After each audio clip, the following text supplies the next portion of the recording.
All right, everyone, and peace of Christ to all of you. Please invite your friends and let us do the good work for today. Uh, Today, our topic, as you see in the title, Islam is not what they say to us at all. Always we see in CNN, Fox News, even those supposed to you think that they are Christian stations, but the fact is none of them is a Christian, and none of them is telling the truth, including what many people think Fox News is better than the rest. All of them, they are the same garbage. All of them, they lead you into a propaganda, and it is about politics, have nothing to do with reality. Like now, the mood in Fox News is not to attack Russia, but when Obama was in office, they wanted Obama to launch a war in Russia.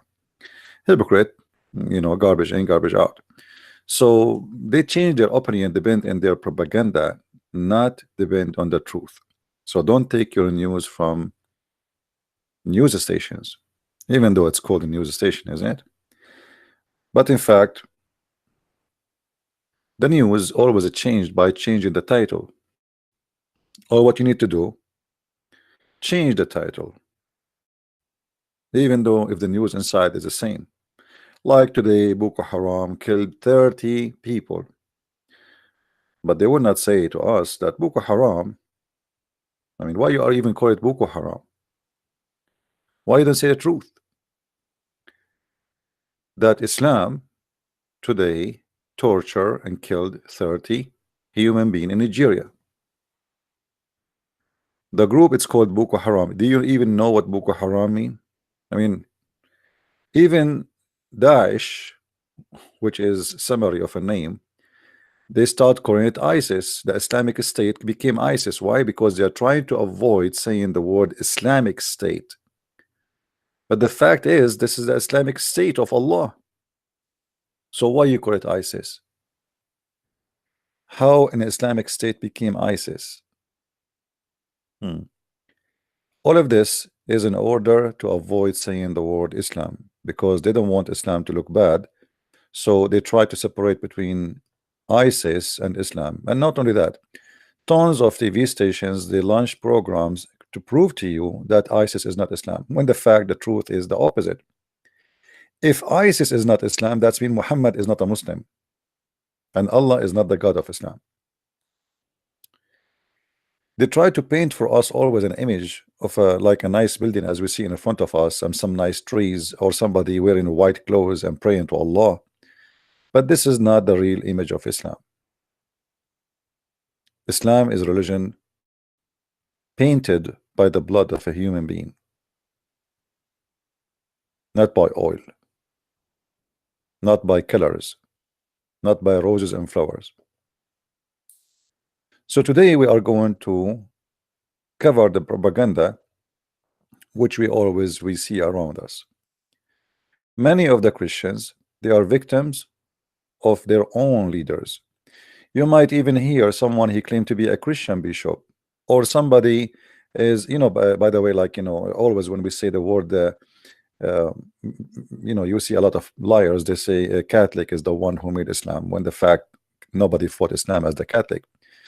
But nobody want to say that there's many Protestant leaders, they sponsor Islam.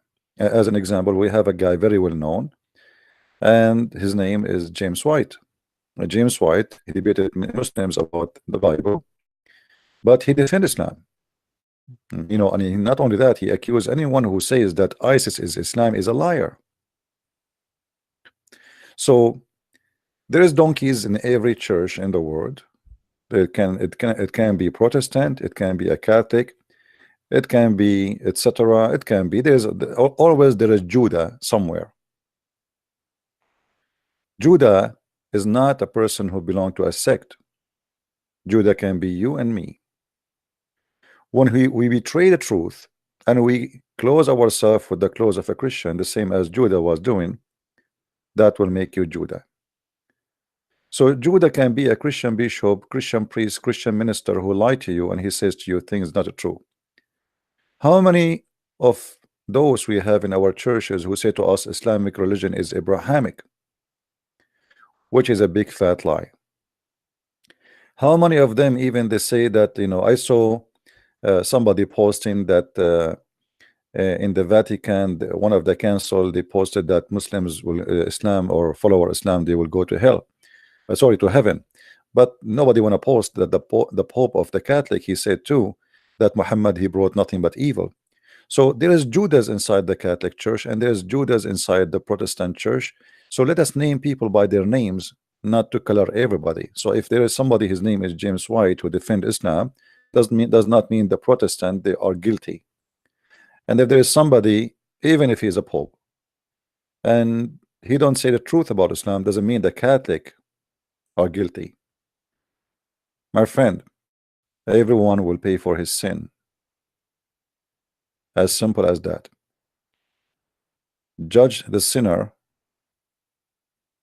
by his sin, which means from their fruits you shall know them. Look like maybe we have a Muslim is trying to call us.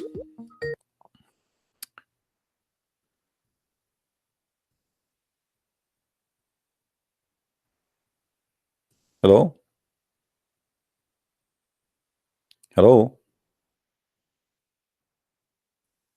Are you there?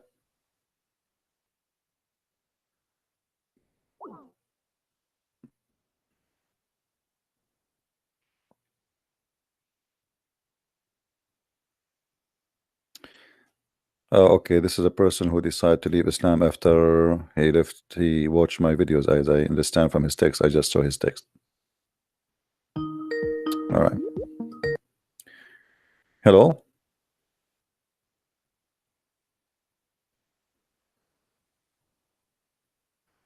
Are you there? Hello? Yes, my friend. We hear you. Hello?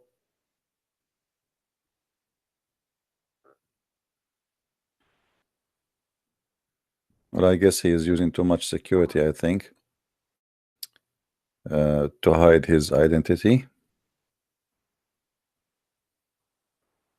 But anyway, I will show you not his name, a little bit of his text. I left Islam after watching your show every day. My VPN now should work. All right.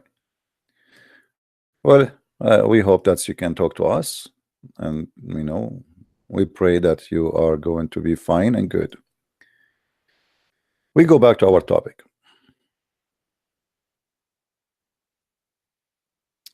Yeah, he's saying he just wanted to say hello. It's received. We have a Muslim. His name is Faris. He is saying to me in Arabic, أنت مجرد حثالة. You are just a garbage, nothing more. You were honored in Iraq. He made me Iraqi now.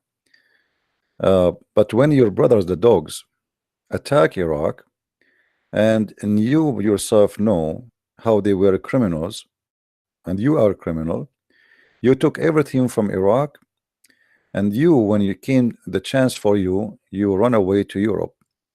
You are dirty, and now you are living in Europe, and you know how people there deal with you, because they know from your look that you are an Arab, but in fact you are far away from being an Arab. So this is Faris, the donkey. He's insulting me. Abdul, just for to remind people, for those who attack America, I don't agree with attacking Iraq, by the way, but in case you do not know, you donkey, it is you Muslims who kissed the ass of George Bush to come and attack Iraq. Go and watch the conference where more than 70 mullah attend that conference, kissing the ass of George Bush, saying, please come and save us. In case you do not know, Kuwait paid in full for the war against Iraq. In case you do not know, it was Saudi Arabia, Kuwait, Emirat, Bahrain, Qatar. They are the one who kissed the ass of George Bush to come and attack Iraq. And then when they do come to help you, you claim that they are dogs and they are bad and they came to steal. When in fact, the American, because they are stupid as usual, they spend a lot of money Sorry, my microphone have a problem, look like. They spend a lot of money and they did not make a penny from attacking Iraq. Billions and trillions of dollars. Stupid American, they never learned their lesson. And until now, they never learn. It was the American who attacked the Christians in Serbia to help the terrorist Muslims. And the Muslim will not remember that. Taken side by side with terrorists from Afghanistan and terrorists from Albania and terrorists from Turkey and terrorists from Chechnya, all kind of terrorists in the world. And yet the Muslims, they remember only that America attacked Iraq, when the fact they are the one who invited. So propaganda is stupid. And by the way, Iraq is not your land. You yourself, you are in occupation, and you should get lost out of Iraq. This is the land of the Assyrian and the land of the Babylon. Who are you? What are you doing there? So if you are speaking about America to be in an occupation, you yourself, you are in occupation, and you just said mention that you are an Arab. How the Arab can live in Iraq? What the Arab have to do in Iraq? So who is Hammurabi, and who is the Assyrian, and who is the Chaldean, and who is the Aramaic, and who is Abraham? Coward, thief. He claimed that he is the better than us, when the fact he himself is a thief, and all those countries is not your countries, not even one of them. Iraq not your country, Egypt not your country, Syria not your country, Lebanon not your country, Israel, you took Israel and you call it Palestine, not your country. Even Palestine is not country if it's called Palestine. Jordan not your country, even Saudi Arabia is not your country. Let me try to fix this microphone. I think we have an issue with the cable. So look how they lie and they try to fabricate things upside down. They take your home and they rape your women, and then they claim that the land is their land, the same as they do today with Israel. Even your yellow pages book, the holy yellow pages Quran, saying that Israel is the land of the Jews. If we go in the Quran, we will not find a single place where Allah he says the land is not the land of the Jews. In chapter 5 verse number 21, and you can read many verses before and verses after, you will see that Allah is the one supposedly who ordered the Jews to go and launch a war and take that land. Yes, Abdul. Are you there, Abdul?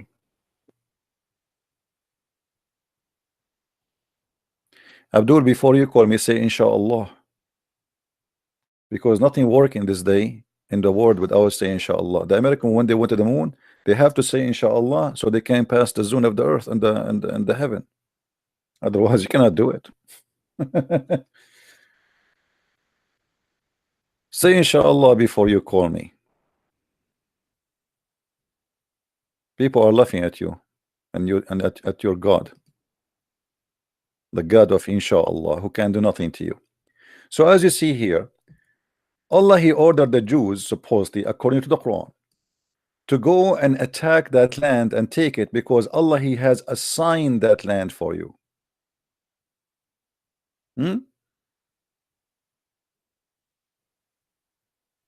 Allah is the one who assigned the land, which is Israel, to the Israeli. And then when the Jews refused to kill who live there, and supposedly they are the Palestinian, Allah he cursed them and he made them lose their way for 40 years, as we see in verse number 26, because they refused to go and slaughter those who live in that land. But in the propaganda today, you will see every scumbag in the world saying the occupation of Israel, when the fact, if you want to blame somebody for the occupation of Israel, blame Allah. Yes, Abdul. What's up, dude? You want to speak to me as a man, or I will hang up on you? And I warn you, if you want to insult me, as usual, I'm going to insult your prophet. So I'm just giving you a warning. So I'm gonna give you a warning too, because you're you're cursing the Prophet. You're cursing Allah. I don't care. You are calling me. I'm not calling you. If you cannot handle it, don't call me. It's up to you. You insult me, I will insult your prophet harshly. So Go ahead. the warning is delivered. Now, why Allah He promised the Jews to go and take the land which is called the Holy Land, Israel? Do you have an answer for that? Israel. Hmm. Israel. What is Israel? Explain. I don't know. Ask Allah. Ask Allah. Here Allah He says to the Jews, oh people, go and attack the land, the Holy Land which Allah assigned to you. You tell me, where is the Holy Land which Allah assigned to you? Is that Mecca? The Holy Land is Israel, Jerusalem, and the Holy Land is Mecca, Medina. Okay, those are all holy lands. You get it? So Allah ordered the Jews to take Mecca. At the time when Islam came as a religion to the Arab world, and at that time after Prophet Jesus, peace be upon him, and when Muhammad, peace be upon him, he came as a prophet to those mushrikeens in Mecca, mushrikeen in Mecca at that time. So after that, when Islam grew and Muhammad he did hijrah to Medina, and Muhammad went. After that, all the fights and everything, all the jihad. I don't know if you are listening to my question, my friend. You are talking about things I did not ask you. So after that, all those Jews and Christians, they accepted Islam. Most of them didn't accept Most Islam. of them. Yeah, most of them accepted Islam. And the Bible that you have now is not the Bible that was there at the time of Muhammad, peace be upon him. So you get it? I got it. So why your prophet he swear? Why your prophet he swear by the Bible? At that time, the Bible was a real Bible. It was the Bible. So in the time of Muhammad, the Bible was real. It was word of God. Yeah, of course. Okay, so that's mean what is the need of Muhammad to come if the people are not corrupt and still they are following the true Bible then? Okay, listen. People at that time they were not following the teaching of Torah and like what? And the Bible. Okay? Like what? Are you following the teaching of the Torah? I am. Listen. Okay. So do you respect the Sabbath? Isn't that your faith? That that as it's stated in your Bible that the Lord of Israel and the Lord of mine, he said Jesus is mine, is one Lord. Okay, is that your faith, right? And you get it, right? So if Jesus is saying that my Lord and the Lord of Israel is one, what does that mean? Is that make Jesus a God or prophet? You see, you are jumping like a monkey from place to place. When Jesus he said, I'm not. You don't. Okay, no problem. You are trying to divert. I ask you about Jerusalem, about the Jews being ordered to go and take Israel, and look where you end. Now let me answer you. Okay, are you going to let me talk, or you want to scream and shout and jump? Okay. Go ahead. Jesus, when Jesus speak, we don't take a sentence and we say Jesus said this only. You have to take what he said before and what he take after. So do you accept what is mentioned in that chapter, all of it, or you accept only that sentence?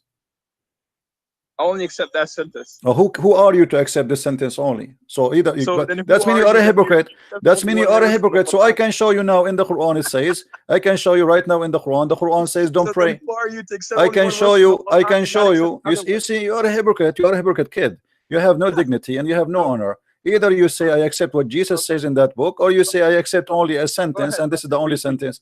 This the Quran says to you, وَلَا تَقْرَبُوا الصَّلَاةَ وَأَنْتُمْ, and then I can stop. وَلَا تَقْرَبُوا الصَّلَاةَ. Can I say that sentence only if the Quran says don't pray? No, you have to read the whole sentence. Here we go. So you have to read the whole thing. So when you want, you have to read the whole thing. When you want, you don't have to read the whole thing. So you are a hypocrite, and that's why we call you hypocrite. And every Muslim is a hypocrite until he proved the opposite. First, explain hypocrite. What is a hypocrite? Hypocrite is somebody is a Muslim. He go and he pray in the corner, as Jesus said. Don't be the same as those who pray in the corners. This is what the Muslims do. Don't when you fast, don't show that you are fasting. This is what the Muslim do. The Muslim, if he fast, and by the way, there is no fasting in Islam. It's a joke. He have to tell everybody he's fasting. If you want to pray, brothers, I have to go and pray. He go to the corner. He open the windows of his house and he go to the balcony to pray. So everybody, all the neighbors will see him that praying. And not only that, sometimes even you will see a taxi driver going in the top of his car. So everybody in the neighborhood will say that Muhammad Abdul is praying. Islam is a hypocrisy, and your prophet is a hypocrite, and we can prove it. Did your prophet he order the Muslims not to have sex with their wives when they have, or not to get close to them when they have their period? of course, Islam prohibits. Okay. You know. So what your prophet he used to do when his wives are in period? Okay. So according to the Sunnah of Muhammad sallallahu alaihi wasallam, okay, Mm. Muhammad sallallahu used to. He used to get closer, but he not used to have sex with them. You get it? He what? He used to kiss them. Mm. He could kiss them, but he could not have sex with them. What do you mean kiss them? He play with them? Yeah. Just a play. Yeah. Okay. He play with them. What does that mean? Do he put his penis between their legs?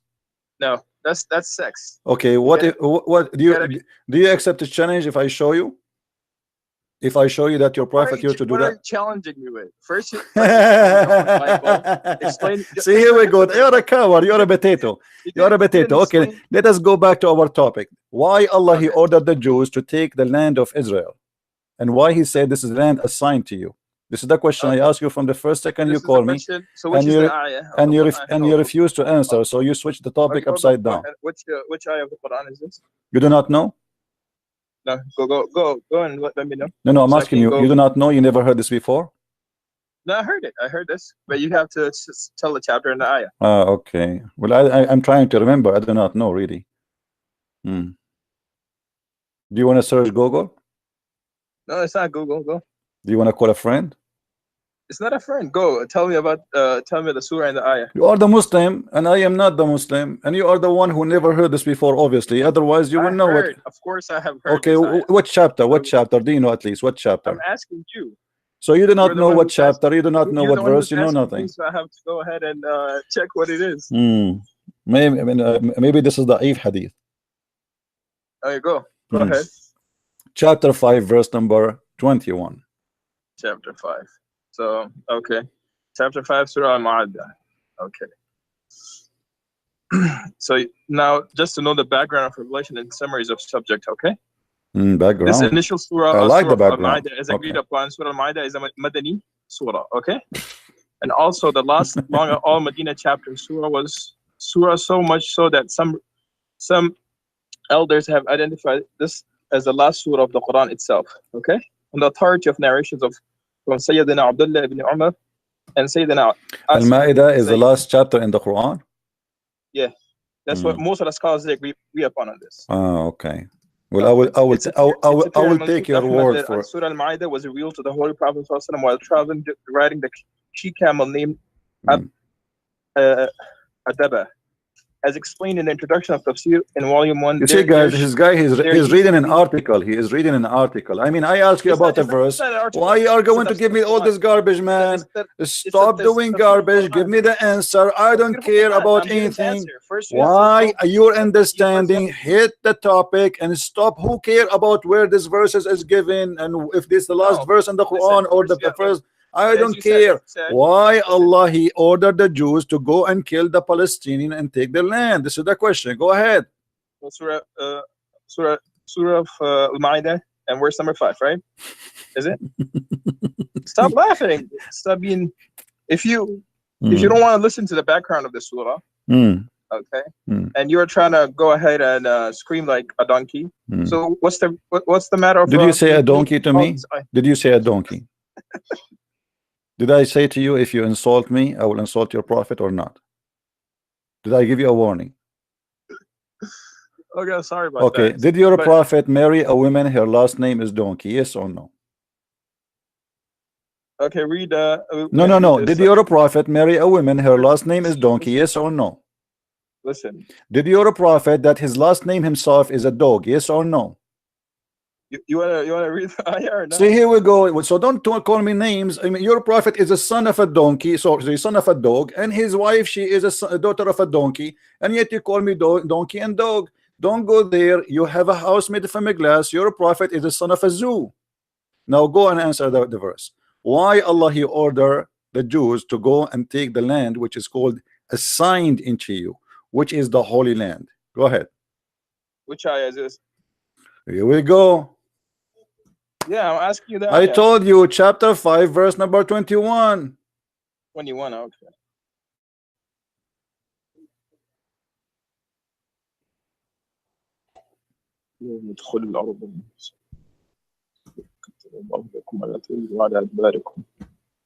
O my people, enter the Holy Land, which Allah has destined for you, and do not turn back, for then you will turn losers. Okay. The saying of Sayyid, this is the saying of Sayyidina Musa alayhi salam in the first 20 verse, which has an introductory remark to the divine command, which appears in the following verse 21. In the words, O my people, enter the Holy Land, which Allah has destined for you. Which is the Holy Land? Apparently, commentators differ about it. Some say. Are you going to read for me an article? Are you going to read for me an article? Stop reading Google, man. Give me the answer. You can read. You can read. Everybody can tell you are reading an article. Be a man and tell me. Give me the cream of the cook. What is the answer? You can read by your in your eyes, in your heart. Give me the answer. At the time of Musa alayhi salam. Okay.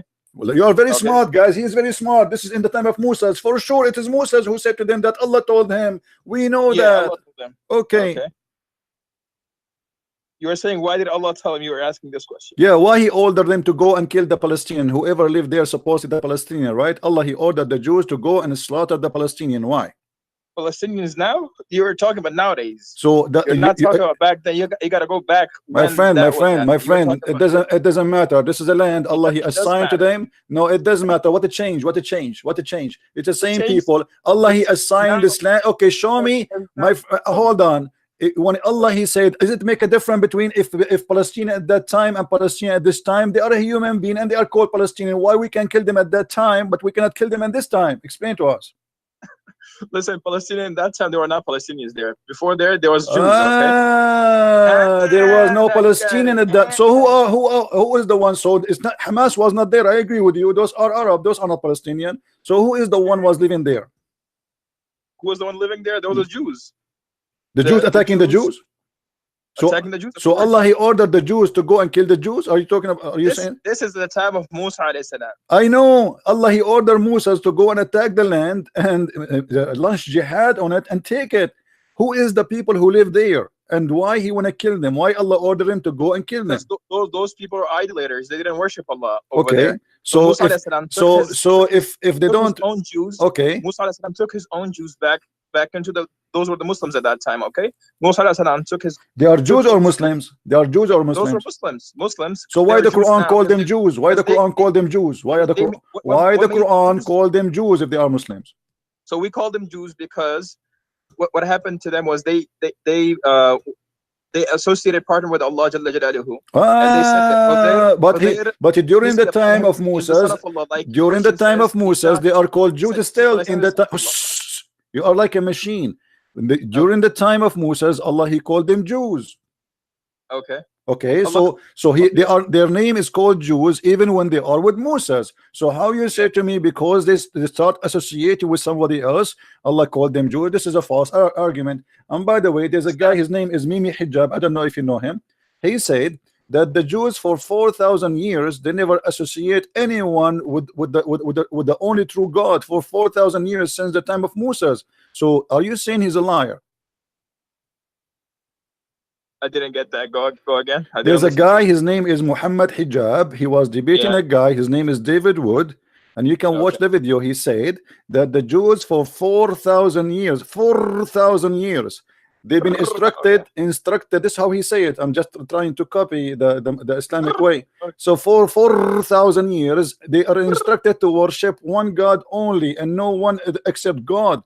So how you say to me that the Jews they associate with God, other God? If your brother Muhammad Hijab, he says for 4,000 years they never associate anyone. The history behind Jews, right? Jews they were first. So Jews first they were under the ruling of King Pharaoh, if you know that, right? King who? At that time. King who? And when Musa alayhi salam. King who? Musa alayhi salam. Pharaoh.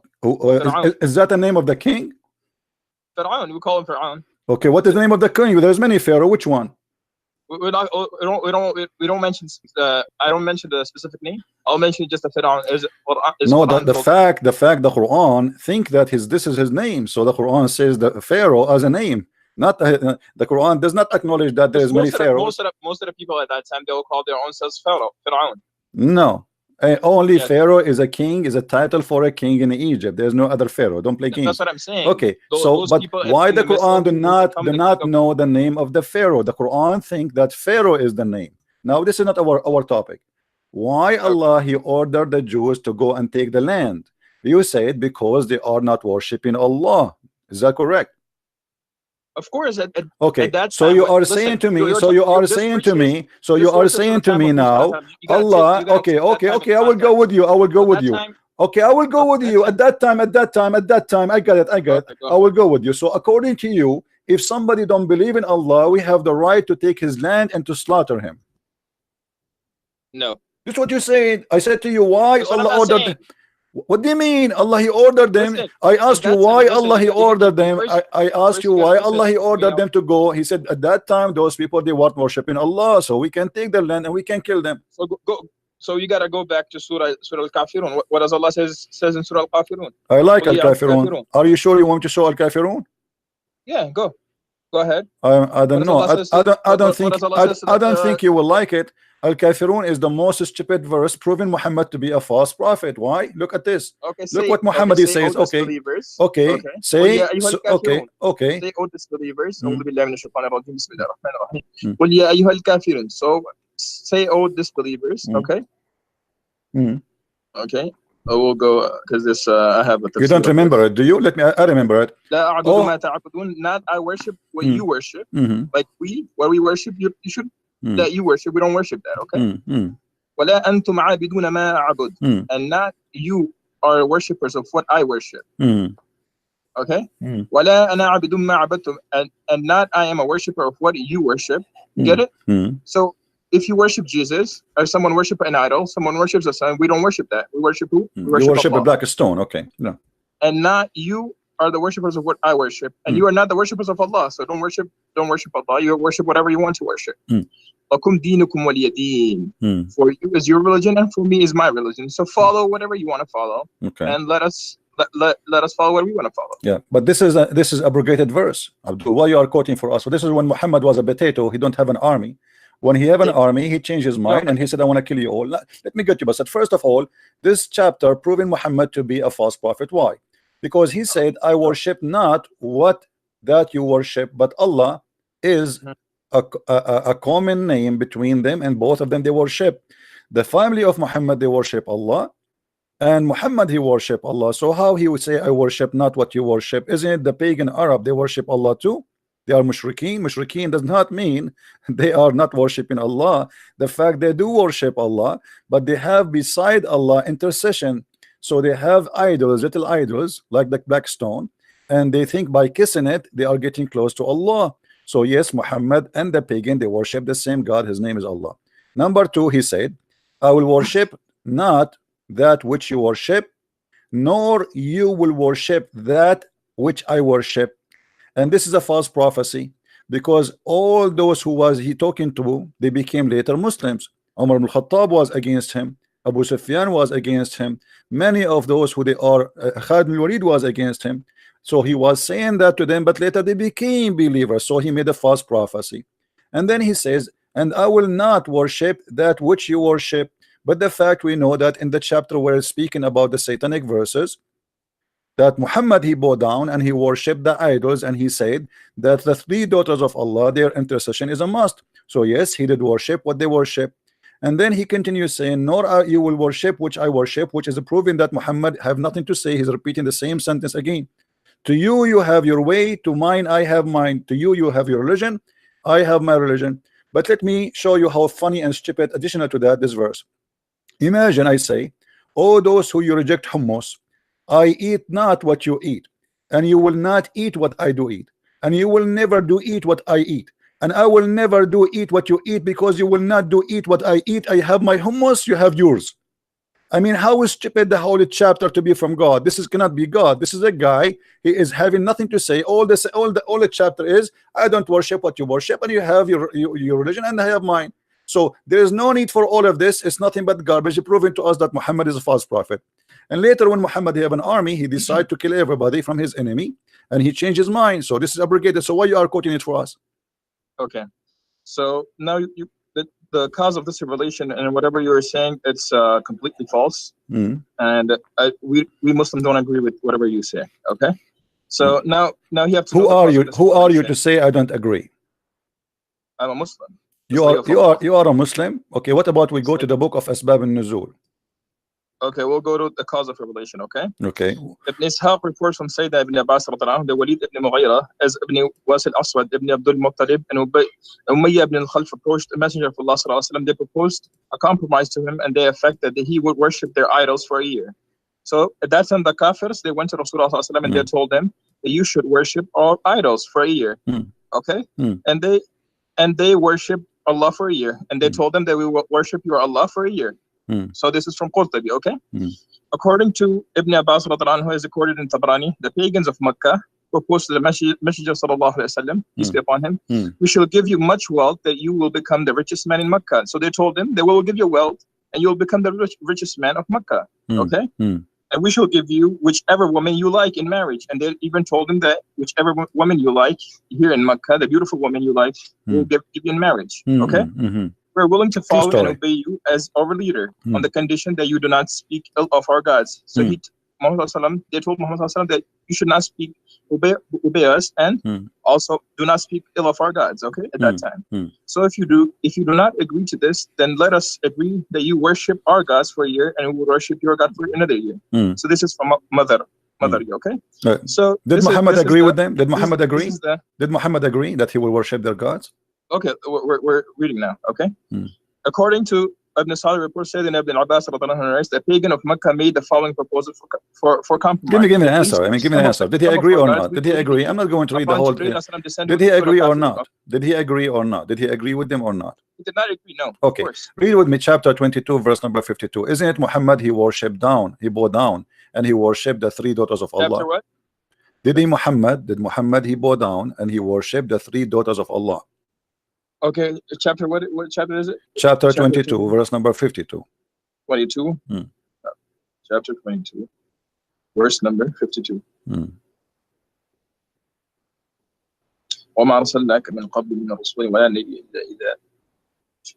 Okay, so and we sent before you a messenger and not a prophet, but when he recited through the shaitan in his recitation, but Allah abolishes what throws the shaitan, then Allah will establish. But Allah abolishes his verses, and Allah is all knower and all wise. Okay, it is saying that we did not send any messenger before you nor a prophet, but he faced a situation that when he recited the revelation, that Satan cast doubts about what he recited. So Allah nullifies what the Satan cast, that Allah makes his words firm and Allah is all knowing and all wise. Okay. So let us see what happened. Let us see what happened. Okay, you quote for me the chapter 109. It says that you have your religion, I have mine, and I will not worship what you worship. But as we see here in chapter 22, verse number 52, Muhammad, he bowed down to the three idols of Allah, the three daughters, and he said that according to Muslims, that shaitan he threw in his mouth, and he said the following sentence in his tongue. He said, these are the mighty grants, the Gharaniq, which means the high-flying daughter of Allah. Their intercession is hoped for. And when Quraysh heard this, they were very pleased. And then the prophet, he bowed down, and all the pagan with him, they bowed down. So Muhammad again is a false prophet. He said, I worship not what you worship, and you worship not what I worship. And later we find Muhammad bowing down to the idols of Quraysh, and he is not saying not only bowing down in front of them, he is saying their intercession is a must. The mic is yours. Okay. So I'm going to read you the commentary of this ayah. Okay. I'm reading the commentary in front of you. It's in the screen. It's a book Asbab al-Nuzul. Okay. So, min Rasul wa Nabiyya, any messenger of and any. This shows that a prophet, chapter 22 and ayah 52. Okay, and the Nabi carried different word Rasul meanings, though there is no consensus as the precious nature of difference. For our purpose, it is enough to understand is a person whom Allah Allah Nabi designated with a mission to reform his people, and who receives his revelation from him. He may receive a scripture, a code of law, or he may be commanded to convey a message of an earlier book. And alayhi salam, code of laws. Sayyidina Musa belongs to the first alayhi salam, and Isa alayhi My salam. friend, are you going to read for me a book? I want an answer. What are you doing? Read for me an answer. I'm reading no, you are reading the whole thing, my friend. Come on, give me an answer. Why Muhammad he bowed down to the three daughters of Allah? You said to me the chapter of Al-Kafirun is coming from Allah, and Allah is the one who's talking, and he said to him, Allah he's saying, not Muhammad, that you will not worship what they worship, and they will not worship you worship. But as you see, he did worship what they worship. So Allah made a fast. That he go down to the three. It says in the front of you. It says in the front of you. So here we go. It's in the front of you on the screen, and all of them they bow down except a guy. His name is Walid ibn Mughira. He could not bow down because he is so old. So all of them they bow down. All of them they bow down. What are you reading this from, though? This is the book of Asbab al-Nuzul. We can read from different book, but because this is in English, I'm trying to show people we can read it in Arabic too.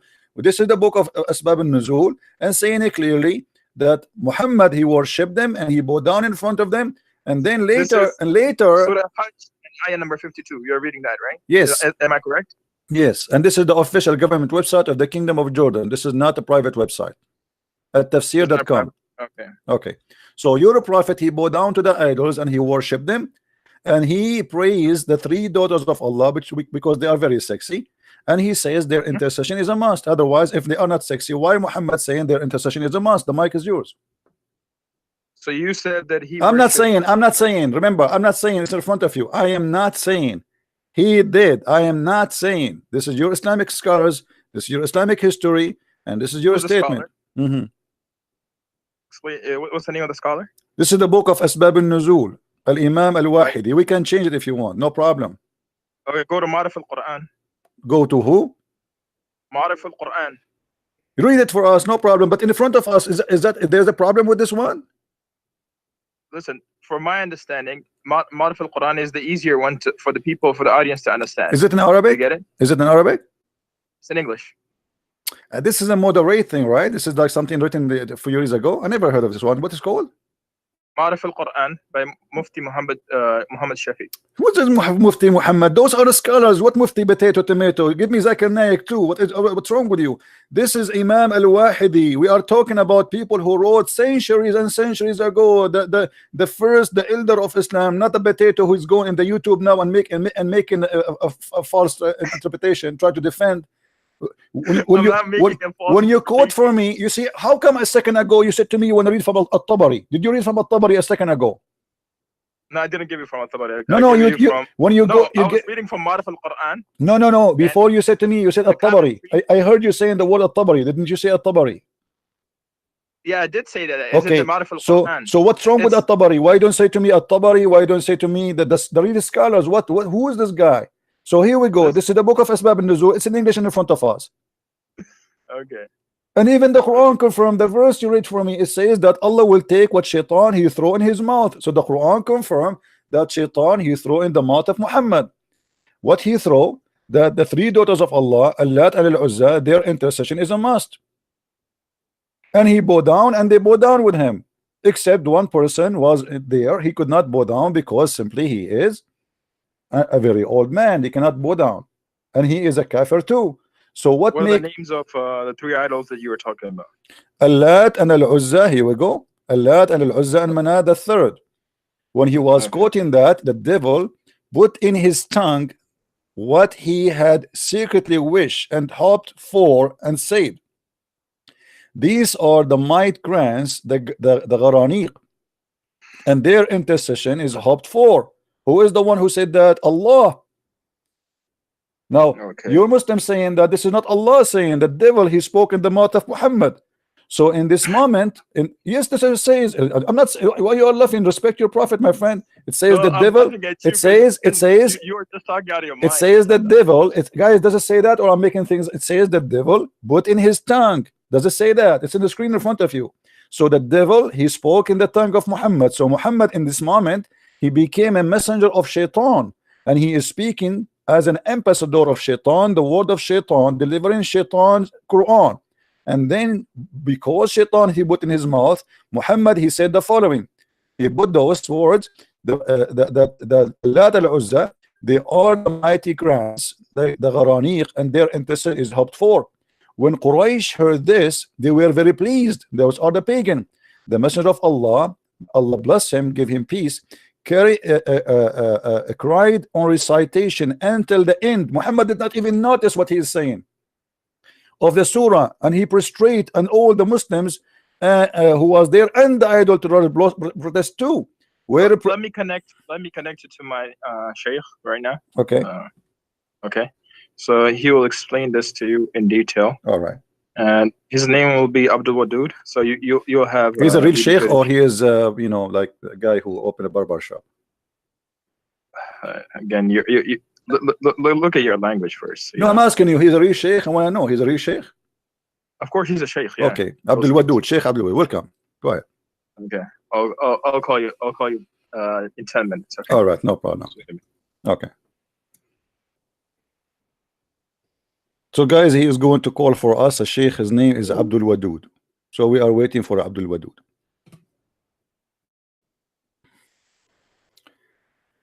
As you see, every statement in the Quran is a joke. Compare it together, you will find that there's something wrong and something stupid. How he say, I will not worship what you worship, and they will not worship what I worship, and later he worship, and later he bow down, and later he praised the three daughters of Allah.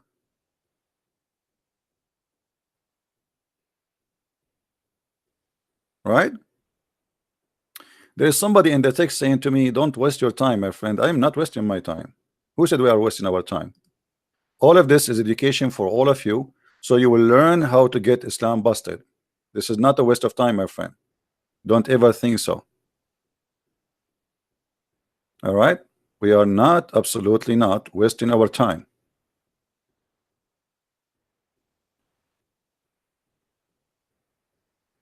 It's for the benefit of all.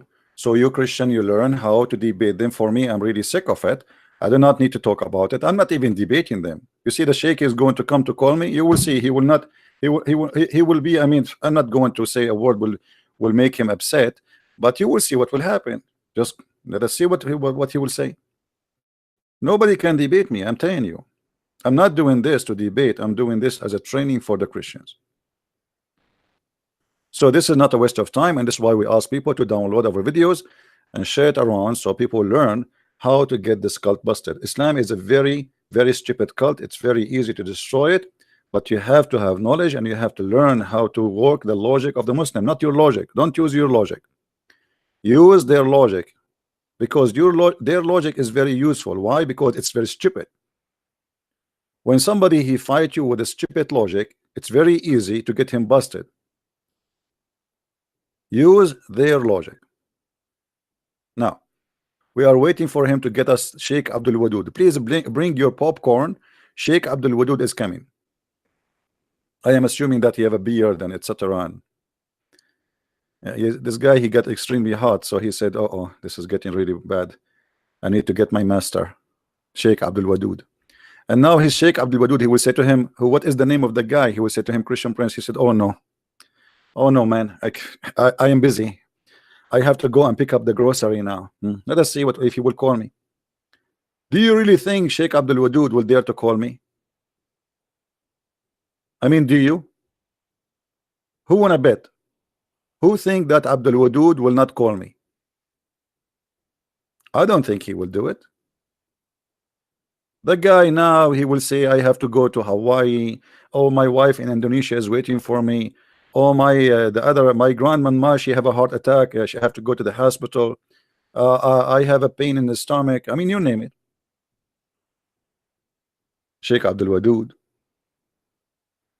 He will come if you don't tell him my name. Don't tell him Christian Prince. The same what happened to Shabir Ali. Shabir Ali, he agreed to debate me. We told him there is a Christian guy wanna debate you on ABN TV. The second they told him Christian Prince, he sent a long email saying, I am busy with my PhD. And since then, he is busy with his PhD. The same as Mimi Hijab, the same as, I mean, what is his nurse? His nurse, what is her name? Ali Dawa. The same as I mean, all of them. Show me your face. Give me your name.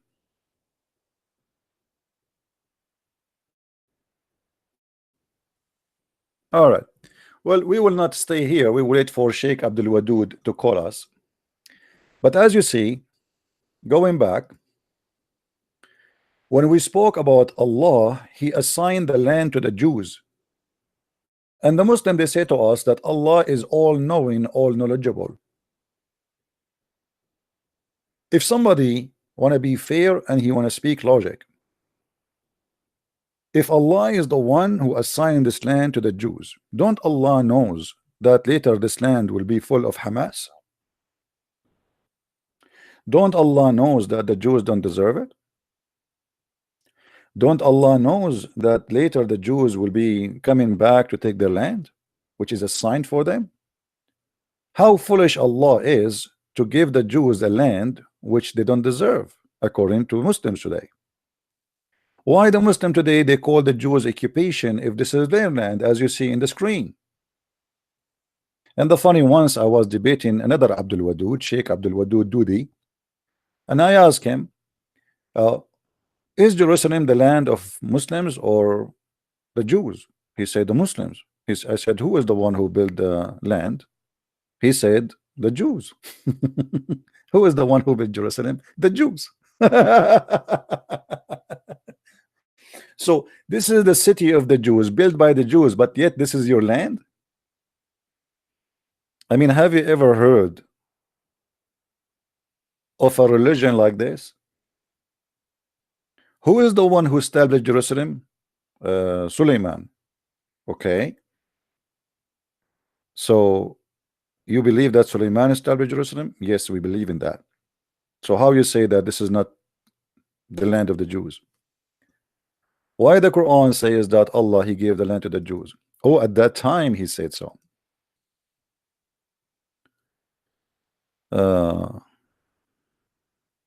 You know, this guy, what his name? The speaker corner, the lonely guy, Abbas. He's saying, you said no one can debate you. Yeah, you cannot. Here we go. Everybody can watch your call for me, and people will laugh at you.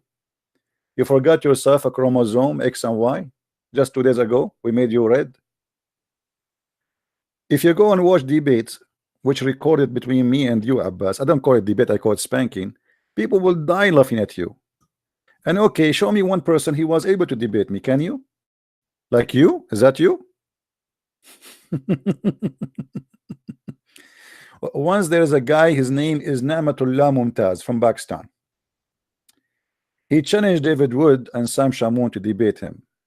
Now, you know, they have a debate in ABN TV, which is a stupid debate. I mean, the format they do there, I don't do this kind of debate because it's not a debate 5 minutes for you, 5 minutes. The guy, he say whatever he want, I say whatever I want. People, they sleep. Nobody even remember what they say. It's stupid. There's no debate. Debate is right away, you know, a crossfire. You said something, I said to you. Did you say that? This is a debate, not 5-10 minutes for you, and like between Mimi Hijab and David Wood. This is a joke. This is a comedy stand. A real debate is, I don't even tell you what the topic. If somebody claims to have a knowledge, why you need to know even the topic? This is what they do. They say, okay, today we want to talk about the Trinity. Okay, 2 months in advance. And the guy, he go and he download 10,000 attack on the Trinity. And the other guy, the Christian guy, he download 10,000 which is defending the Trinity. And then they go in the stage and they start reading what memorize before the debate. This is not a debate. All right. He can prove that I lost a debate. This is guy Abbas. He is seeking some spanking. Let us call him.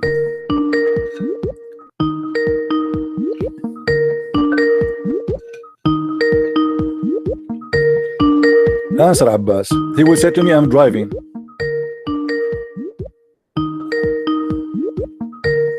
Why you don't answer?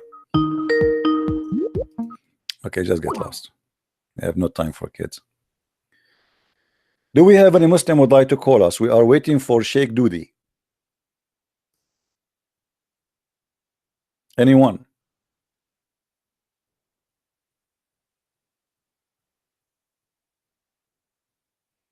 Any Muslim, he have the courage and the knowledge to give us a call.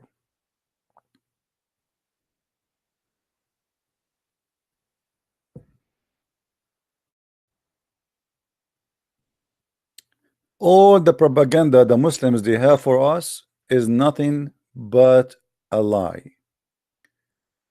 And not only your, not Muslims only propaganda for Islam, even your leaders who you think they are Christians. George Bush, he said Islam is peace, but he knew Islam is nothing but evil. Obama was explaining to us the benefit of Ramadan. When Ramadan is not a month of fasting, the Ramadan is the month of eating. This is why in the month of Ramadan, Muslims price of food in Islamic countries is skyrocketing. Why? Because they are eating more.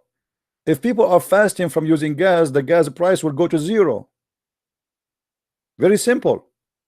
So why the price of food increase so crazy in Ramadan? Simply because they are eating like elephant. Or what they do, they switch the eating time from day to night. As simple as that. They sleep all day, they stay up all night, and they eat like elephants. In the month of Ramadan, Muslims don't lose weight, they gain a lot of weight.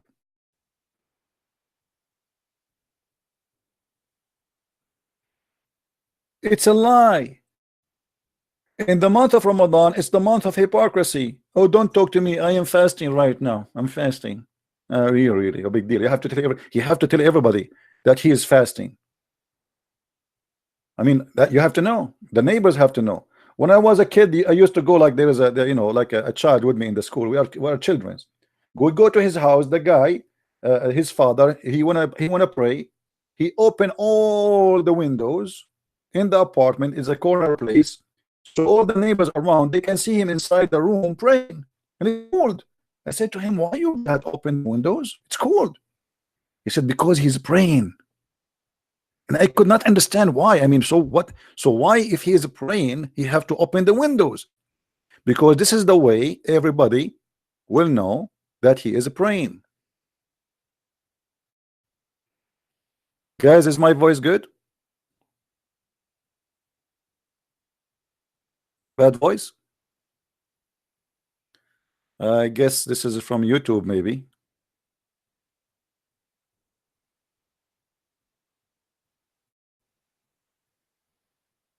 Is it good, guys? Maybe this is based on the server you are, I don't think it's from my side. Because remember, before I start broadcasting, I said, inshallah. And there's no way the voice will go bad. Are you crazy? Are you saying to me, I said, inshallah, and still the internet is not good? It's impossible. In the Middle East, if we don't have electricity, we say, inshallah, electricity come, but next year. In the Middle East, if we don't have medicine, we say, inshallah, medicine come, but next century. In the Middle East, if we don't have anything good, we say, inshallah, war come. I mean, come on, you must be kidding me. You cannot be serious. Do you know the story of Solomon? He wanted to have sex with 99 women. And then, after having sex with 99 women, if Allah gave him only one child, he want to do jihad. Why Allah gave him half child? Who remember?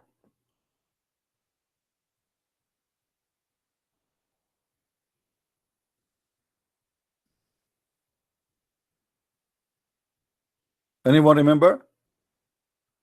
Guys, Sheikh Doody is buying grocery. This is what I've been informed by. You believe it? I know it.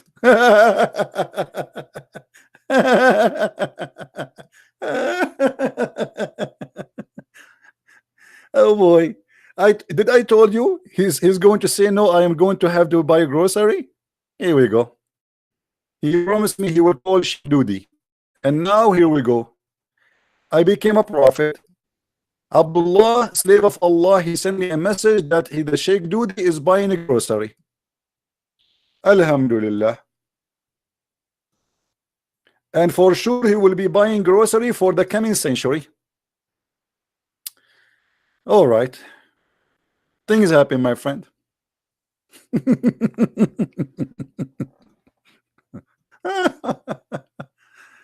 Oh boy. So anyway,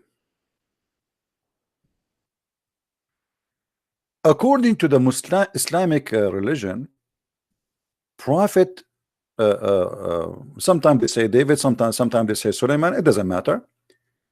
Uh, he decided to have jihad.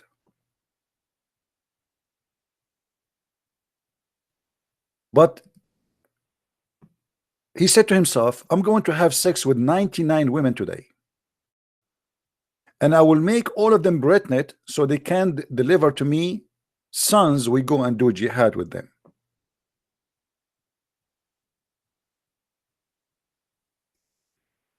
But he forgot to say, Inshallah. And because of that, Allah gave him half child. This is the term Muhammad he used to describe a person who is in disability or in a special need. You believe it? For forgetting to say Inshallah, the poor prophet, he was having sex all night. But yet he made a big mistake. He did not say Inshallah. So Allah punished him and gave him a half child, as Muhammad described. Obviously, this is a true story. But you know, all the non-Muslims, they are not saying Inshallah before they have sex, and they are not having. I mean, some people, they might have a child with special need, which is by the way, is, I mean, it's not a curse. This is nothing. I mean, this is not have nothing to do with God cursing. But how in the world Muhammad he claimed that this man, he forgot to say Inshallah, and because of that Allah made him have only half a child, as Muhammad described him, half man, just because he forgot to say Inshallah. Who is a Muslim wanna call me and he will say I believe in this story?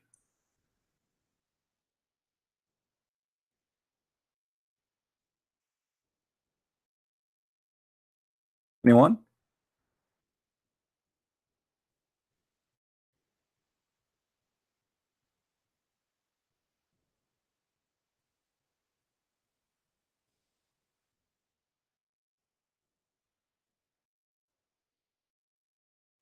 Not even one?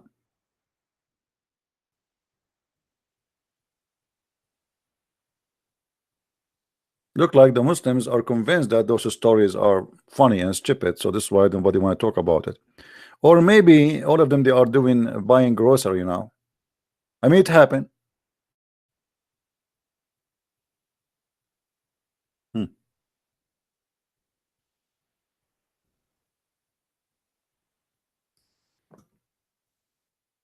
Let's see if we can find the hadith, because some Muslim, they might say we are making things up.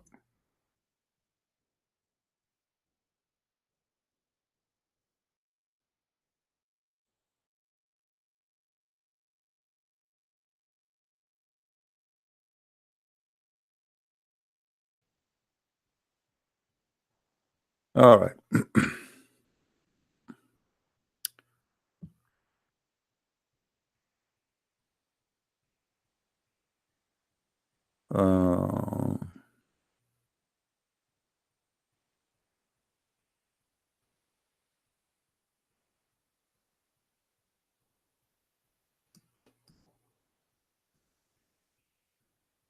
Let us go to the hadith.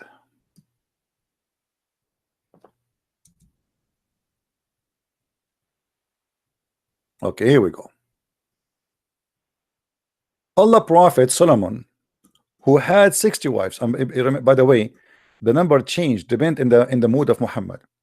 When he want, they are 60. When they want, they are 80. When he want, they are 100. When they want, they are 90. Depend in the mood. So Allah Prophet Solomon, who had 60 wives, once said, tonight, tonight, tonight, tonight, I'm going to have sex with my 70, 60 wives.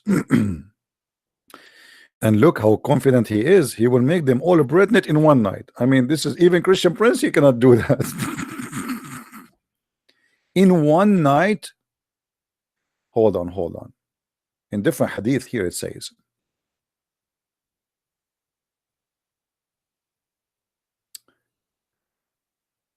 let us show you the other ones. By this one it says only 60. The other says 90. Let us see the 90. I like the 90 more. Okay. Let us find you first the 70. 70, 90, depend in the mood. Muhammad cannot remember the name he said last time, so sometime it's 70. And by the way, all of those are sahih. All of them, they are sahih. Okay, look at this. The Prophet Solomon, son of David, said, tonight I will sleep with 70 ladies. But here they are 60. I mean 10, it's not a big deal. Let it go. So tonight I will sleep with 70 of my wives, each of whom will conceive the child, who will be a night fighting for Allah. Suleiman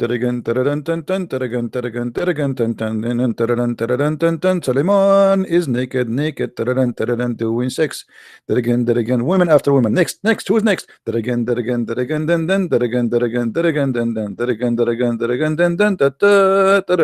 Prophet, do you want to take a break? I cannot. Man, 70 women. Let me get the calculator. I'm not good in mathematics. So if this is during the night time, let us say the night is 8 hours, you know. So Suleiman, poor guy, I feel sorry for him. If this is hadith, it says 70. So 70 divided to 8. That's mean every 8 minutes, Suleiman, he have to finish. I mean, Suleiman must be a rabbit. 8 minutes? You need that time to take off your shoes. Anyway, so Suleiman, brothers and sisters, Prophet Suleiman, peace upon him, he decided to have sex with all his wives. And then the brothers, after he started doing that again with his wives, and he finished having sex with all of them. And by the way, Prophet Suleiman is very good in sex, because all the prophets, Allah gave them very special power. They can, if excuse my language, many women, because they are prophets. Prophet cannot be like us. Hello. Are you kidding me? He's a prophet, so his penis will not be like us. It's going to be 70 women in one night. Are you sure? I mean, don't you think this is a very small number? Only 70? Only. I mean, how humble. Unbelievable. True story. And you are telling me Muhammad he lie? Guys, please be honest with me. And you are telling me Muhammad he always lie and he exaggerate and he... No way. Brother, 90 women is in different hadith. Okay.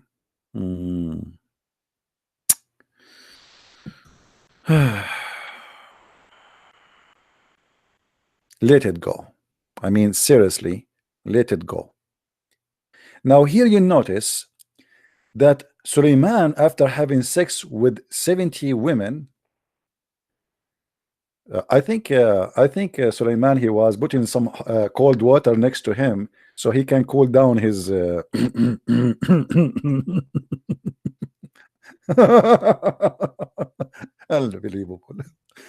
unbelievable. Like he put it there in the water, like, hey Prophet, what is that? I see steam coming from the pot. Yes, I put my steak in the water. It's very hot now. I just finished 40 women and it's getting really hot like a gun. So we have to cool it down, brother. Let it go. I mean, come on, show respect. Shame on you. A guy, he can have sex with 70 women. Why you are jealous? Hello? This is true story. I mean, why you don't believe it? What's wrong with this story? And the Prophet, he said that this is Sahih al-Bukhari.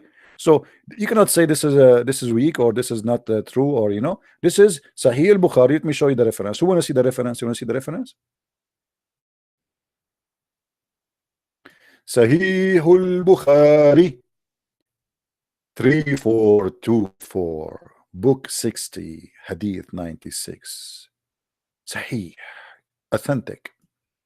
This is a very authentic story, and the Prophet, he never lied. And by the way, thank you for those who made a donation. I hope your donation will increase my ability to have 70 wives. I think now I might be able to be a prophet of God because of we can afford to buy Viagra, as an example, like the Prophet Muhammad. He invoked Allah, and Allah sent him a dish of shish kebab. The first creator for Viagra in the world is Allah. I don't know how many of you know the story. How many of you know the story about the first Viagra cooked in the kitchen of Allah? Anyone knows? You people, you have no idea what I'm talking about. Very few of you knows only. Yeah. Muhammad, he says, I was the most weak person between mankind, and then I invoke Allah, and he sent me a dish. It's called al-kufayt. Al-kufayt simply is like kufta. You know kufta? Did you hear the word kufta before? So Allah, he sent him a dish of al-kufayt. Let me find the reference. Alhamdulillah. Alhamdulillah. Okay.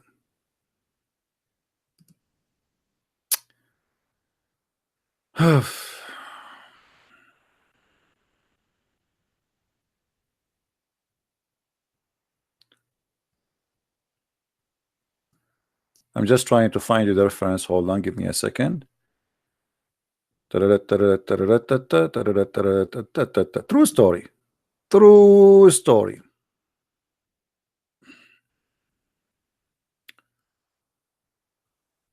And by the way, this is accepted by Muslim Sunni and by Shia. Let me see if I can find in English first.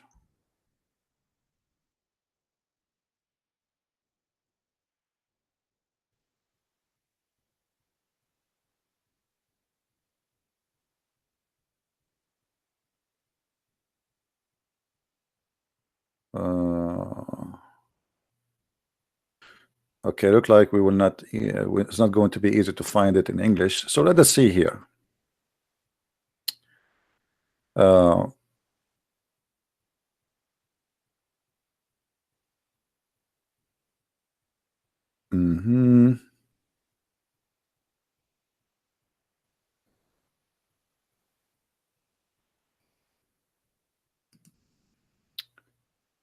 We found it, but I want to find you the hadith where he says, I was the most weak person between mankind.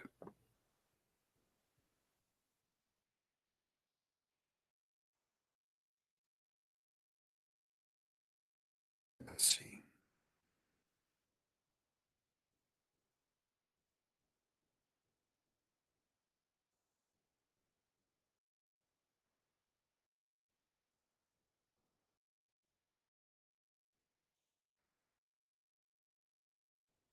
All right.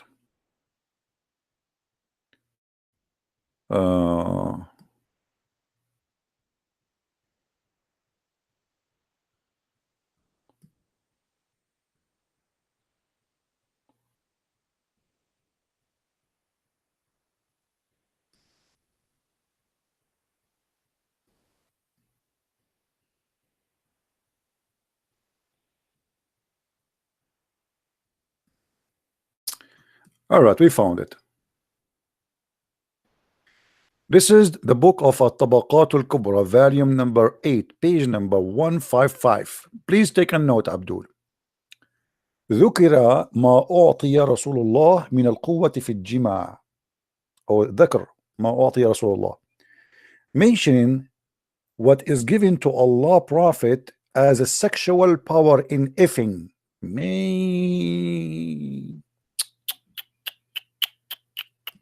Allah, he gave him a special power to F women. Please pardon me, ladies. I don't mean to be rude, but that's what it says. Okay? If you are not a person who like to hear this, I'm talking about Islam, so excuse my language. I have no choice but to say the F word or blah, blah, blah. You know what I'm talking about. It's not my fault. I'm a victim here. So if you don't mind, please, I have to say to use certain language because as you see, I'm reading what it says. We cannot. Oh, hold on. Yes, Abbas, how are you? Yeah, I'm not too bad. How are you? You are not Abbas? Yes, I am Abbas. Okay, so are you listening to us? You forgot me already? Yeah. I sent you a message that I'm going to prove it to you that you have lost the debate, and you say you never lost. Okay, when I lost the debate, my brother? Okay, you remember you have debated with Akil Onq last year. This is I lost the debate? I'm going to prove it to you, and it's from your own word. Really? Go ahead. Yeah. Okay. All right. Remember you said to him, Akil, in the middle of the debate, and you said to him, I'm going to make a prophecy today that after this, what happened to you, you have lost to me. You're going to make 100 videos after this. Yes. And did he hear it? And then you said, no, listen to me. Let me finish. Then you said, if you have win this debate, you will not make 100 videos. And you know what? Guess what? He didn't make 100 videos. He hardly make any video about that debate. So from your own mouth, you said, if you have won this debate, you will not make 100 videos. In fact, he did many videos speaking about what happened. And you say, and you are a donkey. Videos. You can go to his video. Secondly, if he did not do, I just told him not to do it because now he said to himself, if this is true, Christian Prince, he said to me, if you make 100 video about this debate, it's mean you lost. So he will not do it if he's smart. But in fact, he did. Now let me ask you. He did, and he agreed that Allah. He said that the black. He agreed that Allah. Abdul, let me tell you the summary of that debate. I challenge you. I will ask you to do me a favor. If you think that your brother he won a debate, why you don't download his video and post it on your YouTube? Can you promise me to do that? What, his video? Yes, the debate with me and him. Do you promise me to download it and post it in your video without cutting off? What do you want me to do? Download the video and post it in your YouTube. Can you do that? I told you I don't have YouTube, man. Why you make one? Don't you have Facebook? No, I don't use social media. You don't have. Okay, Abdul, don't waste my time. Always we lose debate with Muslims. Now answer me. Do you see that the Prophet said? No, but I just told you. I told you. You are being silly. Your ass is still red from yesterday. You forgot what happened to your chromosome yesterday. Just this Aqid, he don't even know how to say his prophet name correctly. He's a kid. He's a kid like you. Now answer. CB. Everybody is laughing, my friend. Everybody is laughing. And let people judge anyway. Who care? Listen. Why you don't want to answer? You're trying to change the topic. Why you're a prophet? He's saying I was the me. Okay, don't you're wasting my time. I have a topic. Are you going to answer or not? Okay. Well, okay. Why your prophet? He said I was the most weak person between mankind in sex, and then Allah he sent me a dish. It's called al-kufayt, and I ate it. And then since then, and I got it, and I found inside it a meat. And then after I ate it, I get the power of 40 men. Do you agree with this? I don't know what you're talking about. I'm showing it in the screen. I don't care if you don't know or not. This is what your prophet said, that he invoked Allah. He was the most weak person in the world in sex, which means Muhammad, your prophet penis, nothing can move it unless you turn the fan on. So like nothing, you have nothing there. So I'm not making fun, by the way. This is what it says. I will read for you. وَكُنْتُ مِنْ أَقَلِّ النَّاسِ فِي الجِّمَاعِ حَتَّى أَنزَلَ اللَّهُ عَلَيَّ الْكُفَيْتِ. Let me highlight the line. وَكُنْتُ أَقَلَّ النَّاسِ فِي الجِّمَاعِ حَتَّى أَنزَلَ اللَّهُ عَلَيَّ الْكُفَيْتِ فما أريد من ساعة إلا وجدته وهو قدر فيها لحم. And then he says لقيني جبريل قدر فأكلت منها وأعطيت الكفيت قوة 40 رجلا في الجماع. So Jibril came to me with a dish have meat in it, and after I ate it I get the power of 40 men in sex. What do you say? Okay, there are two things here. First of all, what source is this? And secondly, do you have an English here? This is the book of At-Tabaqat al-Kubra, volume number 8, and this is page number 155. I can give you do you want me to give you do you want me to give you the link in Skype?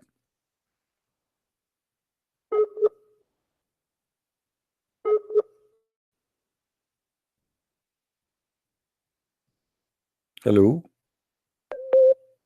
Hello, can you hear me? Yeah, I hear you, my friend. Let us pray to Allah to send you a dish of al-Kufayt so your internet will have the power of 40 internet. Now, do you agree with this story? Stop using a stolen internet Wi-Fi from your neighbor. Come on, now answer me. What do you say? Why your prophet, he says such a stupid thing? That he was the most weak person. Who's a scholar? Who's a scholar? What scholar? This is your prophet speaking. This is not a scholar. This is not a scholar. Written by who? At-Tabaqat al-Kubra?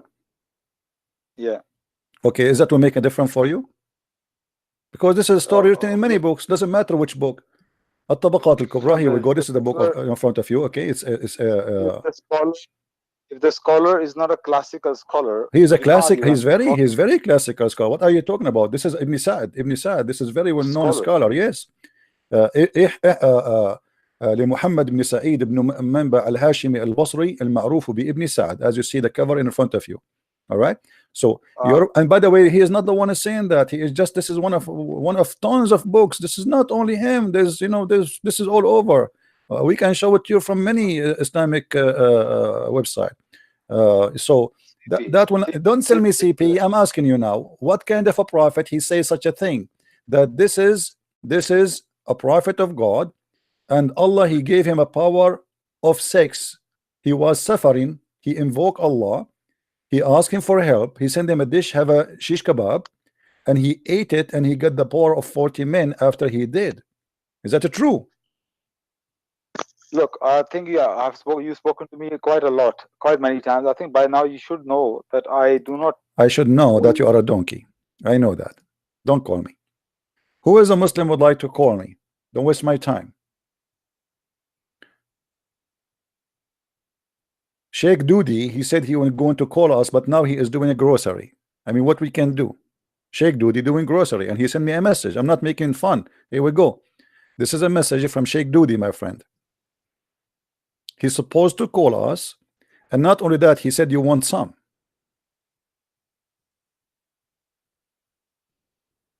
Do you want some?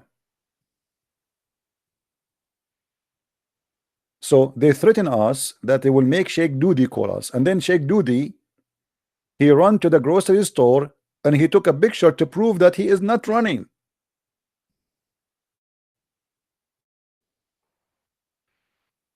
I mean, come on, put yourself in his shoe.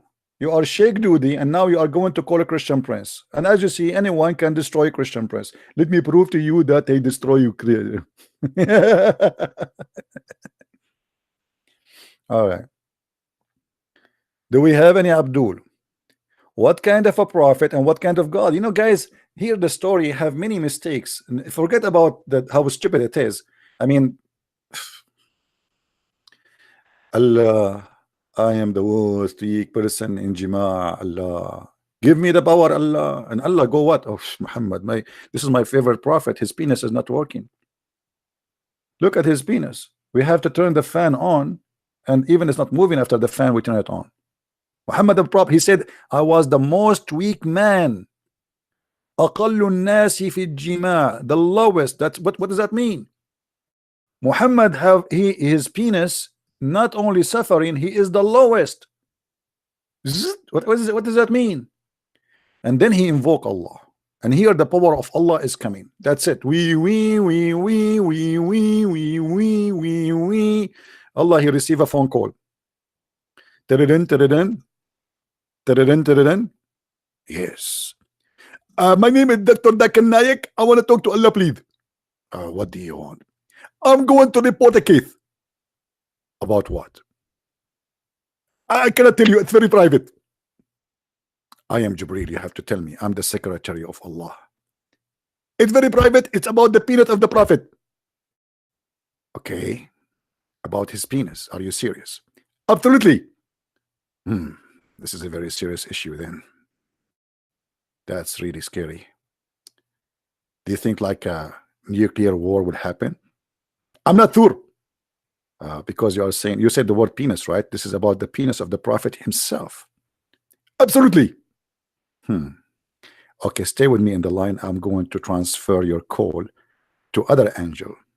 She is specialized in penises. Stay with me.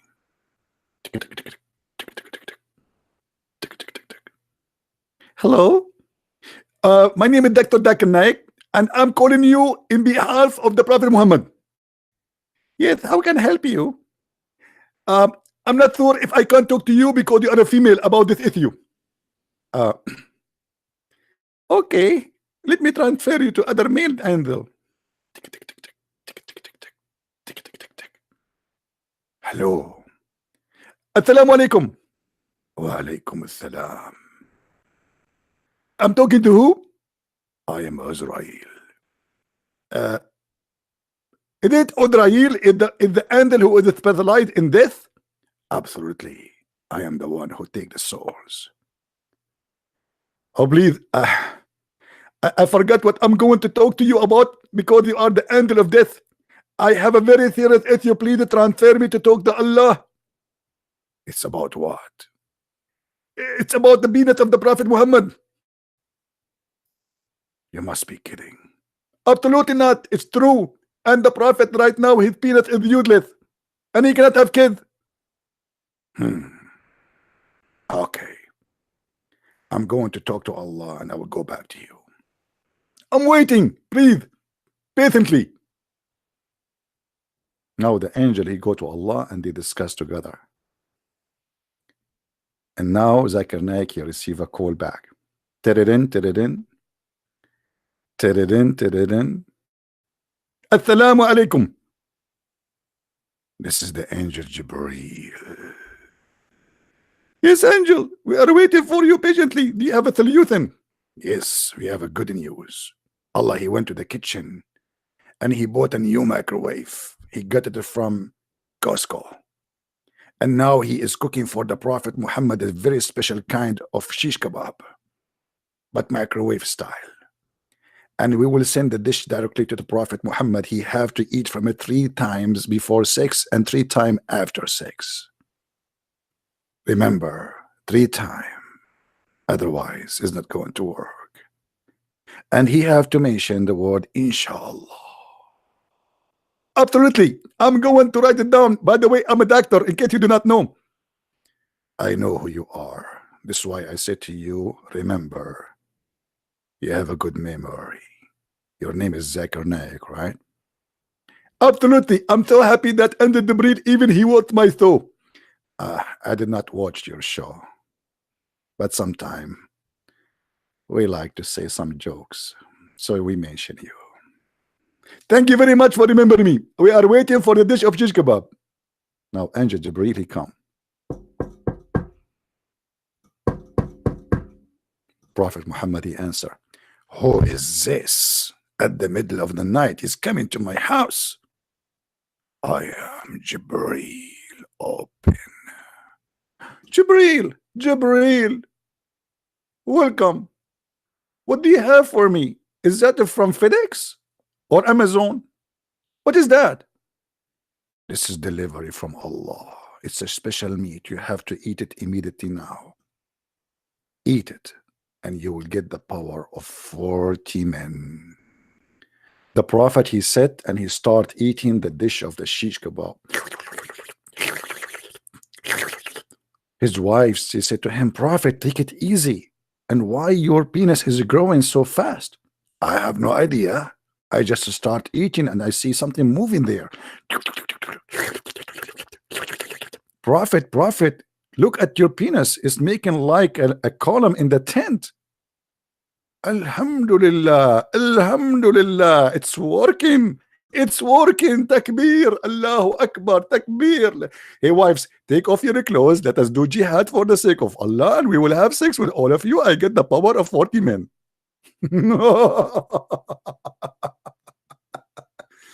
I mean, and you are telling me that Muhammad is not a prophet?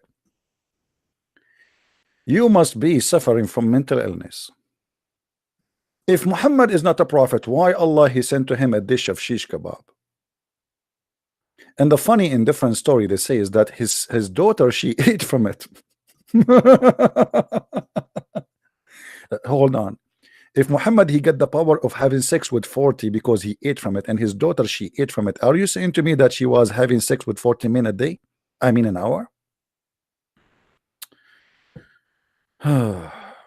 Actually,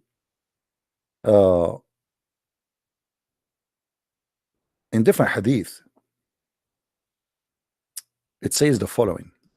Let us see if we can find it in you in English. And the Muslim, they try to cover up for the madness in the story. They say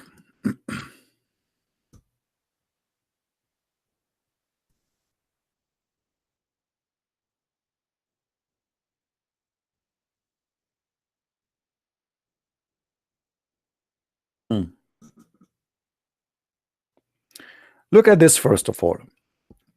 Muhammad, when he have sex with all his wives together, he don't even wash. The Messenger of Allah, peace upon him, used to have sexual intercourse with his wives with single bath, which means he have sex with all of them and then he finish. The Prophet used to visit all his wives in one night. At that time he had 9 wives. Let it go. The Prophet used to pass by, between two brackets, have sexual relationship with all his wives in one night.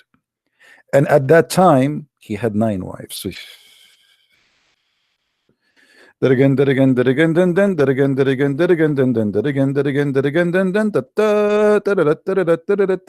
what the dish of shish kebab can do?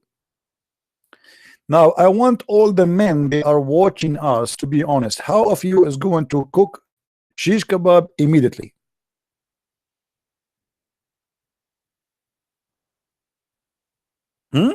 Come on, be honest. How many of the men are watching now? They are going to go to the grocery store and order beef and make kufta. All of you. Come on, come on. You cannot fool us. We know this. You know exactly. You know this. You see, guys, this is the benefit of watching my program. You learn a lot of things secretly taught in the ancient Prophet Muhammad secrets. The Prophet, he got the power of 40 men. Okay, hold on. He got the power of 40 men, and now at this moment he have 9 wives. Let me study this carefully.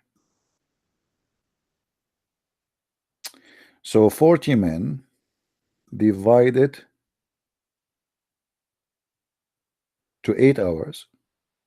And by the way, this is, it says in night, in different hadith it says fi sa'a, which means 20 minutes. Sa'a today is sa'a, the word sa'a in Arabic today is equal to 1 hour, but in the old days they use the word sa'a to say between 15 to 20 minutes.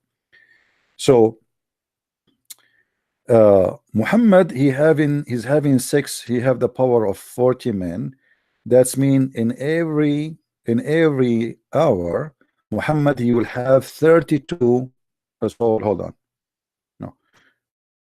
What is that? 40 men divided to 9. Okay. That's mean every wife will have the pleasure of 4 orgasm. MashaAllah. 4. And by the way, the wives of Muhammad, they will not have orgasm, only Muhammad. And we can prove it. You remember the hadith where it says the wife of the Prophet, she asked him if a woman she have orgasm, and he said She said, do women have orgasm? No wonder he can have sex with all of them. He could not make any of them have orgasm. So all of this you will see here, the Muslims speaking about praising Muhammad, how strong he is in sex, but he don't even wash.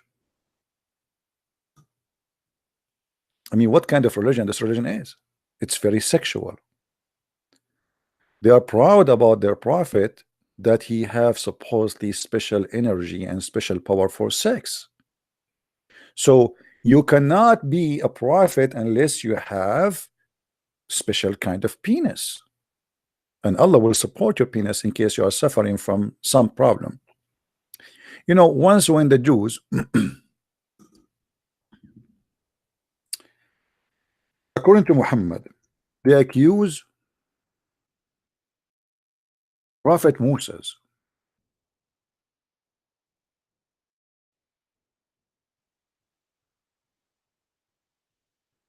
that he have a problem with his penis, and you know how dangerous this is to be. So Allah also said the Prophet Moses was shy person, and he used to cover his body completely because of his extensive shyness. One of the children of Israel, one Jew, here we go, the Jew, one Jew from the Israeli hurt him by saying,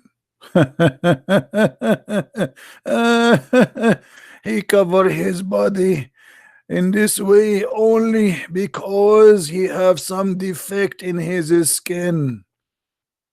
Either he have a leprosy or he have a scrotal hernia. I don't know what is that. I mean, how to say that word in English? To forgive me, please. My English is not good. Or he has some other defect. Oh boy, he have some other defect. Maybe he have one ball. Allah wished to clear Moses. See, guys, Allah is listening. Somebody accused the balls of Moses to have a problem. Don't ever say that to a prophet Musa. This is very dangerous. So Allah, he wished to clear Moses of what they say about him. So Allah start thinking how I can clear Moses, how I can clear the reputation of Moses, how bingo, he got an idea. So one day, sit down kids, sit down, bring your popcorn, come on, this is a very big story for bedtime. Okay, so brothers, one day while Moses was in seclusion, like, see, he don't like to take a shower with others, he took off his clothes. Oh boy, Moses now is naked. Hey women, close your eyes, and put them on a stone, and he started taking a bath. When he had finished the bath, he moved toward his clothes as to take them, but the stone took his clothes and fled. Me, what? And by the way, those stories are true stories, and they happen to us in the Middle East always. I mean, me myself, once I was and then I put my clothes in the and the car start moving by itself. I took my clothes, put them in the car, and I gone to the car to take it. The car moved. But in my case, it was a car. But in the case of Moses, the prophet Moses, it was a stone. Never trust a stone to put your clothes in. So Prophet Moses, who was accused by the Jews that he have a problem in his balls, Allah wanted to clear his reputation, and he decided to clear it by a miracle. So when when Moses start walking toward the stone took his clothes and fled. Moses picked up his He picked up his stick and run after the stone. Moses cannot cannot run without his stick. He cannot. I mean, come on. Moses without a stick, it's impossible. So Moses, he picked up his stick and run after the stone, saying, "Oh stone, give me my garment. Oh stone, give me my garment." And by the way, this is story proven to be true by a scientist. His name is Yama Aidu Lima.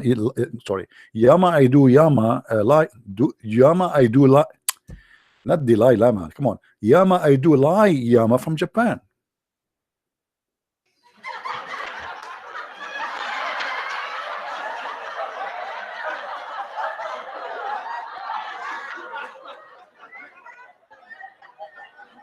It's proven, brother. It's proven. This is a true story. It's true. I mean, this is why I advise you, all of you.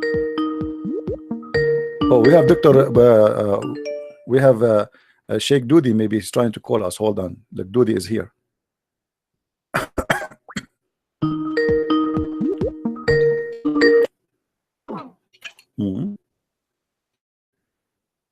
Why you call me if you don't want to talk? Sheikh Doody. No, you call me. Talk to me. Don't tell me answer this. Sheikh Doody. Okay, I will block you then. Answer this. Coward. Stop. Guys, Abbas, he said to me, stop quoting weak sources. What? Stop what? Are you sure? This is Sahih Bukhari. Sahihul Bukhari. Weak sources. Anything. Islam is weak. The Prophet penis is weak. Musa's stone storing his clothes. I mean, you can't trust anything these days. Not only these days, since the time of Musa. So here we go. Musa's the poor guy. He put his clothes in on a stone, and the stone is running away. But by the way, here we have a wisdom behind this story. Why? When he ran after the stone, he kept running, saying, "Oh stone, give me my garment. Oh stone, give me my." But he's totally naked. His penis like left and right, till he reached a group of Bani Israel. Man, oh man, look at the wisdom of Allah. Alhamdulillah. So now he is running naked in the street, and he reached the downtown, and they saw him naked, and everybody there, especially women, they said to him, "Wow, man, his penis looks so." Then they found him in the best what Allah is created. Did you see it says the best what Allah created? They found what? They are talking about his penis. Brothers and sisters, it's proven that Jewish penis is the best penis by the Prophet Muhammad Allahumma salli wa sallim alayhi. Prophet Moses, he have the best penis ever created, brother.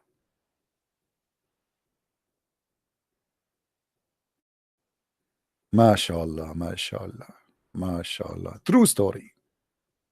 So Allah, in order to prove that Moses have no harina in his balls and his penis, he made Moses run naked in the street, and he ordered the stone to run away.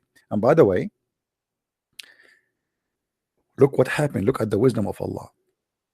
When Moses arrived between the Jews, and the Jews, they saw his penis, the stone stopped. No way. Look at this. Allah in control from heaven. Allah is moving the stone. The stone is moving. The stone is moving. Allah is watching. He have like I don't know, like wireless camera or something. He can see from far away, obviously. And he's controlling the stone running. And then when Moses arrived between the Jews, and everybody saw that his penis is so good to be true, so good, unbelievable. And then the stone stopped, like stop here. You know, stopped. That's it. The stone even cannot move. Brother, do you know why? Because Allah, He stopped the stone from moving. Isn't it amazing, brother? Beyond imagination, brother. I feel sometime when I watch this, it's like watching a movie about alien.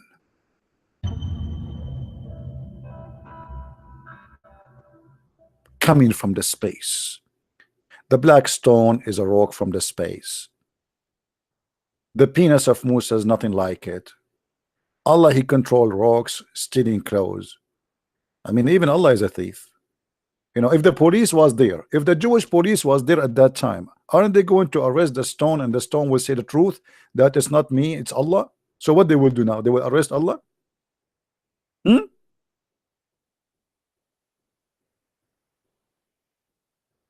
I am so glad that Allah, He did not say, and the second the stone stopped, it turned into a volcano.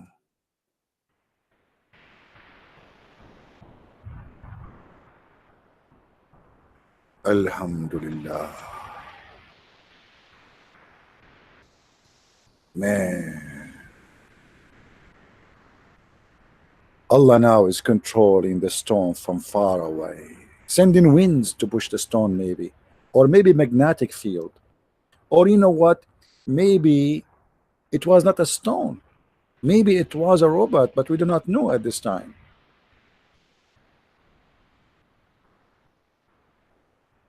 Unbelievable.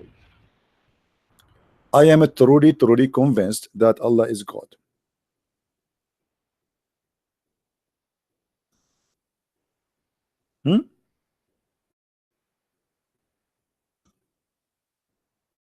Do we have any Muslim? Guys, why we have only 920 people since 2 hours? I mean, the number is not moving. It's impossible. Do we have any Muslim want to call us? Mayday, mayday.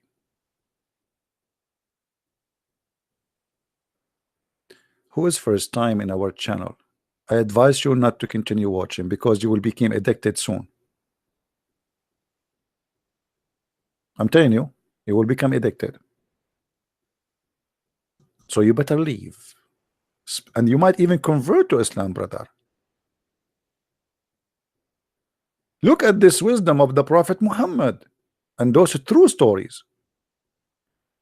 It's not only true stories, it's authentic resource and proving that Allah is a true God. And not only this, look at here, guys.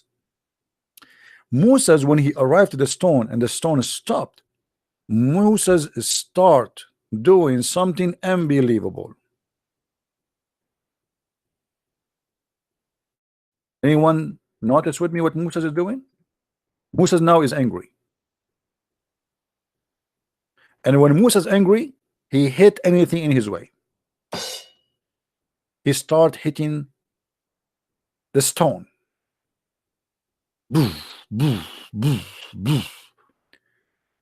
If I don't blame him.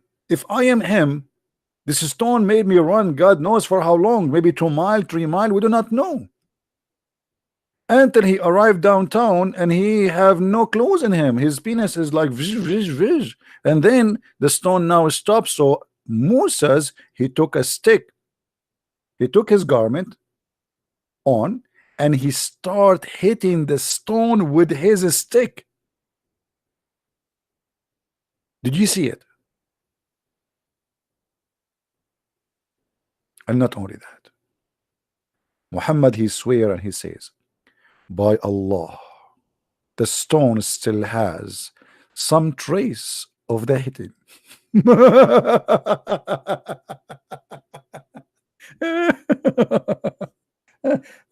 Boy, somebody called the police. We have a domestic violence.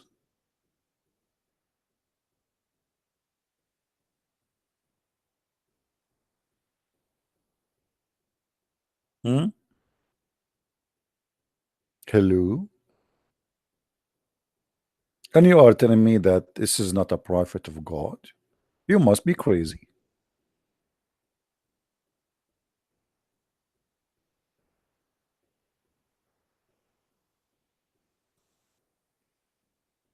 Yeah, actually, this is true. You know, in the Middle East, we are very strong. You know, Middle Eastern like me.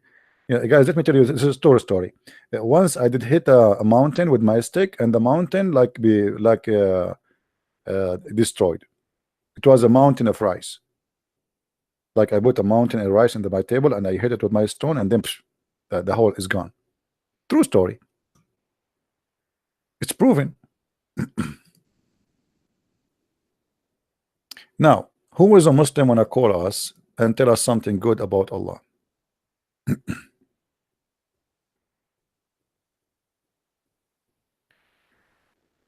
We have a question from a lady in Skype. She said, what is how the Muslim, like they say this hadith is weak and this hadith is rejected and etc.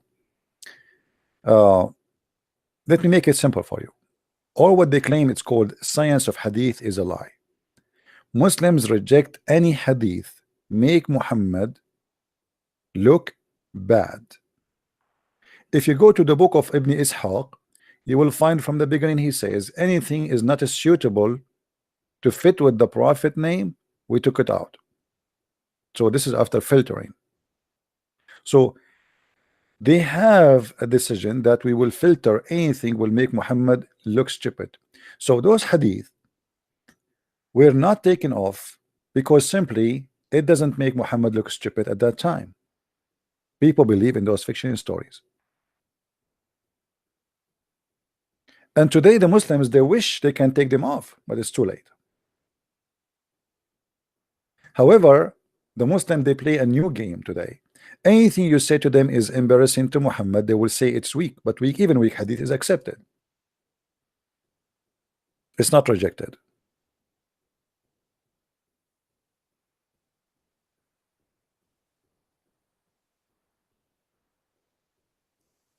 And when a Muslim, he says to us that Islam is based on two things, Quran and the Sunnah. And the Sunnah is based on what? And what Muhammad did and what Muhammad said. So if you say to me there's a lot of corruption in the hadith, then how we will know if Islam is correct or not? If you are saying to me that this is a hadith and it's full of corruption. Hey, hello? Can you take, my friend? Can you talk?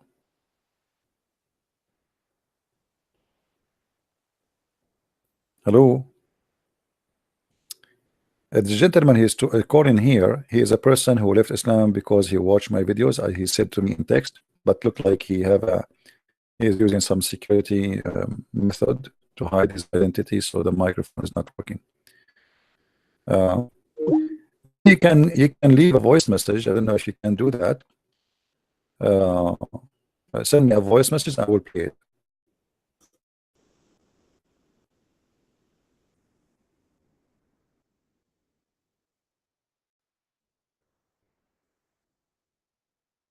As long as his mic is not working, the poor guy, he tried to call us many times.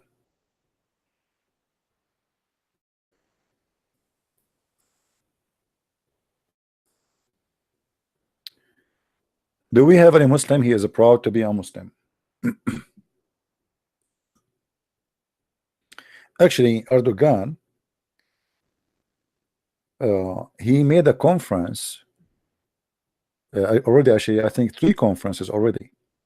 And the purpose of this conference is to delete all the bad stories in the hadith.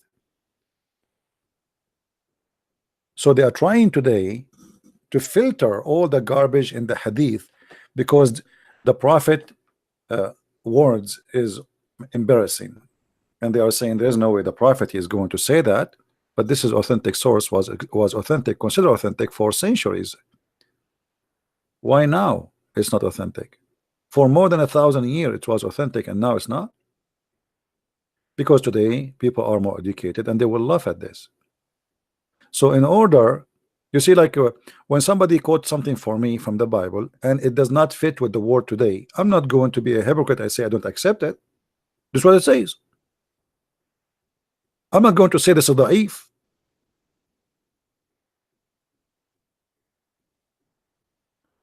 Muslims, when they deny those stories, is because they knew that this is embarrassing.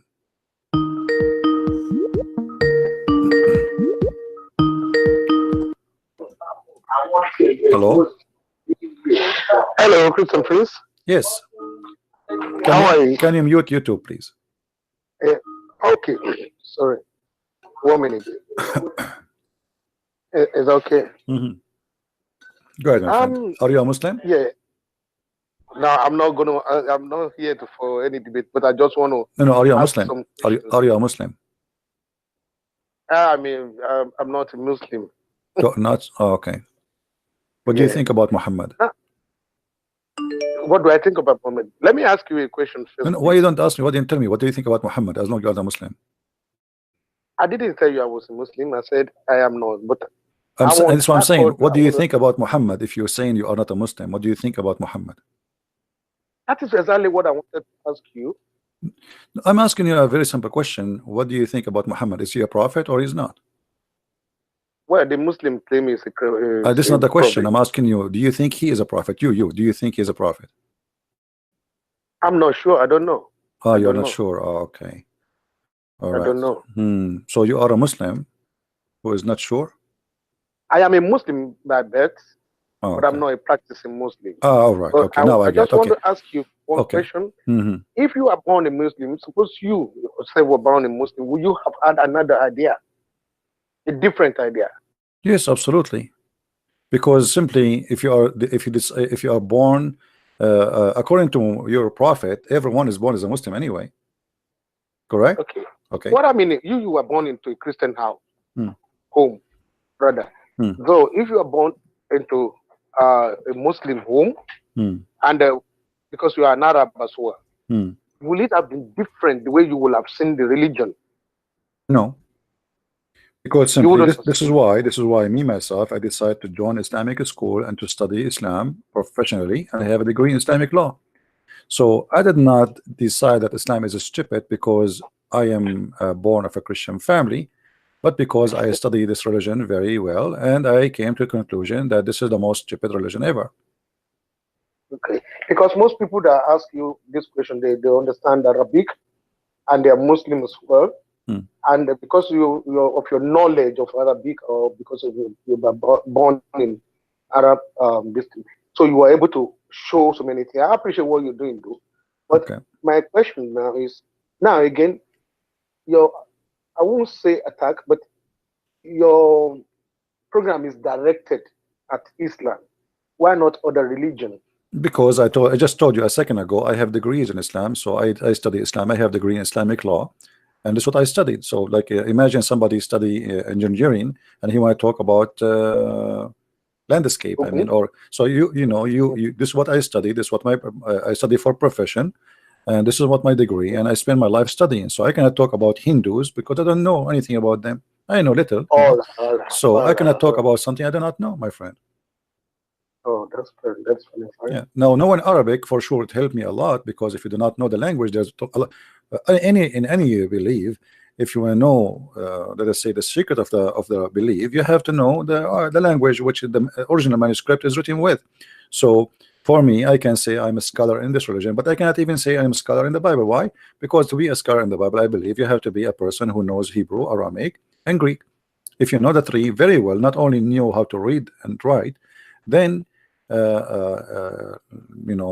then you can study the Bible, and you can be a professional scholar. Yeah. And I think that is why most Muslims want you to talk about the Christianity, like you said. You didn't solve it, but you were born into it. You know about it. You should know the Hebrew, the Greek, and whatever.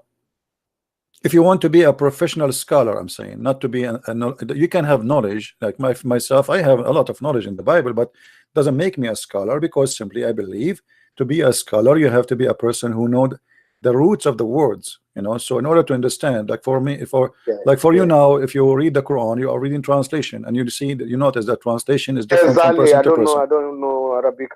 Yeah. Where are you from, my friend? Are you from Nigeria? I'm a Nigerian, yes. Okay, what do you think about this guy who called himself Ustaz, the one who called me? What do you think? Why you are laughing at him? Yeah. I know he fumbled it because it's just a stupid thing for somebody who does not understand the basic and the depth of a language to argue with somebody who understands who were born into the language. So it's just a stupid thing. And that is, something is just what many people were born. But as long you are from Nigeria, I want to ask you, how in the world this guy, there's people who listen to him, he do not know the basic, as you said, and you are a Muslim, because they don't know. They don't know. Many people don't know anything. These religions, even the Christianity religion to Nigeria, are foreign religions to us. And the way they brought it to us, many people don't ask questions. They don't query. They don't even read about it, and that is why they just accept it as it is. Some people will tell you don't talk while you are in the toilet. Okay. That the Satan lives in the toilet. Have you heard about that before? Is Satan what? The Satan lives in the toilet. If you are in the toilet, this is what Muhammad told them, that if you go in the bathroom and if you don't enter, I'll tell them, here, I live in UK. There are toilets that you will enter that you might even sleep as clean. Nigeria is a third world country, like I said. But maybe as at the time they were talking in the Arabian Peninsula and whatever, maybe it was just like when we used to shit in the bush. You understand what I mean? Actually, Muhammad, he used to clean his private part by his hands, and then he dry his hands in the wall, which means he do it in his room, in his bedroom, and then he dry his hands in the wall. And if there's a Muslim listening, he will say this is a lie. It challenged me, and I will show the difference. He dry his hand literally in the wall, so you can imagine the wall of Muhammad. He have a Picasso painting. But what proof have you got on that? But that will be, you will now go to one of the tafsir, or what is it called now? No, in the hadith we can show that from the hadith. In the hadith, yeah. And that is the argument of the Muslims, that the hadiths are not authentic, and so someone else not, because like you rightly said, because so many people has hadith. Are they there to see Muhammad himself physically, or is this a reported case? I'm trying to understand. Forgive me, because I have a hard time with your accent a little bit. Say again. Okay, well, this is what I mean. When you were talking about Muhammad, now that he sits in his room and clean his hand on the wall, I said, if you want to show a proof now, it's going to be in the hadiths. How can we believe the hadiths?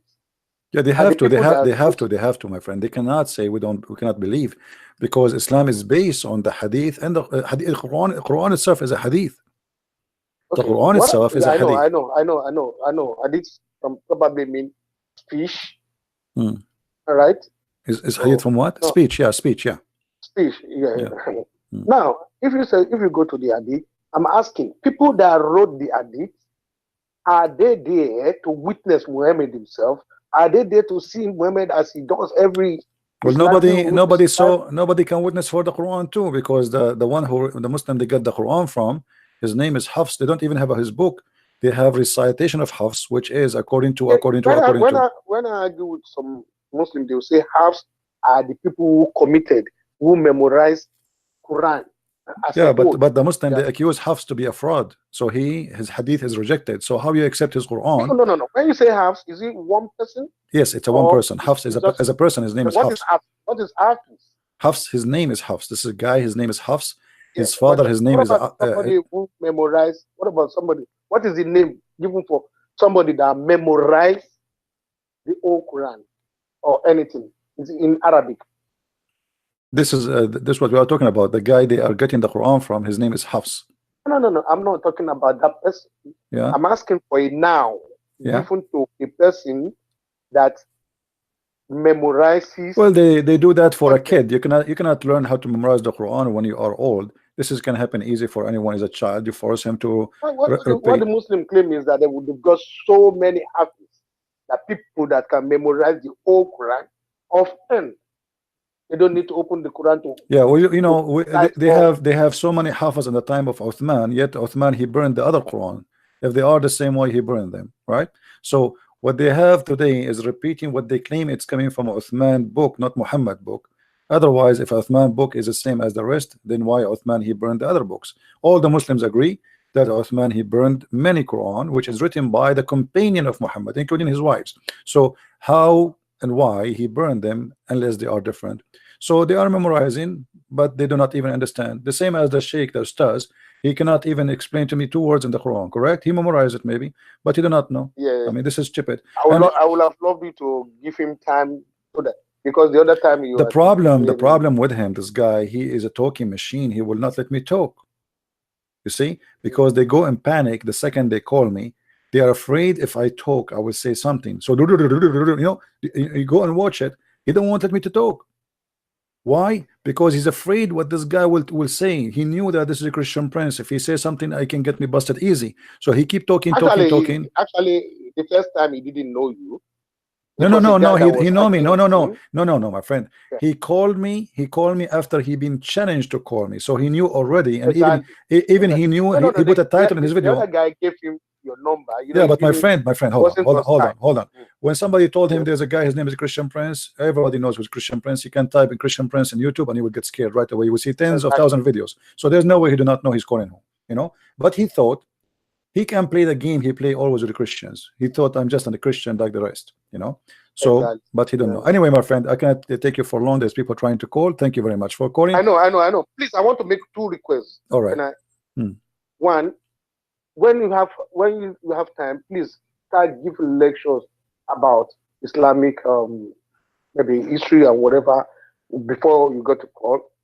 I've forgotten the other one, but that would. This is about Islam. What the first what? Islamic maybe foundation, the history and everything. I don't understand. You know, the way Islamic was brought into. Oh, okay, all right. How the start of Islam? You mean the beginning? Exactly. Okay. Thank you very much. Okay. Yes. No problem. All right, my friend. Well, thank you very much for calling. All right. You know, this guy, he called himself Ustaz, but he cannot be, you know, a student in a school. Ustaz mean a teacher, a master, you know. So he called himself Ustaz. He wear a suit and he claimed to be a sheikh in the same time. And he want to debate the Christians, but he do not know his book. He do not know our book. He is just a shish kebab, making money of those naive Nigerian, you know, fooling them. And he claimed to have knowledge. This is why when he called me in 2 minutes, it did not even take 2 minutes. The guy became, you know, there's no glue can put him together.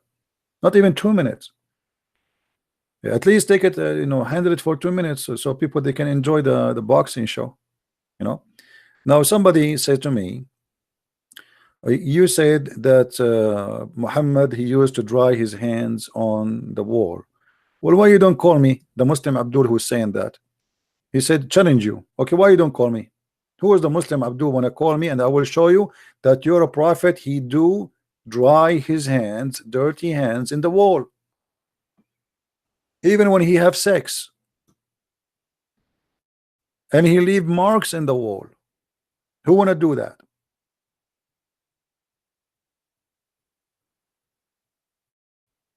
Anyone? Where is the guy who said to me, I challenge you? Don't challenge me, my friend. When you challenge Christian Prince, you make him go in an active mood. Like, you know, don't do that. Anyway, let me find you the hadith. You call me or lie or not, who care? Let us see if we can find it for you.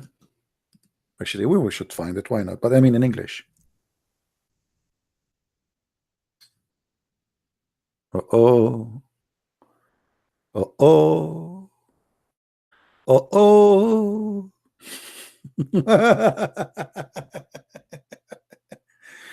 Brothers and sisters, do you see that?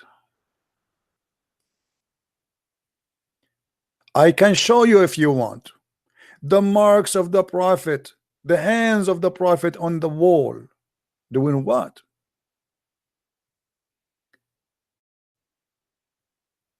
Doing what? Why the hands of the prophet leaving marks in the wall? Because simply the prophet, his hand is dirty and they are leaving mark in the wall. So he clean his orgasm in his hand and then he dry it on the wall.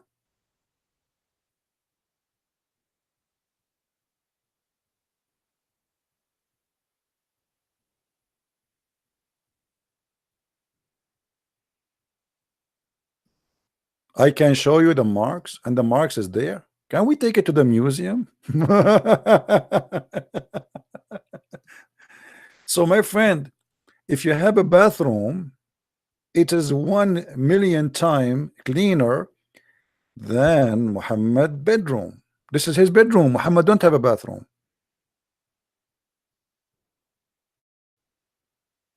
And Muhammad always, he have a habit, he dry his hands on the wall after he do poo-poo, after he piss, after he do have sex.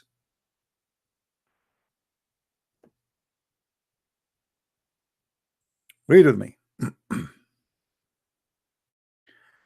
Messenger of Allah, or let's see this one or this one. Let's see which one. Hold on.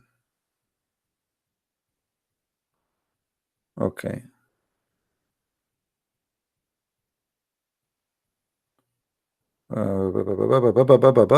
Okay. Which one? Which one?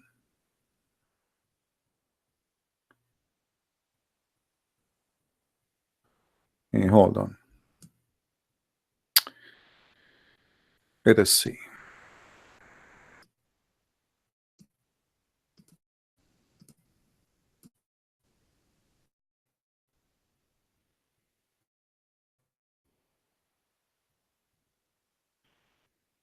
I'm trying to find you the hadith. It's very easy to find the hadith in Arabic, but sometimes it's going to be difficult to find it in English. And you know, you guys, you don't speak Arabic, sadly, so we have to find it in English.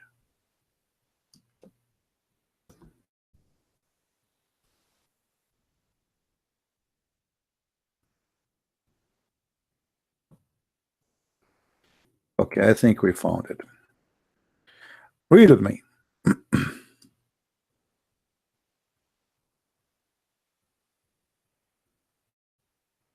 The Prophet performed ghusl from janaba. He washed his private part, and then he rubbed his hand on the ground or the wall, and then he performed wudu. This guy, he have a habit. Always he dry his hands in the wall. This is the wall in his house, in his room.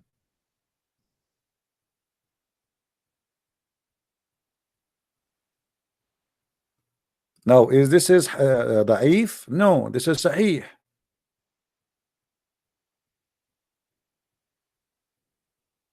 Wudu is ablution. The Muslims, they have to do certain ritual movement when they clean themselves, supposedly, otherwise Allah will not accept their prayer.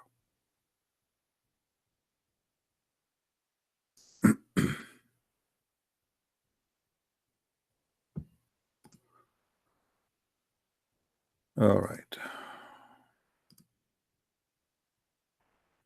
Another weak hadith. Abbas is saying to me, this is a weak hadith.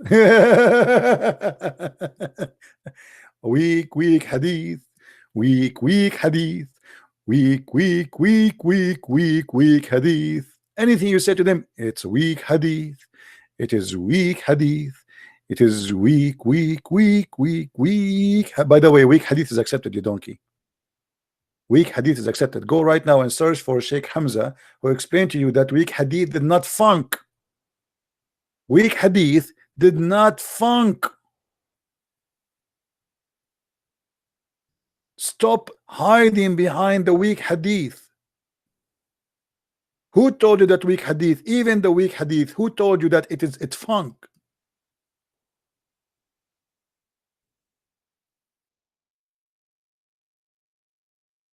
Liars.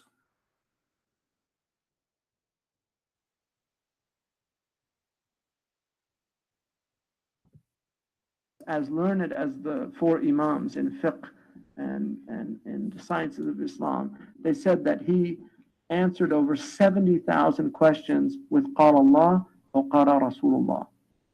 Yeah. The Imam, he answered, guys, he answered 70,000 questions by saying Allah said and the Prophet said. I asked one of my Mauritanian teachers, how's that possible? He said, come in su'al yujabu bi innama al-a'malu bin-niyat. He said, how many questions are answered with إِنَّمَا الْأَعْمَالُ بِالنِّيَّاتِ, you know, so, but he was a master of dalil and hadith. He was of the opinion that Nusfu Sha'ban was ma'mul. Let us see, hold on. And there were some weak hadiths. It was a collection by Ali Masroui's father. Just don't call me Abbas. And I like the collection, so I translated it. And to be trustworthy, all the hadiths that he put in, I put in there, and some of them were weak. But there's an attack on weak hadiths in our time. A weak hadith is anywhere from a B- to a D-. All right? A Hasan hadith is a B to an A-. And then a Sahih hadith, I'm just using a language you can understand. An A- is like a Sahih hadith is from an A to an A+ to 100%. Mutawatir is 100%. Al-Bukhari is like 98%, 99%. Muslim and Bukhari, 99%. Sahih Muslim, 97%. So a weak hadith is not thrown out. Just like a professor doesn't throw out a paper that gets a D-. It didn't flunk. It passed. It passed. So stop being a donkey and say to us, this is a weak hadith. It did not flunk. It passed. Did you hear it?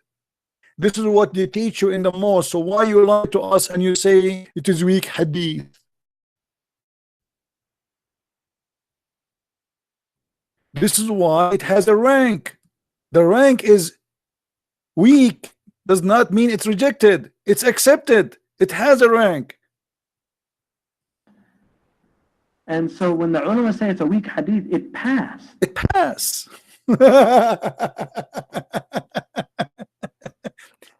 So the donkeys, you know, in order to, only donkeys, by the way, they use this argument. This is why he says weak hadith is a weak argument. He himself, he said, the one who say weak hadith, he is using a weak argument, and just quoting what he said. So in order to jump away from the stupidity of what is written in their books, they play the game weak hadith. As simple as that.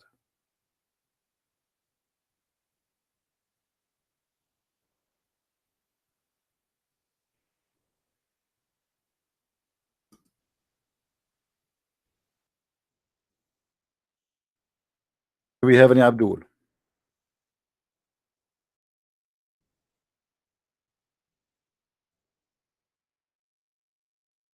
Any Abdul? Mayday.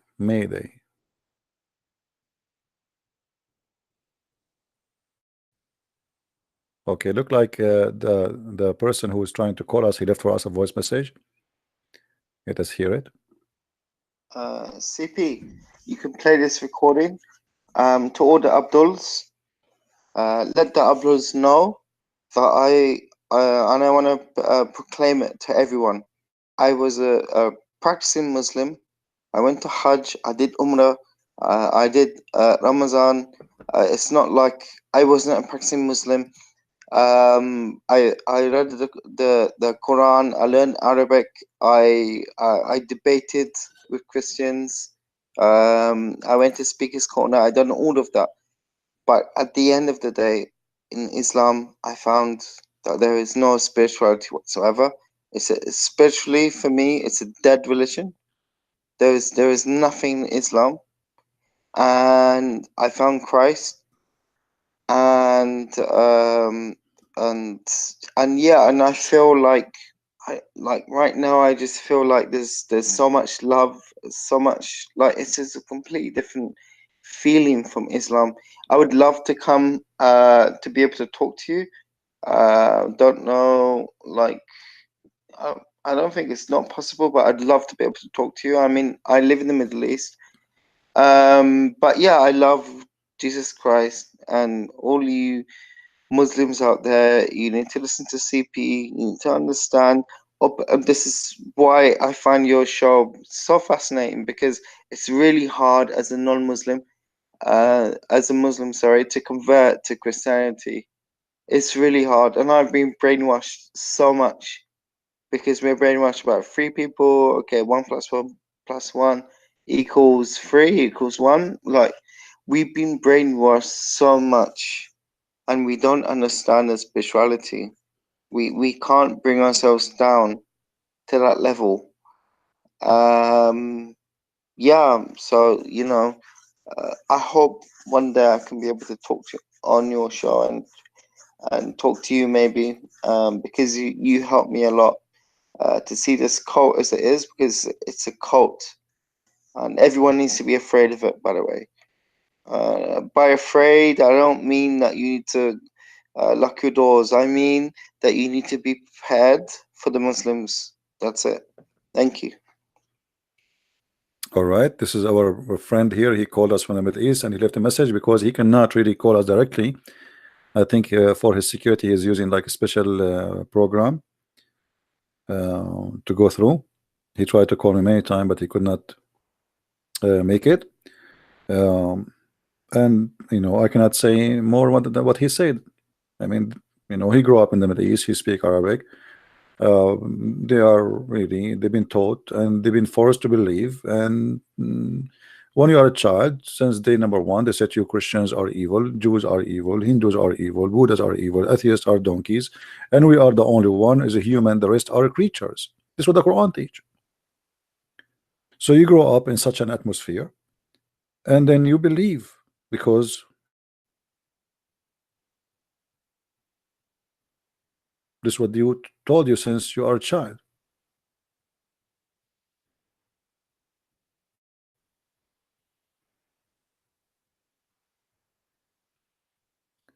But as you see, the truth cannot be hidden.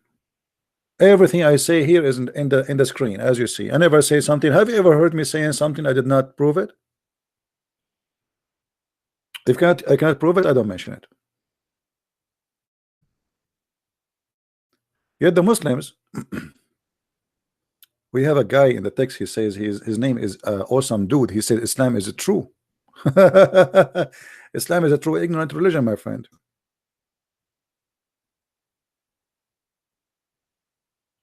What is true about it? Why you don't call me? Call me and show me what is it true about Islam. Here we go. I will change the topic for you.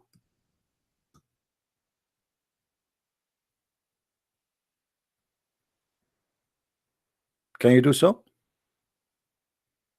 Who is a Muslim can show us that Islam have any truth in it?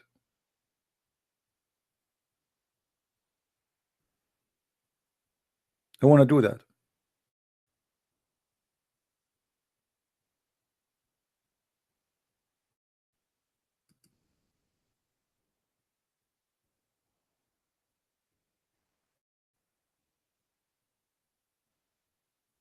Anyone?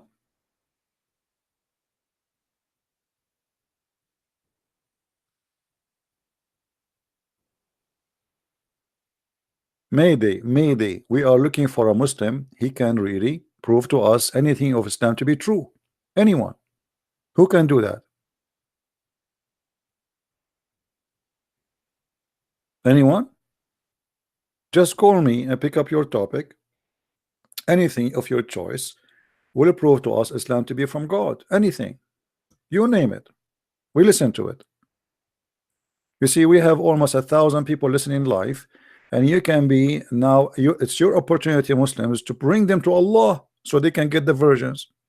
Me myself, I'm single. I like to have the versions, but I'm not getting the versions. Yes, Abdul. Yeah, Christian. How you doing, man? I'm fine. What happened to your Sheikh Doody?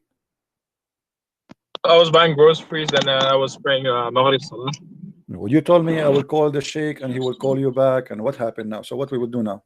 In 10 minutes. I told you. Sorry about that. I was busy with some buying home groceries. And okay, so he's going to call me today or no?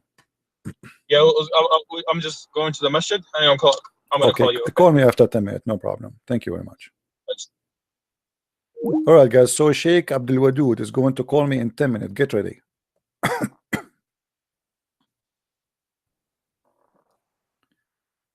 In 10 minutes, we will have a big sheikh with long beard is going to call us. His name Sheikh Abdul Wadood. All right. So here we go. You got what you are asking for. A real sheikh, not like Zakir Naik.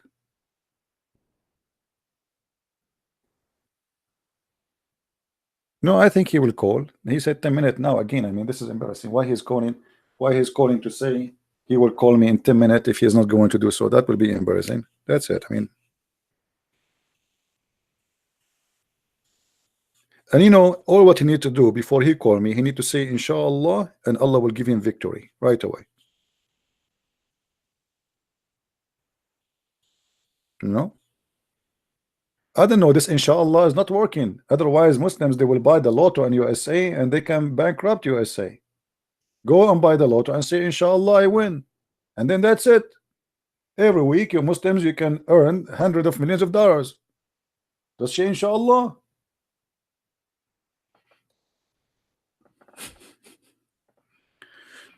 This will remind me of the guy who used to be a Muslim. His name is Convert to Islam. He used to call himself Convert to Islam. And once in one of his videos, he was like, blinded by the cult of Islam, and he said, each time, a miracle of Allah, a miracle of Allah. Each time, as an example, I go to the grocery store, and when I arrived to the cashier, I found that I forgot my wallet, and then Allah, I say Allah, Allah, Allah, and Allah, he put in my pocket exactly the same amount I need for my grocery. As an example, $7.11. You believe it? The guy, he just say Allah, Allah, Allah, and Allah, he put in his pocket the exact amount he need for his grocery. $7.11. This is true story. Okay. Today I received my bill for heating. This month is crazy. We have like minus almost 40 degree. It's crazy cold.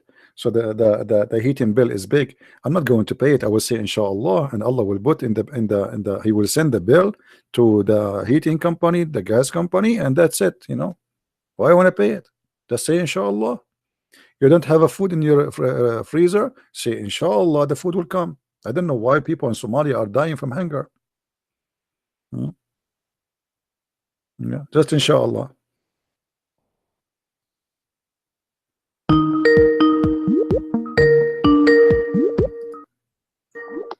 Hello. Hey, Caspian Prince. Hey, Emil. This guy, by the way, he called me names. He challenged me. He said, and now finally he called me. He said he was abroad. How are you, my friend? Are you okay now? I'm fine, and you? I'm alive. What do you want to say to us, my friend? Do you see our topic today? Okay, so you are streaming on YouTube? Yes, we are live on YouTube.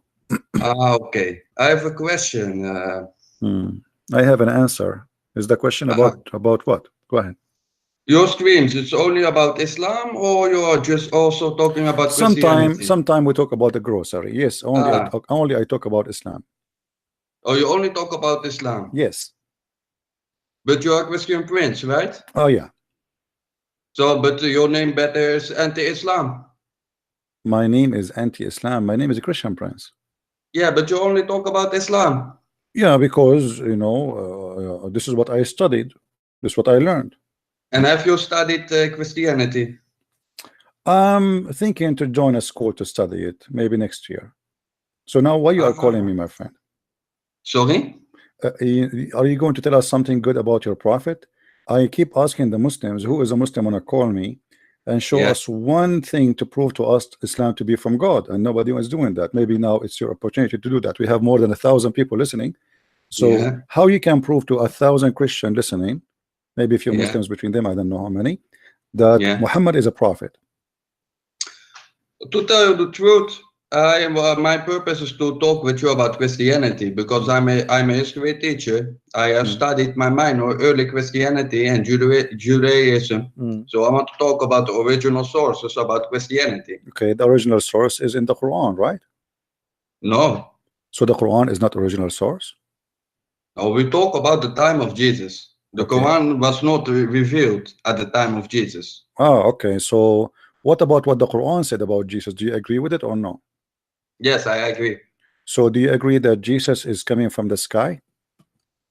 Jesus is coming for the sky. From the sky, from heaven. Yes, he was sent. No, this is not the question. Jesus, he was in heaven before he came a man. Yes or no? Everyone was in heaven. Every human was in heaven. Give me your reference, please. Reference, there's in the Quran, there's a story about all the humans before they were born. They were souls. They were gathered before Allah, before God. Show me the and reference. Allah Show me the said reference. to them, You are a "Am I history. your Lord?" You are a history and everyone teacher. agreed. Show me reference. You know this story. No, I do not know the story. Show me the reference, please. Don't give me a speech. No, this you know this is common knowledge. No, I do not know common knowledge. I know knowledge. There's nothing is called common knowledge, because sometimes common knowledge can be stupid. You mention something, I want you to show it to me. Where it says that all a human is coming from heaven. Sorry? Where it says that all a human are coming from heaven. It's in the Quran. Where is that? Show us. Yeah? Where? Show me.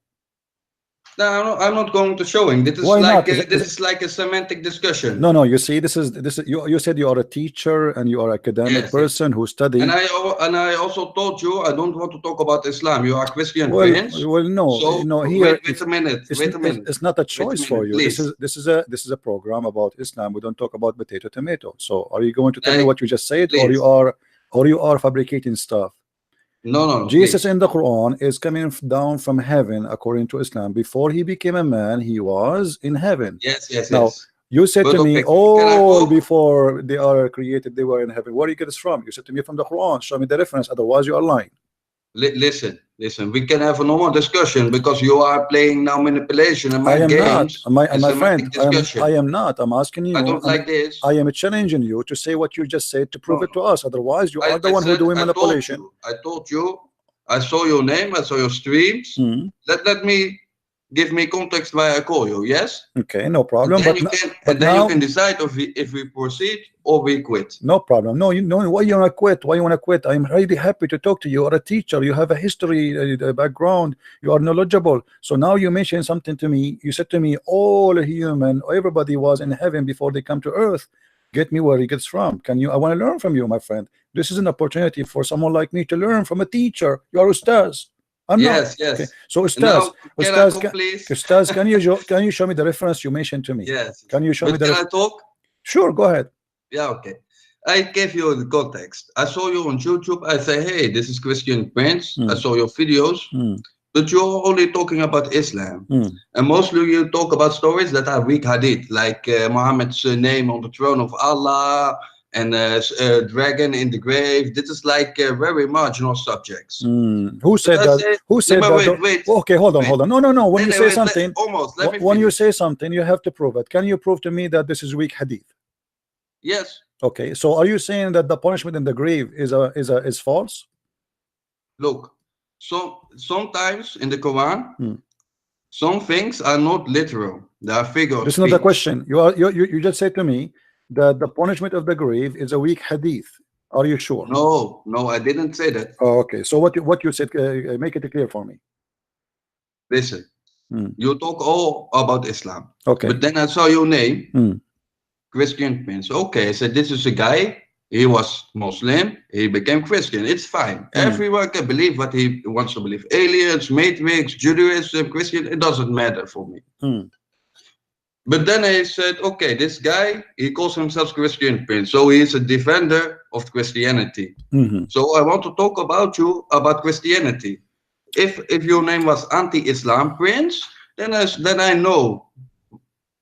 So that is my question. You only talk about the Islam. We can talk about Christianity. No, listen, we can talk about Christianity, no problem. But this is an exchange of conversation, not one way. So you cannot say to me only when I talk about Christianity. So if you say something to me, first of all, I have the freedom to answer you the way I like.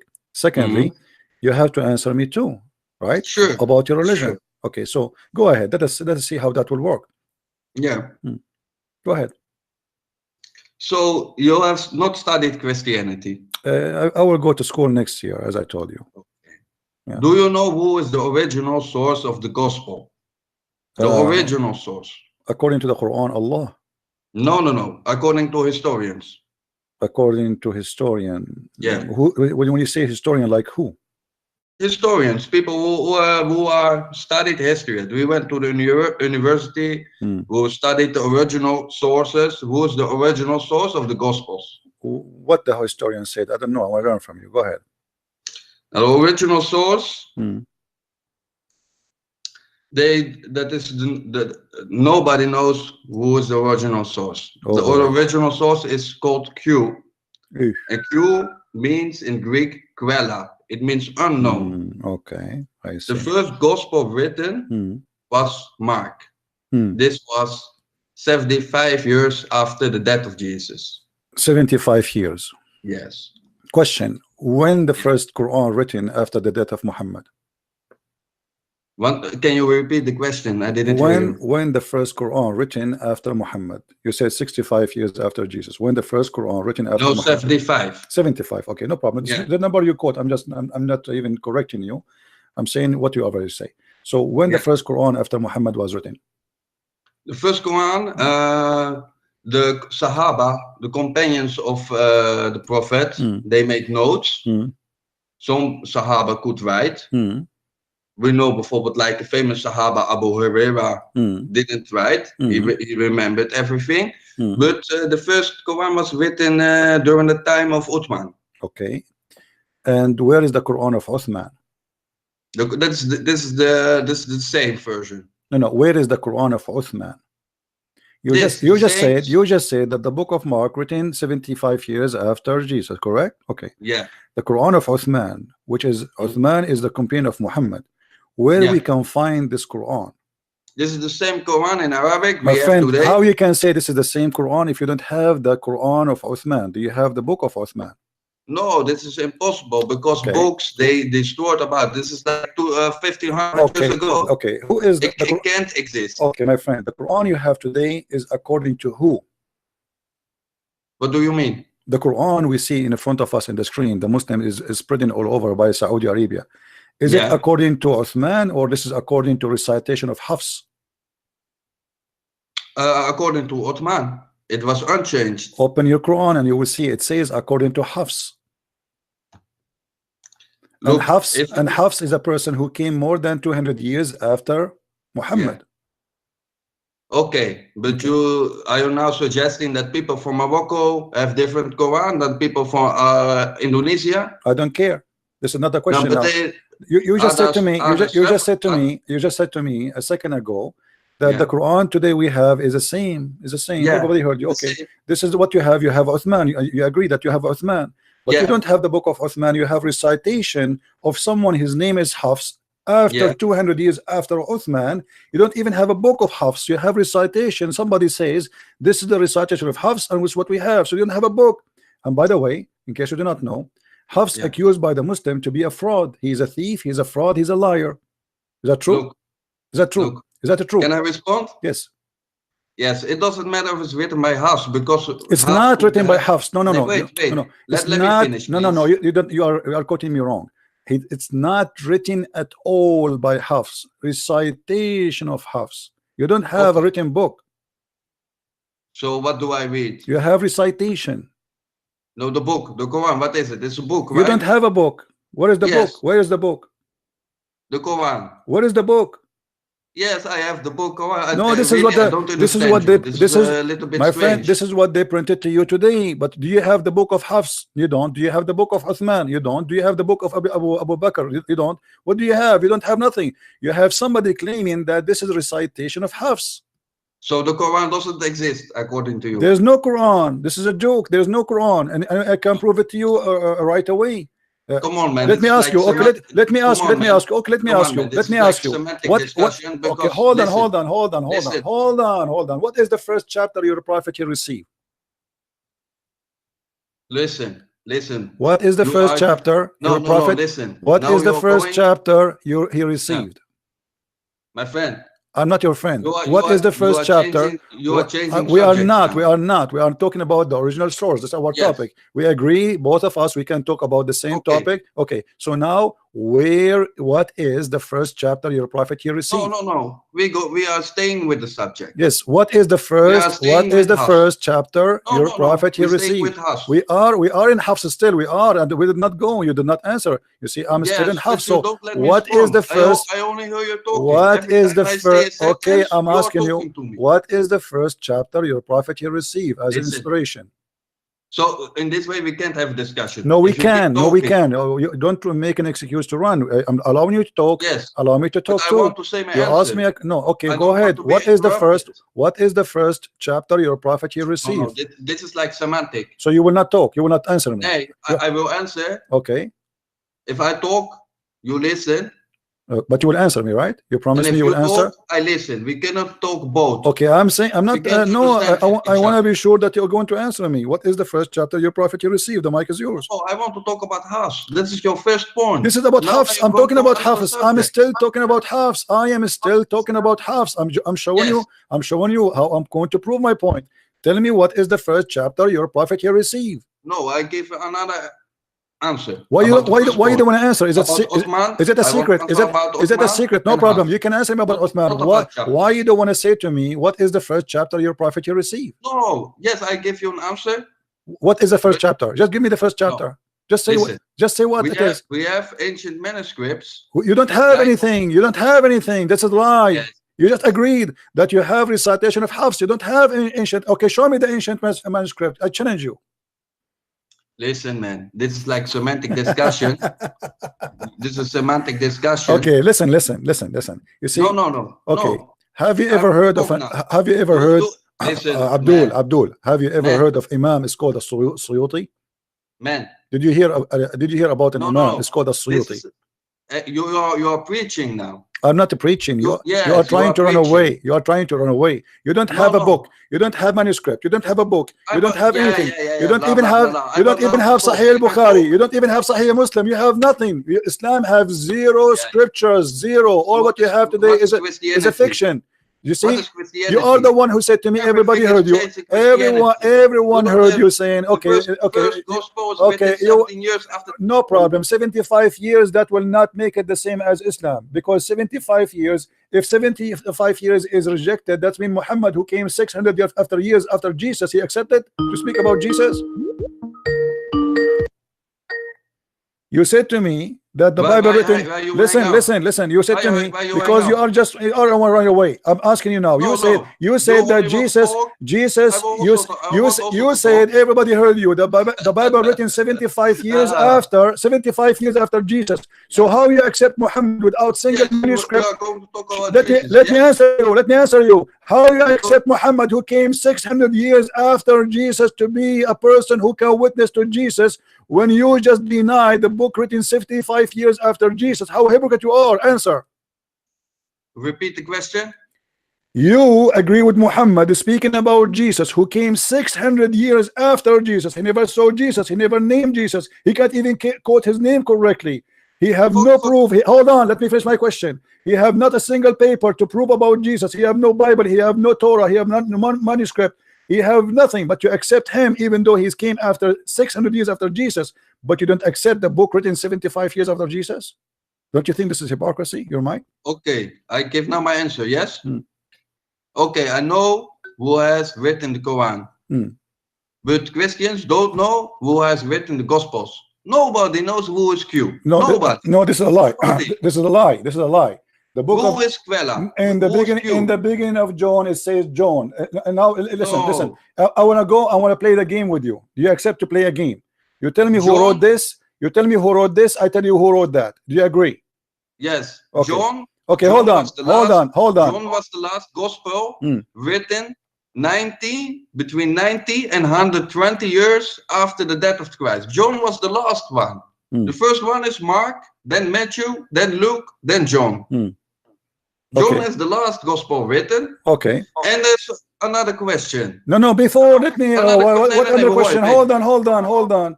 So why your Quran acknowledge John and Paul and Mark and even Peter?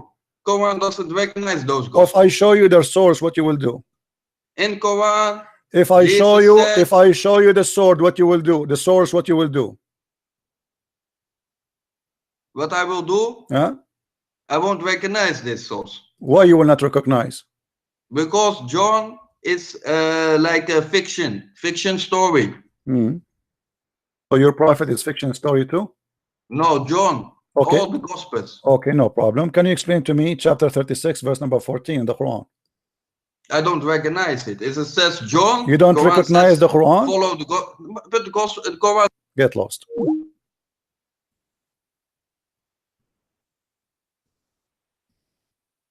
I don't talk to kids. The second you say to them, I'm going to get you busted from your book, he don't recognize even the Quran. Take a hike. 75 years after Jesus, he said, is rejected. 600 years after Jesus is accepted. And now, not only that, he reached the point, he claimed to be a Muslim, he denied the Quran. He says, I reject the Quran. Well, you are out of Islam anyway. We have Abdul trying to call us. Yes, Abdul. You are out of Islam anyway. Oh. Yes. How are you, Abdul? Yes.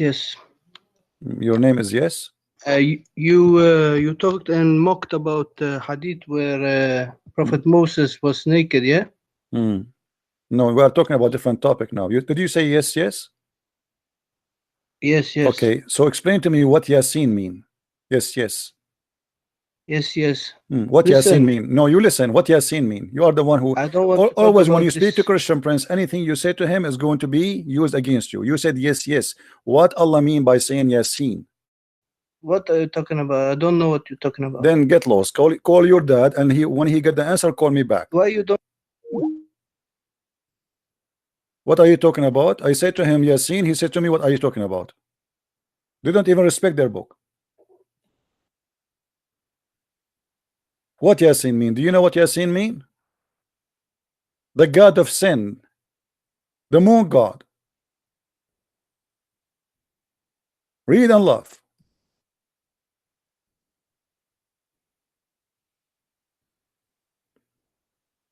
Your God, he swear by the moon god.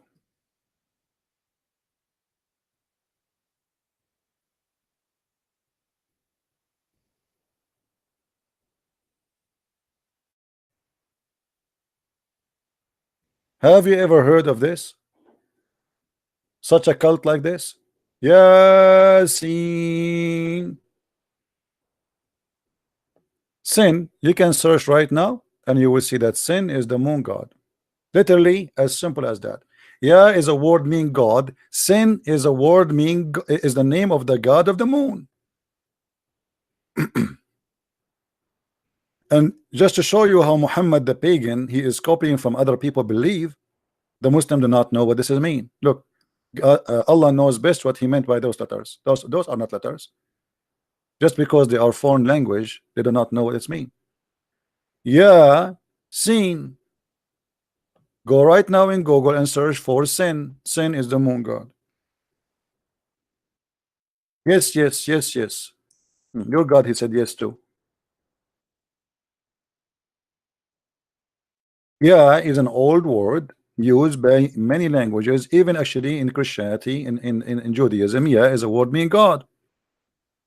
Is an old Aramaic inherited from languages before them. Sin is the moon god. Yeah, sin. Why Allah he swear by sin the moon god? You tell me. Everything in this religion is by the moon. If you remember, when the Quran speak about the chapter of An-Najm,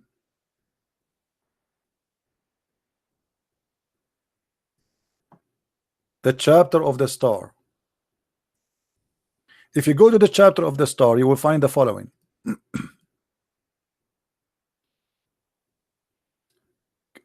Muhammad was saying, he's asking people to worship the Lord of the star, the God of the star. What star is that? And how Allah can be God? His cousin, he said, I am a kafir on the Lord of the star. The Prophet said to him, aren't you afraid that Allah will send his dog to eat you? That because in old mythology they believe that God have beasts and they are dogs, big dogs, and they have a sound or a voice of a lion. And if you don't believe in him, he will send his beast and he will eat you. And Allah, the God, he swear by the star. By the star when the star is coming down. Why Allah he swear by the star? Then his cousin, he said to him, I became kafir in the Lord of the star. Let me see if I can show you in English. Oh, we cannot fight in English.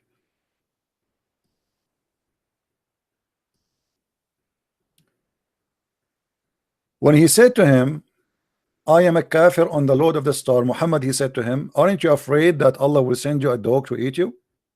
And according to the fictions of Muslims, that when this guy he went in a trip to Yemen, Allah he sent his dog and he ate him. Allah he has a dog. And yet the Muslim they claim that they have source and they have a religion. Allah he hate the dogs. Muhammad he said kill all the dogs. But yet Allah himself he have a dog.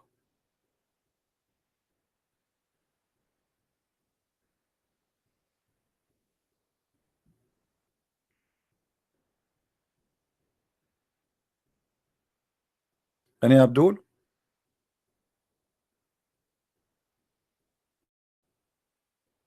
Mayday, Mayday. Yes, yes, yes. This is why you remind me of chapter yes.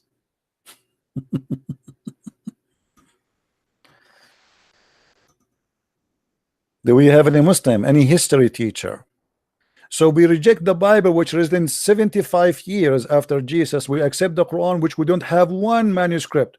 Do you remember 2 years ago when the Muslims they found in Birmingham a page? The leather dated to before Muhammad.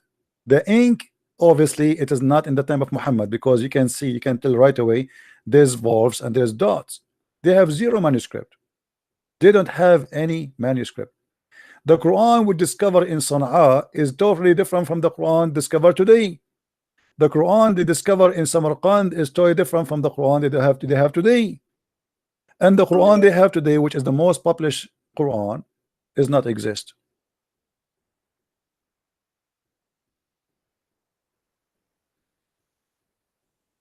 Every year we discover more manuscript for the Bible.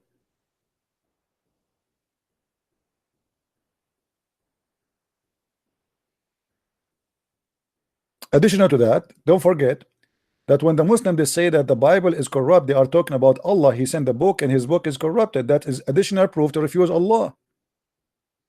Regardless you want to believe in Christianity or not. The second you say to me that the book of Allah is corrupt, that is a clear proof that Allah cannot be God. How Allah he sent books yet he cannot protect them?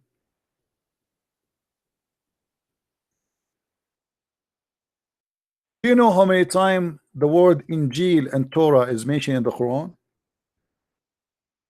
How many times that Allah he claimed that he is the one who sent the Torah? All those verses, look at this. Endless.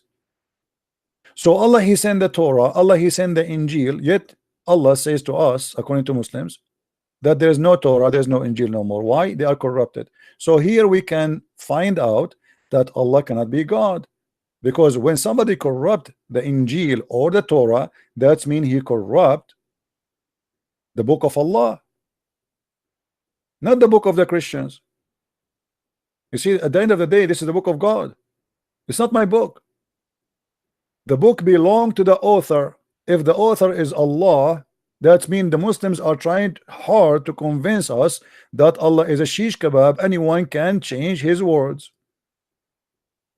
If I can defeat Allah and change his words, obviously Allah cannot be God. So the second a Muslim he says that the Bible of Allah is corrupted, he just admitted that his God is a shish kebab and he's fake. Are we following, guys? Either you believe that Allah is God and nobody can change his book, or you believe that he is not God and no anyone can change his book. I am a Christian, Prince, and nobody can change my book, but I am not God. Here we go, my books in Amazon. I have 9 books. Change my book, I challenge you. You cannot. So how me as a human being, I can protect my book, but Allah as God, He sent the Injil, He sent the Torah, He sent the gospel to Jesus, He sent the Torah to Moses, yet you Muslims, you say to us that it's corrupt.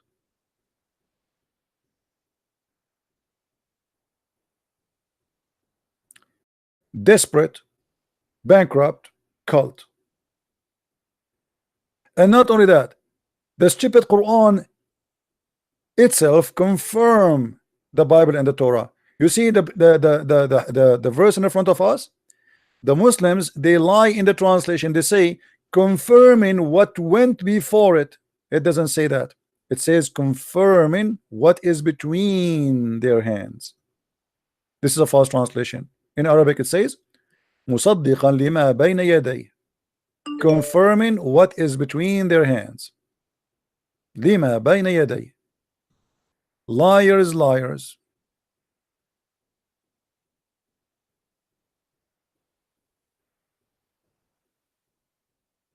So how you say to me that the Bible is a change and then the Quran says confirming it? Guys, do you remember the guy who just called me? What his name? Abbas is the one. Abbas, the idiot. He said that yes, in the time of the Prophet, the Bible was not changed. Okay, that's good. So at least we have copies at that time. Show me the copy. Why Muhammad did not have a copy? We asked this guy who claimed to be a history teacher, do you have a copy of Muhammad Quran? He said no. Do you have Uthman? He said no. Why? It's impossible to reserve it. So why you are asking, why you are saying, you know, look at the hypocrisy. He just said that in his religion they have no original books, but he's requiring you to have original. We have manuscript. He said it's impossible. We are 2,000 years far, 600 years before Muhammad. So how come the one who came long before, they have more manuscript from the one who came long after?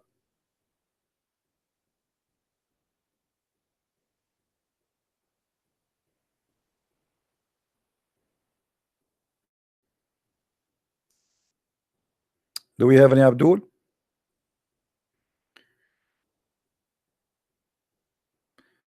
The one who call himself awesome dude, are you a Muslim?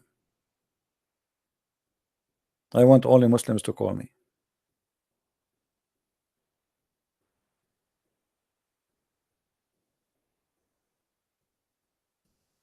Do we have any Muslim?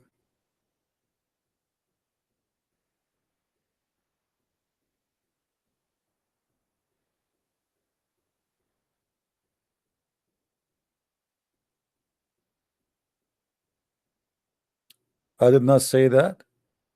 Okay, hold on. We wanna call Abbas, give him a chance to explain what he said. Maybe we get him wrong. Abbas is angry now. Don't say that to Abbas. If Abbas get angry, you don't know what Abbas can do.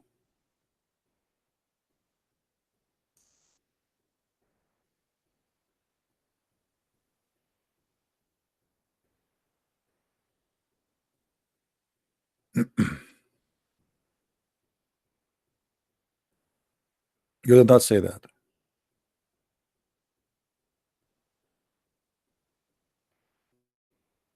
Call me, Abbas, call me. Let us see what you say.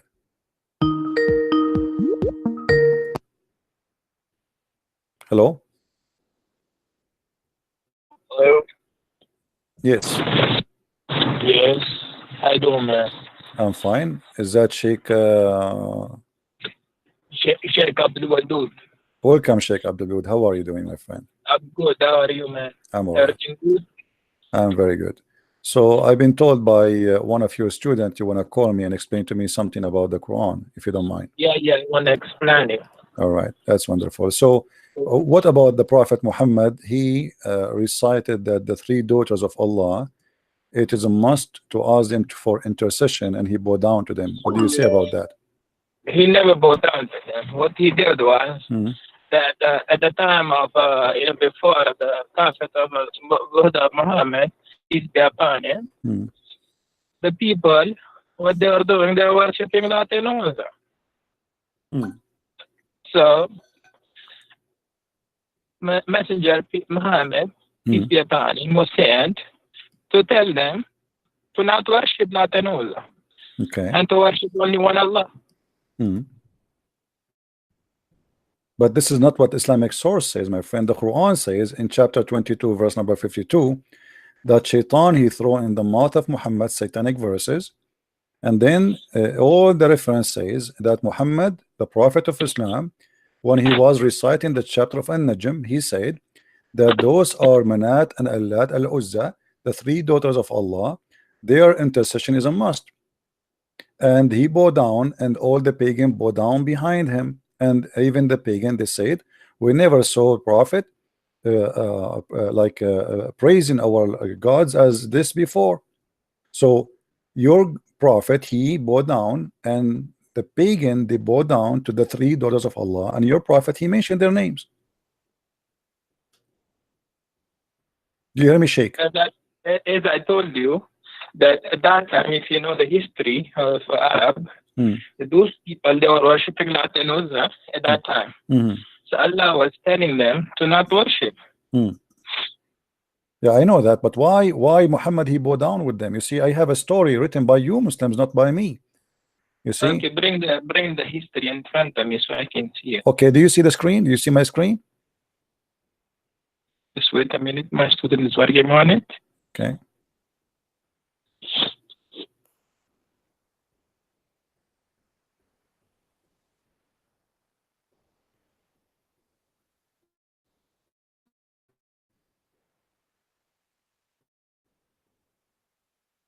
Okay, this is Asab Nuzul by Al-Wahidi. Do you speak Arabic, Sheikh? Yeah, I do. Yeah, let's see what. Okay.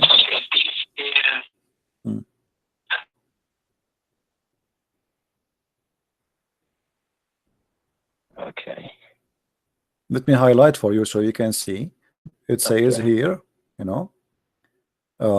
So when the messenger he was reciting, he revealed to Muhammad to him Surah An-Najm by the star when it saith, Surah chapter 53, the messenger of Allah bless him and give him peace recited it, but when he reached have ye thought upon the Allat and Al-Uzza and Manat, the third, the other, chapter 53 verse number 19 to 20, the devil put in his tongue that he had secretly wished and hoped for, and said, these are the mighty grands, the Gharanik, and their intercession is to be hoped.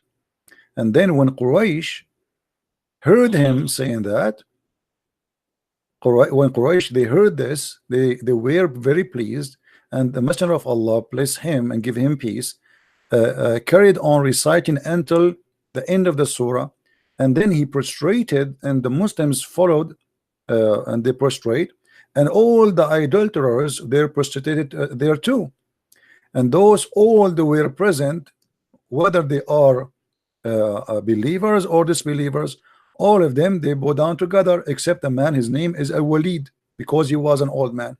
So your source, my friend, saying clearly that your prophet, he worshipped the three daughters of Allah, he granted them prayer, and he was teaching, claiming that Allah taught him to say that the three daughters of Allah, they are to be worshipped and ask for intercession. What do you say? If you look at the translation, right? The translation is telling you the messenger of Allah, Allah bless him, gave peace and care on reciting the end of the surah. So that means that he was reciting Quran and he went to sajda to Allah. He didn't do sajda to the Latin Uzza. Yeah, but he mentioned already he mentioned that Allat and Al-Uzza, three daughters, he acknowledged them as their intercession is a must, and then he bowed down at the end, no problem. That was the problem. That was the problem at that time, that the Mushrikeen in Makkah, they were worshipping Latin Uzza. And your prophet, he worshipped them, as you see, he mentioned their names. He was reciting the verses of Quran. Okay, what he said, he said that the three daughters of Allah, their intercession is a must. right? So your prophet. That was the must for the mushrikeen in Makkah. Yeah, but he is the one who said that. He is the one who said. He said that was the must for the mushrikeen in Makkah. No, So he did not. No, he did not say it's a must for the mushrikeen. He was reciting chapter of the Quran. He was not reciting what they believe. He was reciting Quran, chapter of An-Najm. So he was reciting An-Najm, and he inserted in An-Najm that the three daughters of Allah, their intercession is a must. He is not saying, don't say that he was saying it's a must for them. That is not true, my friend. That is not to fabricate. Don't fabricate things some your prophet did not say. It's not fabricated, brother. Okay. I think you have a lot of questions about Islam. I think you are questioning Islam by so much that you have read everything. Good. So that's well done for you. You have read it, but you have not read it with a scholar of Islam. So you need to sit with a scholar and learn from them to teach you the Quran and Hadith in detail. Okay. So you can know what Quran and Hadith really is about. So you're asking me now to go and learn from the scholars. I thought you are a scholar, you are a sheikh. Yeah, that's what I'm saying to you. So as long as you are a sheikh, why you are changing what is written there? It says that the prophet, he said that the three daughters of Allah, the Garaniq, their intercession is a must. At the end, he bowed down, and all the pagan, they want to bow down together.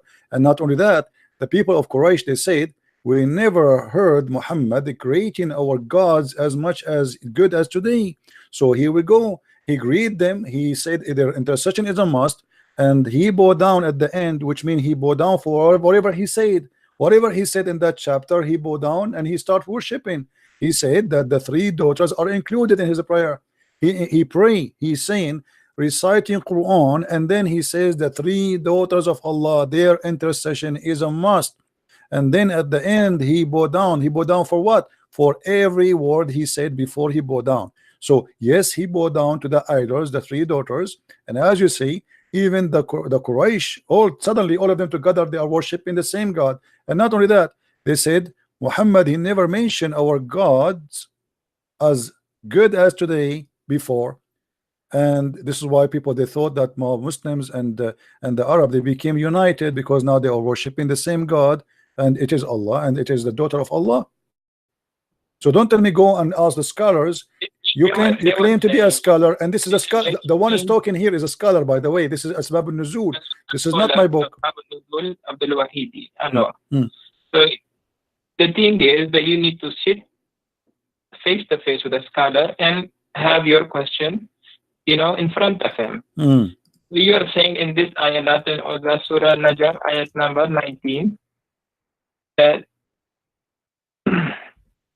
have you ever considered the idols of Lat and Uzza?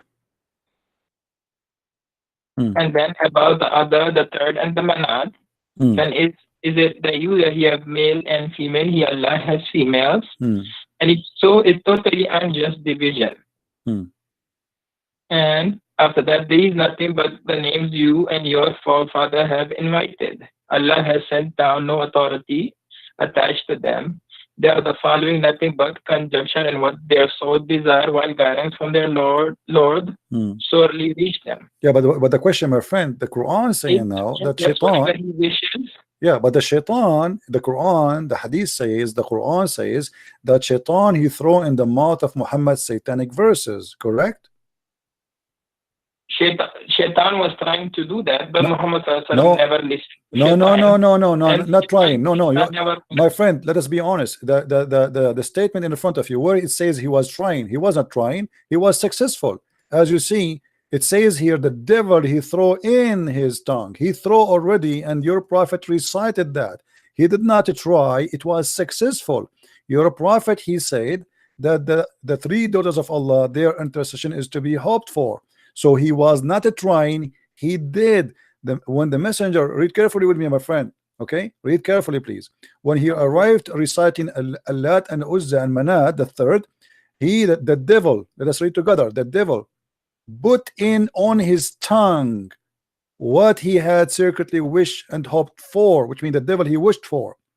These are the mighty grants, the granite, and their intercession is to be hoped for. So your prophet, he said, what the devil he put in his tongue, said that, and everybody heard him, that the three daughters of Allah, Allat and Manat and Uzza, their intercession is a must and hoped for. So your prophet recited satanic verses. And not only that, you will see in the same page, you will see that the angel later, angel Jibril, came to Muhammad and he said to him, those verses you recited before is not from Allah. Here we go. At the evening, read with me carefully. At the evening, Jibril, peace be upon him, went to the messenger of Allah, Allah bless him and give him peace, and said, what have you done? You recited to people that which is did not bring from Allah. Glory is to He. And you said what I did not say to you. So my friend, don't tell me that Satan was trying. Shaitan was able and he was successful, and even Jibril, he came to Muhammad and he said to him, what you have done. Go ahead, my friend, answer. So if you know that most of the tafsir of the Quran, that you know there is not, sometimes they're not recommended by all the scholars. You know about this, right? What is the one you recommend for me, as long as this one is not recommended? I'll recommend Marif al-Quran by my student. He's telling me to make it easy for which one? And by Mufti Muhammad this is a new. Are you Ahmadiyya or something? This is a new. Those are really scholars. Who are those scholars? Those are not scholars. I never heard of them. So you are saying to me, Imam like Al-Wahidi, At-Tabari, the real Imams are not considered by you, but a guy who just born yesterday, he made a book, and this is the one who will explain the Quran to us. Don't you think that this is hypocrisy? It's not hypocrisy. So how you don't accept the original, the scholars? How come now this guy you are calling him Mufti? He learned his religion from who? From those scholars. So how now he can explain the Quran better than them? Better than them. Why? He is what? He is so good. So now what we will do with this? Are you saying that this guy what can you read for me what this guy he said about this verse? Okay, go ahead. What your scholar he said? He's saying that we did not send any messenger. Allah says, you are not our prophet. He faced a situation that when he recited the revelation, the satanic cast doubts about what he recited. The satanic people, or those people who are worshipping Lat and Uzza. Okay? So Allah nullifies what the Satan cast. Then Allah makes his verses firm. Allah is all-knowing and all-wise. This is an interpretation now? He did not. He did not give interpretation. He's just quoting the verse again. I mean, this is funny. How this can be interpretation? He's just my friend. Okay, I will go with this funny interpretation because he did not give interpretation. He did not give interpretation. Secondly, you just admitted that Shaitan he cast in the mouth of Muhammad, and Allah will delete it. What Allah deleted from mouth of Muhammad? What Allah deleted? He did not send any messenger before you know a prophet. It doesn't matter. It doesn't matter. This case here is about Muhammad. My friend, no problem. My friend, each time I talk to you, you start reading from zero. It look like we have a machine talking to us. My friend, I'm asking you friendly, please, friendly. The verse saying, and you quote for me, and I heard you that he said that Shaitan cast. Okay, Shaitan cast what exactly? Can you quote for us what he cast in the mouth of Muhammad? The Satan cast doubts about what he recited. What he recited? Can you tell me? They were doubting Muhammad. This is not the question, my friend. This is not the question. You just said Shaitan he cast in the mouth of Muhammad. The question is what he cast in the mouth of Muhammad. Can you tell me the words? About what he recited? Yes, about what he cast, what the Shaitan cast. Allah will take it off, correct? Okay, but what he cast, what the Shaitan said to Muhammad. As you said in Surah Al-Najm that Lat and Uzza was the people of Quraysh. They were worshipping Lat and Uzza at that time. This is not the question. This is not the question, my friend. I don't know what's wrong with Muslims. The second we ask them a question, they go in panic mode. I'm asking you friendly. What the Satan told Muhammad when he was speaking? What Satan made Muhammad? What he threw in his tongue? What is the sentence? Can you quote the sentence for us? So the Satan, they put nothing in the mouth of Muhammad. They were in the mouth of Muhammad. They were trying to put something of Lat and Uzza. Where you are getting this from? I mean, what do you mean trying? It says there that even the Quran says Shaitan cast. Allah will take it off. Not a trying. Who trying? It is a shaitan he cast in the mouth of Muhammad. Muhammad is from the satanic people, or he is a prophet? He is a prophet supposedly. So the Quran confirmed that Allah cast in his mouth. Why you are changing the words? I'm asking you, my friend. I'm asking you. First of all, when you say to me, you hear me? Do you hear me? When you say to me that they are trying, you are corrupting the Quran. The Quran says it clearly that Allah will take what shaitan cast in the Quran, not in the book of the pagan. The pagan is not, they are not following Allah anyway. They don't have a book. Come on. The verse says clearly, whatever shaitan he cast, Allah will take it off. Take it off from where? From the Quran, not from the book of the pagan. The book of the pagan. You don't have a book. Okay, so that the Quran, my friend, do you have first the concept of God? Can you explain the concept of God to us? The concept of God? Which one? In Islam? No, the concept of God of Christians. Why you want to change the topic? We'll go because the thing is, at first you don't know what to follow and what not to follow. Really? And you are the one who knows what to follow, what not to follow? Yeah. Okay, if you know how to follow and what to follow, why your prophet he kisses stone? For me, my God, he said, you asked me about the concept of God. It says, don't make images what is in heaven or in the sky, and not to worship anything except God. How Muhammad he kissed a black stone? Is that a concept of God to kiss a stone and to believe that it's a holy stone? Is that a prophet of God who says to him that I am going to protect you and you are Masum? And then we see that Muhammad receiving satanic verses. Is that the concept of God to say that God is one, and then you say Shahada, which is contained the name of Muhammad and the name of Allah?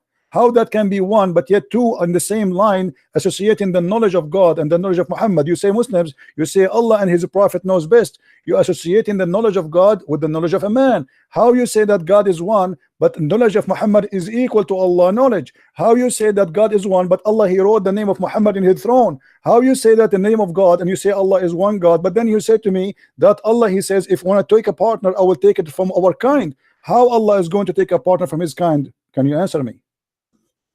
Okay. Now the mic is mine, right? Go ahead. Okay. So at first you said the black stone.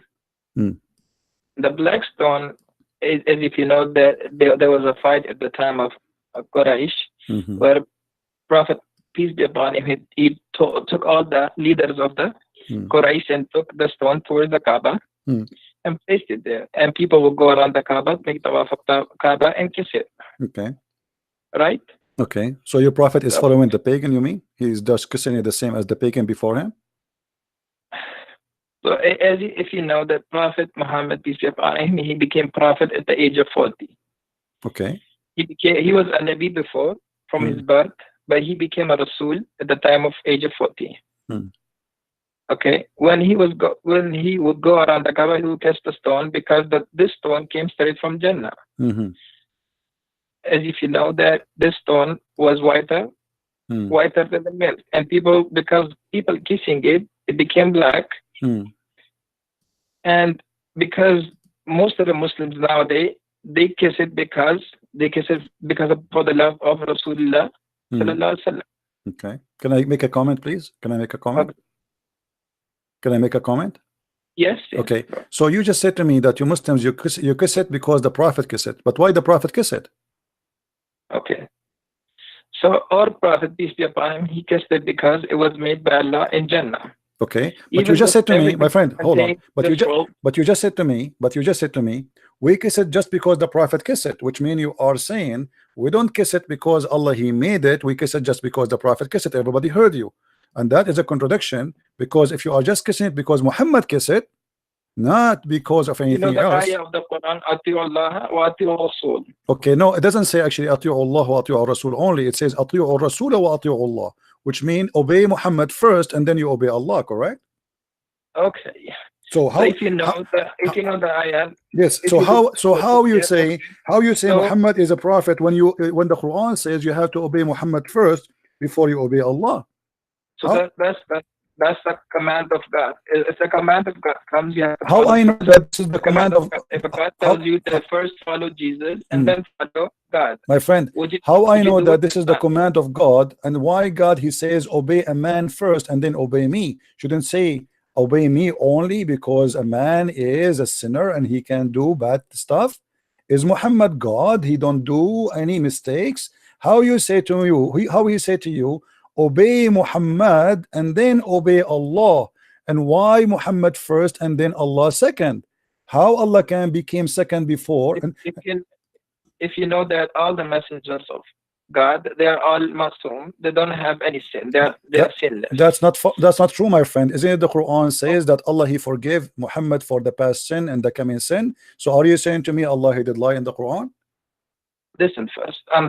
You wanna listen to me, or you wanna keep on, because I'm listening, my friend, but you are making a contradiction. I have to make a point before you change your mind, because it says in chapter 48 verse number 2, may Allah forgive to you your sin in the past and your sin in the coming time. So how you say to me Muhammad is ma'soom, but the Quran confirm that Muhammad is a sinner? Allah is telling through the mouth of our prophet, he's telling us that Allah would forgive the sins of those who accept Islam. No, that's not true. Not true, my friend. Chapter 48 verse number 2 is speaking specifically about Muhammad. So please, if you are a sheikh, you know, I accept from you a decency and honesty, not lies. Are you fabricating the interpretation for the verse, making it about the Muslims? This is about Muhammad himself, not about anyone else. Why you are, my friend, changing the meaning? I don't want to say the word liar. I promise myself to speak to your respect, but this is absolutely false what you said to me. This verse only about Muhammad. What are you talking about? Chapter 48 verse number 2. 48 verse number 2. Okay. Al-Fatih.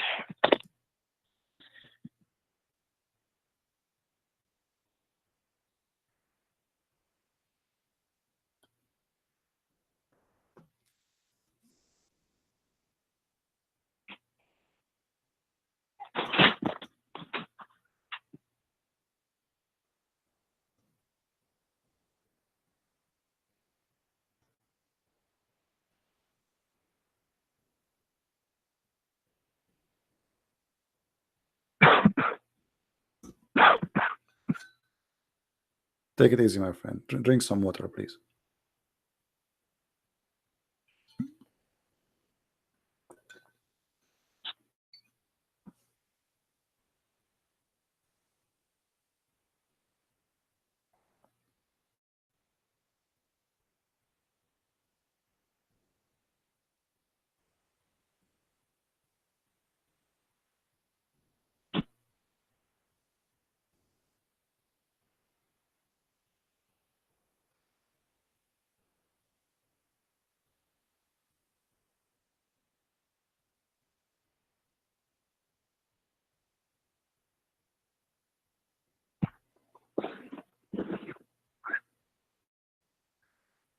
So if we go back to the history of this surah has been revealed when Makkah was Fatah. When Muhammad he came back to Makkah and he forgave all the people of Makkah, all the people who did all the bad things to Muhammad, peace be upon him, at that time. Yeah, but this is about your prophet. The Quran confirmed that he is a sinner. So don't tell me that this is about the believers, not about Muhammad. So now we correct the thing. Thank you very much. So the Quran confirmed that Allah may forgive the sin of Muhammad and his in the past and the one to come. So how you say to me that the prophet protected, but yet he is a sinner? And the same time, that would be a contradiction, because how he said to us, obey Muhammad, he is a sinner, obey him. Obey him, whoever obey Muhammad, obey me. But now I have to obey a sinner. That will make me obeying God. But if you are a sinner, that means I have to obey any sin you do, because you are a sinner, you are not perfect. Are you Muslims saying that Muhammad is a perfect God, but he's a man? We're not saying that he's a God. Okay. We're saying the prophet of Allah. Okay, but you are saying to me, he's ma'soom. What ma'soom mean? Ma'soom does not make mistakes, correct? Yes. Okay, but how he don't make mistakes, but he do sin? Sin is a big mistake. Sin is a big mistake, not a mistake.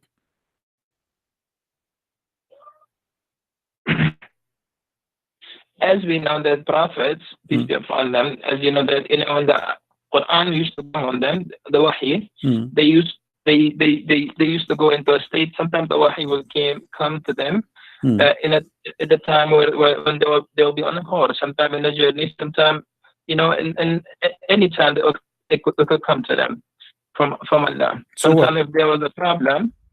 So if you really look into the Quran, and you have so many questions, I know that you anytime if I speak, you will keep on asking and asking and asking questions, you know. We are not asking questions. We are in the topic, my friend. Me and you, my friend, we need to sit together. We need to sit together, and inshallah, we need to sit together, and inshallah, Allah will help you understand and understand the wisdom of the Quran and what is the why everything was revealed in this way, and how the ayahs of the Quran was revealed, and how the Quran was compiled together. And inshallah, you will have a better understanding. So my friend, inshallah, you will not answer me. Inshallah, you have no answer. Inshallah, you are telling me I cannot answer you. Yeah, then answer me, my friend. Then answer me. Why you are giving me this speech about inshallah, inshallah? I have a question for you, and you are trying to avoid it. Inshallah, you will not answer me. Inshallah, we will sit together. You know, my friend, we will not sit together ever. I mean, I don't know where you live. I don't know who you are. So what do you mean, inshallah, we sit together? I want an answer. How you say to me that the Prophet is masoom, protected? Do you live in New York? No, I don't live in New York. I live far away. No, but anyway, we do not need to sit together. Here we go. We are talking. Everybody can hear us nice and clear. So the Quran confirmed that Muhammad is a big time sinner. So how the Quran says to us, if you obey Muhammad, you obey me. But Muhammad is a sinner. How I can obey God by obeying a sinner? It's like, imagine I am going to obey a guy. You just told me he is a sinner, and the Muslims, sorry to say, they lie to us. They say Muhammad is protected by God. He don't do sin. But as you see, the Quran in many verses, by the way, this is one of them, confirm that Muhammad is a big time sinner. And not only that, what kind of God? He gave a permission and license for sin to Muhammad. He said to him, I forgive your past and your coming sin. What is that? Since when God he gave a license for sin? Why Muhammad he can sin as much he has, even sin for the future he will forgive it? What does that mean? So if you believe in God, right? Do you believe in God yourself? If you believe in God, if you know that God, even today, if he says, if the day of judgment happens today, right? And God says, I will enter all the people who are making shirk against me, I'll make them enter into Jannah. Would you question him? It's not about a question. I question why not. I mean, I question if something doesn't make sense. If there's a isn't it the Quran said, my friend? Isn't it the Quran says why they cannot understand the Quran? If this book is not from God, you will find a lot of contradiction. So Allah, He told you that if you know, this is how you know that this book is from God or not. So He said, yes, question me in this case. I know in chapter 5 verse 101 it says, ask not questions. But here Muhammad is trying to silence anyone who asks me question. But the Quran says, أَلَا يَتَدَبَّرُونَ الْقُرْآنَ. Can they understand the Quran? If this book is not from God, they will find another contradiction. And this is a contradiction. How you say to me that Muhammad is masoom, and then you say to me Muhammad is a sinner? How you say to me that I have to obey a Muhammad, and then you say to me Muhammad is a sinner? Who are you say to me if you obey Muhammad you obey God? But you say to me that Muhammad is a big time sinner to the point may Allah forgive your sin is not even guaranteed. In chapter 4 verse number 82 it says, why they will not then bound the Quran? If it had been from other than Allah, they would have found in therein much a lot of contradiction. So the Quran is giving me the way to discover is book from God or not. So, and the same method I use it in the Quran, it's proven to me Quran cannot be from God. Okay, brother, you have really good questions, and inshallah we will answer all those questions for you. All right, my friend. Okay, so as you know that why was Adam and Eve, why were they taken out of? Why were they taken out of Jannah? Why?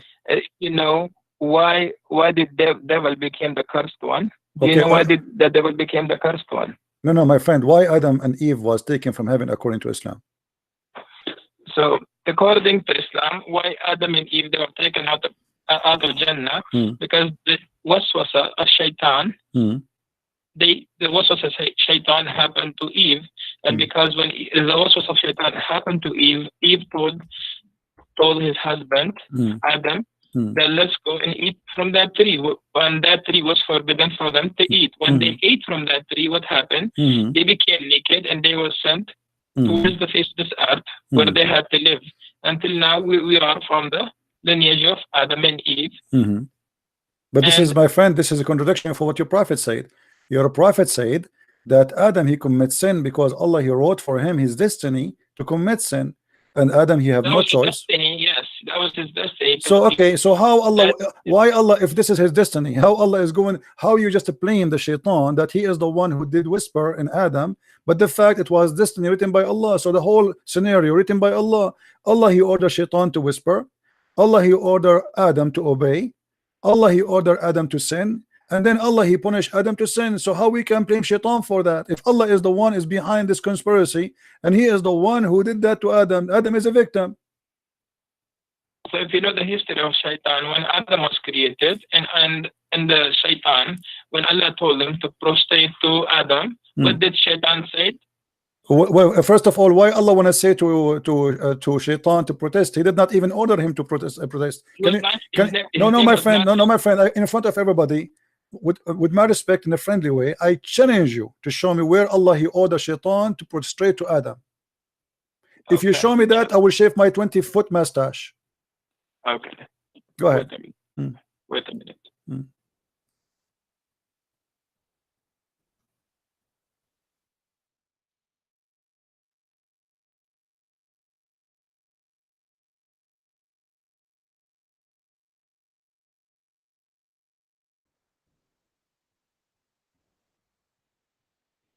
You want me to help you? You can go to chapter 2, verse number 34. Okay, brother, wait a minute.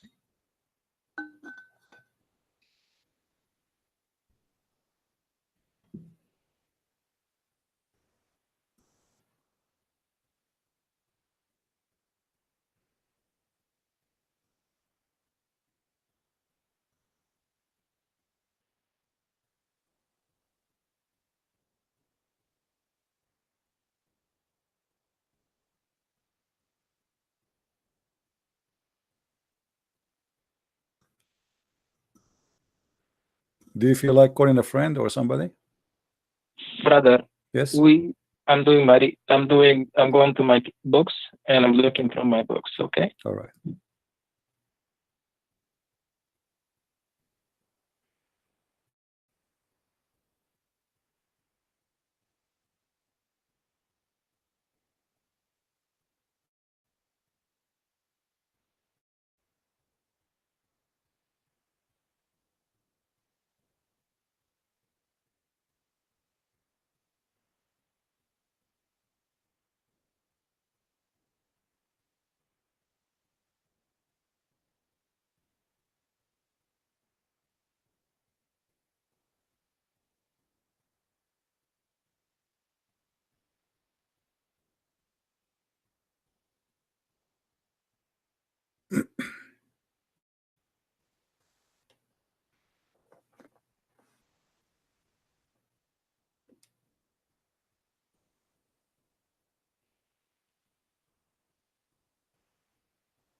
I would like you, by the way, to read my books in case you like to educate yourself. You can get them from Amazon.com. Yeah, brother, I will read your books too. Yeah, you can search in Amazon for Christian Prince, and you can find my books. You have all your questions in your book. Oh, I have answers for the questions, not only questions. I answer the questions in my books. Yeah, sure. Go ahead and read them. Okay. Okay, brother. So as you see, there's nowhere Go it to says that Allah he ordered Surah Shaitan number to bow down. Nowhere it says 15. order. He did not order Shaitan to bow down. This is a mistake. Surah Al-Hijr Surah what? 15, ayah number. Surah 15. Okay, verse number 31. Yeah. Okay, but he did not say. He did not say he ordered Shaitan. It says he ordered the angels. This is a mistake. This is a mistake in the. This is a mistake in the Quran. The Quran is making a mistake, a very, very bad mistake. Because if Allah he ordered the angels to prostrate, why he accepting Shaitan to bow down? So if you know at that time, Shaitan was one of the person amongst the jinn. He was amongst the jinn that he was accepting all the messengers and he was listening to them. No, my friend. When I say I order all the cats to say meow, why am expecting the dog to say meow too? He is not a cat. The Quran is so clear. It says Allah he ordered all the angels to prostrate, but Iblis he did not. But Iblis is not an angel. You see, for the Christian, they believe that Shaitan is a fallen angel. You Muslim don't believe in that. You believe he's a genie, correct? So Allah he ordered the angels. Why he is expecting Shaitan to bow down? This is not even right. If I say all, my friend, Shaitan was there with the so angels. So what? So it doesn't matter, my friend. Amongst the angel jinn. Okay, let's say he was there. But if I am saying all angels bow down, why I am upset from someone he is not an angel for not bowing down? That doesn't make sense. If I say all girls go out, let's say today, okay, you have two friends. Let's say two friends, right? And both of them they're really close to you. Okay, one is Abdul and one is Abdullah. Abdul and Abdullah, good names. Okay. Good names, right? So if you have two names, Abdul and Abdullah, if you tell Abdul, you know, both of them are really close to you, both of them you call them Abduls. Okay? Because they're so close to you, you just call them Abdul. Okay? You tell Abdul, come over here. If one comes and another doesn't come, how you feel? But my friend, you forgot that Shaitan is not a Abdul and angels are not a Abdul. They are two kinds of creatures. They are not both a human. They both have no. Listen, they you are said two. you will shave your mustache if I told you that Shaitan did not make sajda. No, I know. I said to you, if you can show me where Allah he ordered the Shaitan to bow down, where he ordered him. He never ordered Shaitan. He ordered the angels.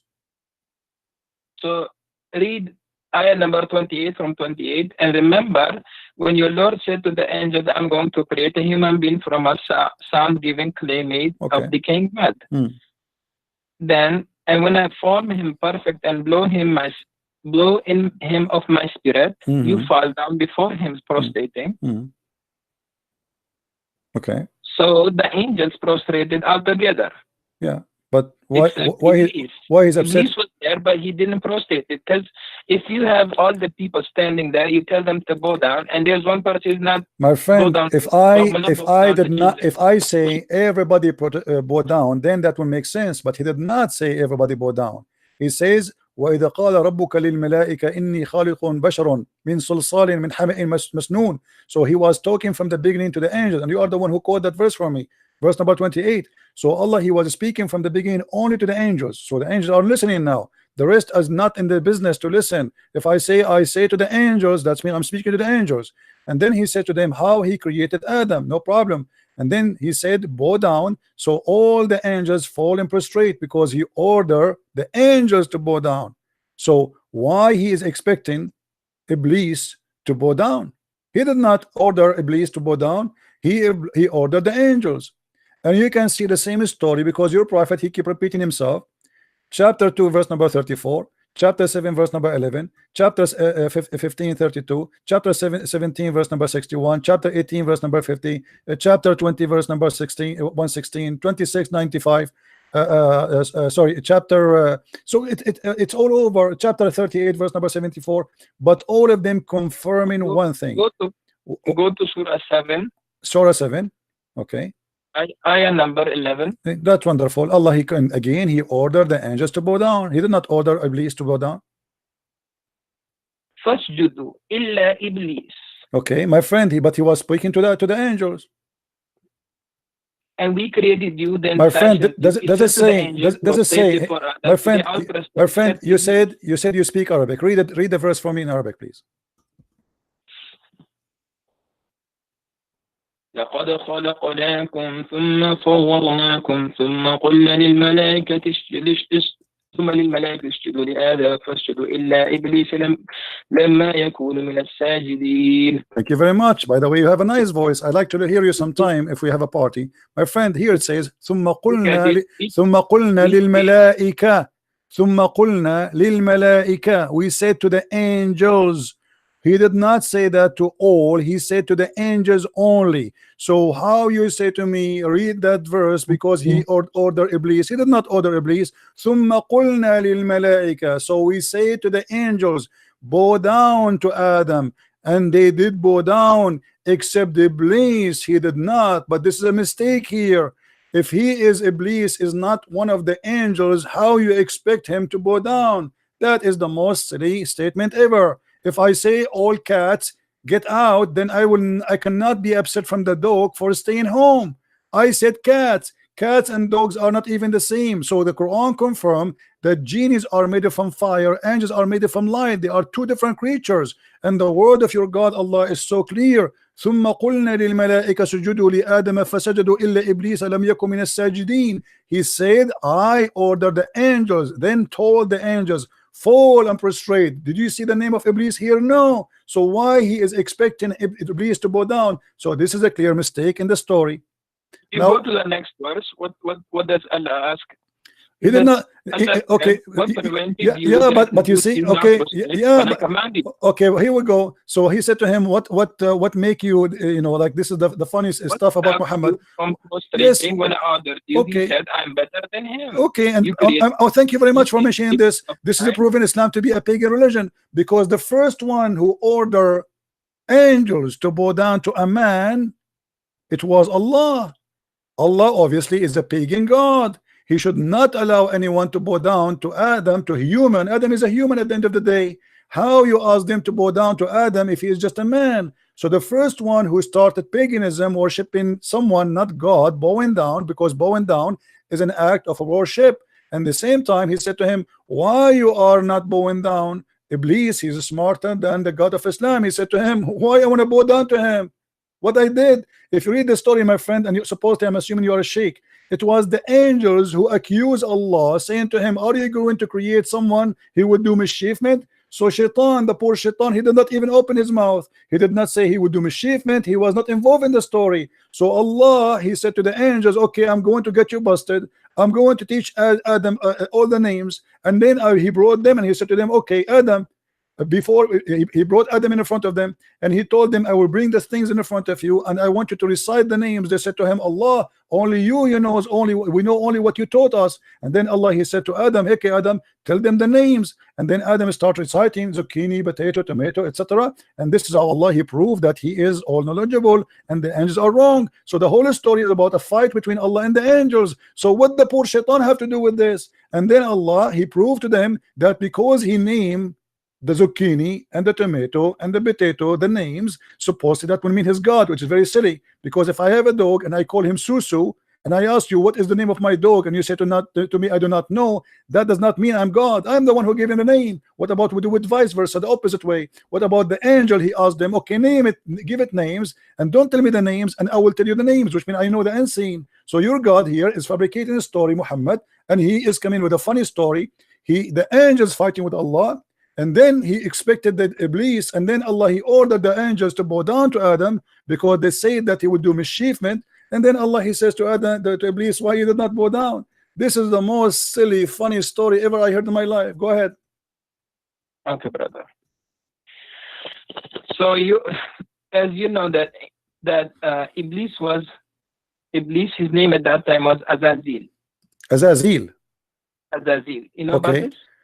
I know about that. This is your prophet. He took it from the Legion of the Jews. Okay. And the Legion of the Jews, if you go to the book, it's called the Book of Enoch, which is a false book. You will see that there's 21 angels. One of them is Azazel, and Muhammad is copying from the Jews. No problem. Go ahead. Okay. And by the way, where do you get this name from? Where it says that his name at that time, it was Azazel. Where do you get this name from? brother. First, I have to clarify your misunderstanding. Why? Okay. Listen first. Listen, you are saying first, if God created you, okay, God created you and God gives you an order to do this. Would you do it or not? If God created me and ordered me to do that, to do something. Well, depend. Like if I'm a told you to go and pick up that stone or pick up that tree, take out that tree, dig that tree. Would you do it or not? Depend, because if I'm a believer, I will do it. If not, I will not. Yeah, that's thank you so much for that. So if you are a believer, you would do it. If you're a believer in God, let's say Jesus, peace be upon him, he came to that, he told you that Mr. Christian, let's go and kiss this stone or kiss this tree. Would you do it or not? Okay, did Allah say to Muhammad kiss a stone? You are the one who told me that the Arab. But I'm just giving an example. My friend, you are the one who said to me that the Arab before Muhammad used to kiss the stone. So you're a prophet kissing the same as the Arab, pagan Arab, they kiss the stone. He's worshiping the same God. Correct? Wait a minute, brother. So you for something, my example was to you was that if Jesus comes today, he tells you to prostrate to this tree, would you prostrate or not? If Jesus, he told me to a tree? He told a tree. No, I will leave Christianity. This is an example. Yeah, I'm telling you, if he said that to me, worship a tree, to bow down to a tree, I will leave Christianity. So why would you leave Christianity if you believe because he cannot be God. He cannot be God then, because he is asking me to bow down to idols. This is not cannot be from God. He's trying to check you if you're obeying him or not. No, my friend, God will not test me by giving me order to do sin. This is false argument. So you are saying to me that your God Allah, he wanted to prove that he is God. He ordered you to kiss a stone. That means he's a shaitan. You know, isn't it you? Is it, you know, it's like, okay, isn't it you? My topics to you is something. I'm staying somewhere else. You're going somewhere else. I'm telling you that if Jesus came today and tell you to prostrate to a tree, try to check if you are obeying him or not. No, you said I will not obey him, because that means he is the Dajjal, he is the false Messiah, he is maybe Muhammad. There's no way Jesus will order me to I have another question from you. Go, give me that. Try something better. A man comes down to you. In one hand he has Jannah, in the second hand he has fire. And this guy, he can kill and he will bring the person back to life. This guy can make a person poor and rich. And this guy claims to be Jesus. Would you believe it? No. Because the Lord, he said to me, test the spirit. I have to examine it. So if he teach me false teaching, we don't only go only because the Messiah, he said that there is false prophet and false teachers will come after me. And even he says, not everyone says to me, God will enter the kingdom of my Father, but the one who do his will. And then they said to him, well, isn't it us? We did cast demon and we did miracle in your name. So people, they will come and they make miracles, but they can be false using the name of God. So my friend, that is not the proof that this is Jesus. The proof is his ethic, his teaching. Examine the spirit. The spirit of God is holy. Your God cannot be holy. And you are the one who just a second ago you said to me that the black stone was sent from heaven. What kind of God you will teach that there's a stone sent from heaven and that make it holy? By the way, you are wrong about that, because according to your Islamic books, the black stone became black it only because of sin. According to Islamic books, the black stone became black because women, they used to touch their vagina with their blood when they have period, and they place their hand inside the stone, and that is the sin. How it make it, you know, because women at that time, they believe if she is not getting pregnant, obviously Allah Baal is upset and he is not making her pregnant. So what she do, she go around the stones, around the Kaaba naked. Men and women, they go naked. And you know that the Arab before Muhammad, even in the time of Muhammad, used to go naked around the Kaaba. And then the woman, she placed her hand in her vagina and she put it in the wall, in the black stone. You are explaining the Arab before. Yes, but this is what Muhammad, he got it from the Arab. You said to me that Allah, he said that this is a black stone from heaven, but you know, you are trying to ignore what you Muslims says. This is not even the Arab what they say. This is what the Muslims believe. Let me show you, my friend. Here we go. This is Tafsir al-Hawi. You can see the screen, right? Okay. Oh, yeah. I see that screen. Okay. Tafsir al-Hawi. It says that this is your Imam saying, وجاء جبريل بالحجر الأسود من السماء, and Gabriel, he brought the black stone from the sky. And it says that Abu Qubais, there's a mount next to Mecca. I don't know if you've been there before. Next to it, a small mount, it's called Abu Qubais. The Muslim believe that Abu Qubais hold the black stone inside his belly during the flood of Noah, to save it from being drifted by the flood, because the flood of Noah covered all the earth, including the Kaaba. And then when the flood is over, فَانْشَقَّ عَنْهُ, so the black stone came over, and then it was hiding during the flood of Noah, and it was a white pearl from heaven. فَلَمَّا لَمَسَتْهُ الْحَيْضُ فِي الْجَاهِلِيَّةِ اسْوَدَ, and when the blood of the women from period touched it during the pre-Islamic of ignorance, it became a black. Am I lying, my friend, or this is your books? Okay, brother. If you know the history before Islam came, the people, what they do to it, that's before Islam. You get it? Doesn't matter. This is a stone inherited from the pagan, and Muhammad adopted the same as he did with as-Safa and al-Marwa. Isn't it? As-Safa and al-Marwa, it was a practice of the pagan before Islam, and then the Muslims, they refused to practice, and then Muhammad, he said to them, don't you know that Allah, he just gave me a verse saying that as-Safa and al-Marwa is from the ritual of Allah? How in the world the Safa and al-Marwa is from the ritual of Allah? From Allah, because if you know the mother of Ismail, when she put her baby on the floor and she was looking for water, and because the baby was crying and she had no food, no milk in her chest, so she would go to one mount and look for water, and then walk to the other mount and look for water, to see if any caravan is coming. Okay, my friend, is that to make it holy? I mean, this is the most silly answer ever I can hear, with my respect to you. So if a woman, her name is Hajar, she go between two mountains, that make it, we will make it from the ritual of Allah. Yeah, Christian, listen, brother. Your problem over here is that your belief in God is not strong. Your belief is mostly psychologically. Your questioning is mostly scientific. You want to try to prove everything logically, scientifically. Where with God, everything is not proven scientifically. My friend, I am proving to you from your Islamic books, what you said to me about as-Safa and Marwa is false. Because if you go to your Islamic books, and you will see that there was two idols for two men, a man and a woman, they have sex. And because they have sex, the Arab believe that Allah, he cursed them and he made them idols. Of Ibrahim alayhi salam. No, it has nothing to do with Abraham. Abraham, he never been in the Kaaba. This is a fiction of Muslims. There is no way Abraham will go there. And by the way, if Abraham, he went there, why he left? Why he did not die there? I mean, how in the world this guy, he went all the way, and Allah, he ordered him to build the Kaaba or to rebuild the Kaaba? He has two kids. One kid is Ishaq, and the second kid is Ismail. If you start from that, you know that he has two kids, one is Ismail and one is Ishaq. Okay, and Ishmael is from where? Ishmael is he's the son, one of the son of Ibrahim. Okay, who is his mother? Who is his mother? His mother is Hajar. Okay, Hajar. So she is an Egyptian, right? Yes. Okay, Abraham is from where? So Abraham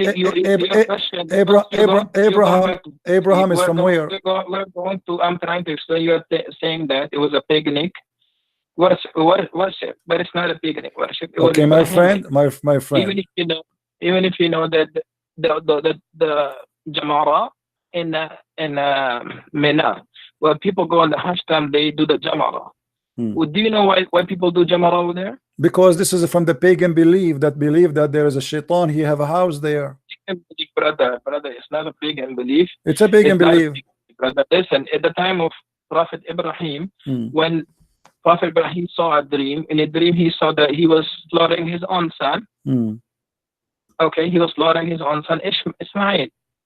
And when he was taking Ismail with him, the Satan, he came to him in a form of a big shaitan, then a medium shaitan, then a small shaitan. But Ibrahim and Ismail both, they rejected them.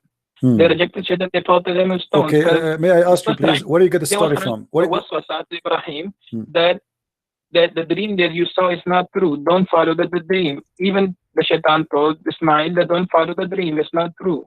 Okay. So you are saying to me that the dream Abraham he saw to slaughter his son is from Shaitan. It's not from Shaitan. It's from Allah. The dream that he saw was from Allah. Okay. Okay. You said to me that Shaitan, he came to him as a big Shaitan and a small Shaitan. In 3 different forms. Different form. What is the form? The first form is on bigger form. The second form is medium. The third one is the small. What is the form? What is the form? He's a Shaitan. If you know, Shaitan is jinn. Okay. He would come in different shapes to try to put waswasa in the heart of Ismail. Okay. So Shaitan he come in different form. Not follow the dream. Not follow the. Okay. Okay. Is it true that Shaitan he come to Prophet Abraham and he was trying to burn him by coming as a lizard? So, brother, let me tell you, you are going back to the stories of Ibrahim alayhi salam. You mention that to me because I'm trying to show you. I'm trying to show you that Islam is nothing but fictions. How in the world you want me to believe that Shaitan he became a lizard and then he started blowing wind at Abraham and the purpose is to burn him alive? How in the world you want me to believe that your God is saying something really real and yet a little lizard salamander he is burning Abraham by blowing wind at him? Listen. So if you know that Shaitan from day one is the enemy of all human beings. But a Shaitan is a salamander. I'm not saying it's salamander. Well, your prophet he said so. But your prophet he said so. Your prophet he said so. Are you against what your prophet said? You know what I'm saying. Listen to me first, then we'll go what our prophet peace be upon him said. What I'm saying is the Shaitan from day one he's our enemy. You know, you agree with that? Yes or no? I believe. What? Say again? Do you believe that Shaitan devil he is from day one our enemy of all human beings? Yes, he is the enemy. No, I believe Allah is the real enemy because the Quran says that the one who Allah he deceived no one can guide. So Shaitan is not a problem. If Shaitan misguide me, I can be guided by someone, but if Allah deceive me, nobody can guide me. So the number one enemy is the real deceiver, is Allah. Shaitan is just a victim. The same as what your prophet he said about Adam. Adam he commits sin. Why? Because Allah he wrote in his destiny that you will commit sin. So Shaitan is just an employee for Allah. He do what Allah told him to make people commit sin. So why you are blaming Shaitan when the fact not made him an employee? If you know, if you go back to the ayat, when Allah asked him, why didn't you prostrate to when Allah asked Iblis, why didn't you prostrate to Adam? What did he say? He said that okay, here we go. Okay, you just proved to me my point because Allah is ordering the angels to bow down, and this is shirk. Because how in the world you order someone to bow down to a man and you are yet God? But it's the order of the God. It's not the order Allah is the first mushrik, the first one he taught. No problem. The first one who taught shirk according to you, according to the Quran. The first one who taught shirk is Allah. He ordered everybody to bow down to a man. Thank you very much. Secondly, my friend, let me answer you. Secondly, you said Shaitan, he said to him, why I'm going to bow down for him? And he's right. I mean, why? Shaitan, he commit no sin. He did not do anything wrong. And yet Allah went on to bow. He is not even part of the conversation. It was the angels arguing with Allah. So why he get angry from Shaitan? Number three, Shaitan is saying to him, you created him from mud, I created me from fire, and now you are saying to me that Allah will send Shaitan to fire to burn in hell. That's crazy. He's made from fire.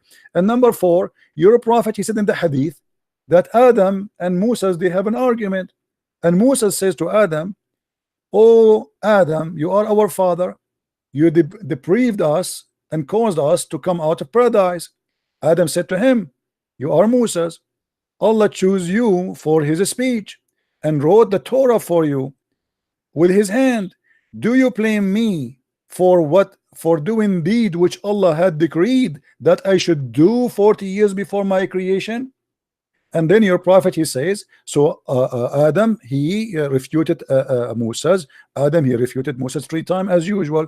So as you see here, Adam is saying to Moses, can you blame me for the sin which Allah he wrote for me and I have to do, I should do, I have no choice? So why you are playing the devil? The devil is a poor guy and Adam is a poor guy. The real one we can blame here in this case is your God Allah. He is the one who wrote the scenario. Okay, Adam, I will make you, I will force you to commit sin. So Adam had no choice. He forced Shaitan to commit sin. He ordered Shaitan to be the enemy of man and to commit sin, and he ordered Adam to obey Shaitan, and now we have a sinner, his name is Adam. So in the debate here you see in front of you, and this is Sahih Hadith, where your prophet agree that Adam was right and Moses was wrong. So how you can say to me who is the biggest enemy to mankind? I say it is Allah, because if I am Adam, I will be now crying for the unjust. Allah, he made me do sin and yet he punished me and he kicked me out of heaven, but it was him who forced me. Brother, so your question back, go back to the when Shaitan didn't made the sajda prostration. Okay, go back there. Just wait a minute. What do you want to answer about this one? You don't want to answer about Allah, he is ordering about your prophet explaining that Shaitan and Adam are victims of Allah crime? Okay, brother. So I was trying to tell you that we should go back. So let's say today, President Trump, being that, because I live in America today, he made the shutdown today. Okay, he made the shutdown for more than, now it's the second month that he did. Okay, can anyone stop him to? Can anyone tell him to open the government if he doesn't want to? So you are saying to me, your God. Can anyone just listen first? Okay, I'm let me answer you. You said to me, can anyone? Then we'll go back to the world. So you are saying to me that your God is evil, the same as a Trump. He decided evil is Trump now, and he decided to shut down. So what is comparing to? I mean, can you? Who cares if I can or not? If he is so evil, he is so powerful, does not change the fact that he is evil. So you are saying to me, we have an evil God who make us commit sin, and we have no choice but to obey his sin. You are keep on interrupting what I'm saying. No, I am not. You're not letting me talk. I am not, my friend. I'm just having a conversation with you. We're having tea and coffee together. Take your coffee. You are the one who mentioned to me Trump, and you are saying to me, can you stop him? So you are saying to me, we can't stop Allah. So Allah is very evil, very powerful, but we cannot do anything about it. What we can do, but yet that will not change the fact that this is not just and this is not fair. So first, what you gotta do is, first, brother, I recommend you to first learn what God is. In Islam or in Christianity? Christianity. First, learn that. Christianity. First of all, our God. If Jesus tell you, right? Jesus tell you, do this. Would you do that? Like I told you, prostrate to the tree, just to see if you're obedient or not. I told you many times. If he told me, if he ordered me to do wrong, I will not do wrong. If he told me to do wrong, that's mean. That's mean. My friend. No. This is not a punishment. This is not a punishment. Why he's punishing Adam? Adam, he is forced to commit sin, as you see. This is not a punishment. Why in the world you force me to do sin, and then you punish me for committing sin, and then you kick me out of heaven for saying to me you all commit sin? That is the most crazy argument. The one who should be kicked out of heaven is Allah. Are you an atheist? My friend, I am a Christian. I am a believer more than you. You believe in a black stone. I believe in the true God. I don't believe in kissing stones. I condemn. You have a wrong conception of Islam. My friend, you are the one who have no answer, as you see. How in the world Allah he judged Adam for committing sin when Adam his sin is written 40 years before his creation? How we can say to Adam you are a sinner if Allah is the one who decided his sin and he made him commit sin? Where is justice? Where is God? God is about justice. Can you change it? No. Oh, so you are saying to me Allah is evil, we cannot change him? Thank you very much. I'm not saying Allah is evil. You just say that. He's a God. He can do anything to you. He can make you he can make you a cow, he can make you a donkey, he can make you turn into anything. No problem, but that proves that Allah is evil. Doesn't matter. You are saying to me we cannot change it. He's evil. He's a God. He whatever he wants he could do. So if he wants to make you believe, he will make you believe. He doesn't want to make you believe, he will not make you believe. My friend, you get it, brother? My friend, can I have your you are a sheikh in which mosque? And maybe if I stop in New York one day, I can pay you a visit if you don't mind. Okay, brother. So come to Astoria. Astoria. Can you give me the full name and the address in Skype? On my you are a nice person, I have to admit, you know, and I apologize if I am really too much tough on you, but I have to say the truth, and the truth have to be as it is. But as you see, my friend, your explanation to God that because he is so powerful, so he can make us commit sin and then he will punish us for doing sin which he made us do, that is not God. God is about justice. Isn't it you Muslims, you call your God Al-Adil? Al-Adil means the just. How he can be called such a name after this? To call somebody Adil, you have to be just. Brother, listen to me, brother. If you really look into it, that what is God first, right? God is someone who created you, right? Yes. Who created us from dust. If God created him from dust, and he now ordered you to do this and do that, would you follow it or not? You said no, you will not follow it. I told you. You see, yeah, God, he gave us. But for me, brother, for me on my side, whatever God tells me, whatever he says, I will follow it. But you know what God never told us to kill innocent people, never, brother. It's a wrong concept about Islam. You know about this, that God never told us to kill innocent people. God never told us to go and kill. Are you sure?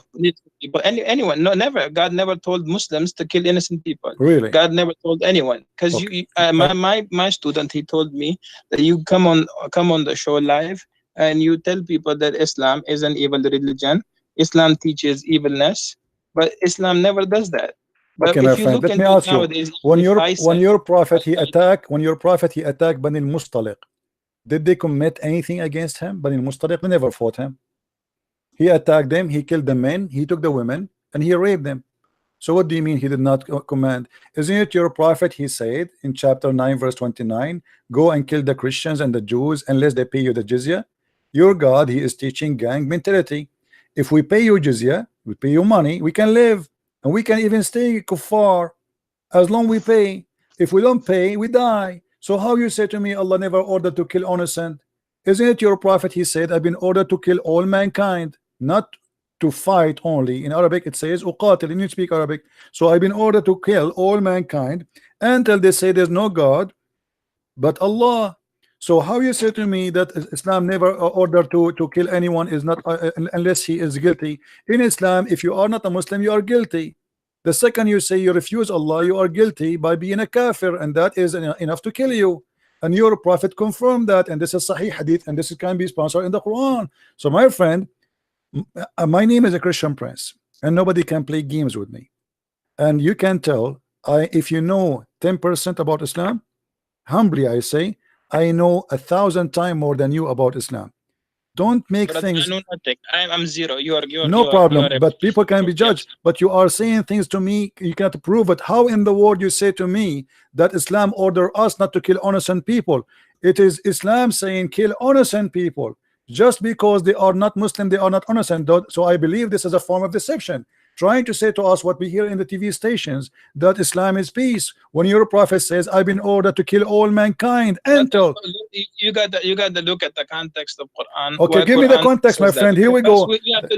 We have to look like summarize everything. Look, okay? No problem. Look, no problem. Isn't it your prophet who said I've been commanded to find all people? Is God sent prophets or prophets to the Jews? Then he sends to the Jews Jesus, and they believe in Jesus as a God. Then they believe in Uzair as a God. They worship cow. Who is Uzair, by the way? Who is Uzair? So think about it. If God is keep sending messages, keep sending messengers, they're killing messengers. They're killing all those people.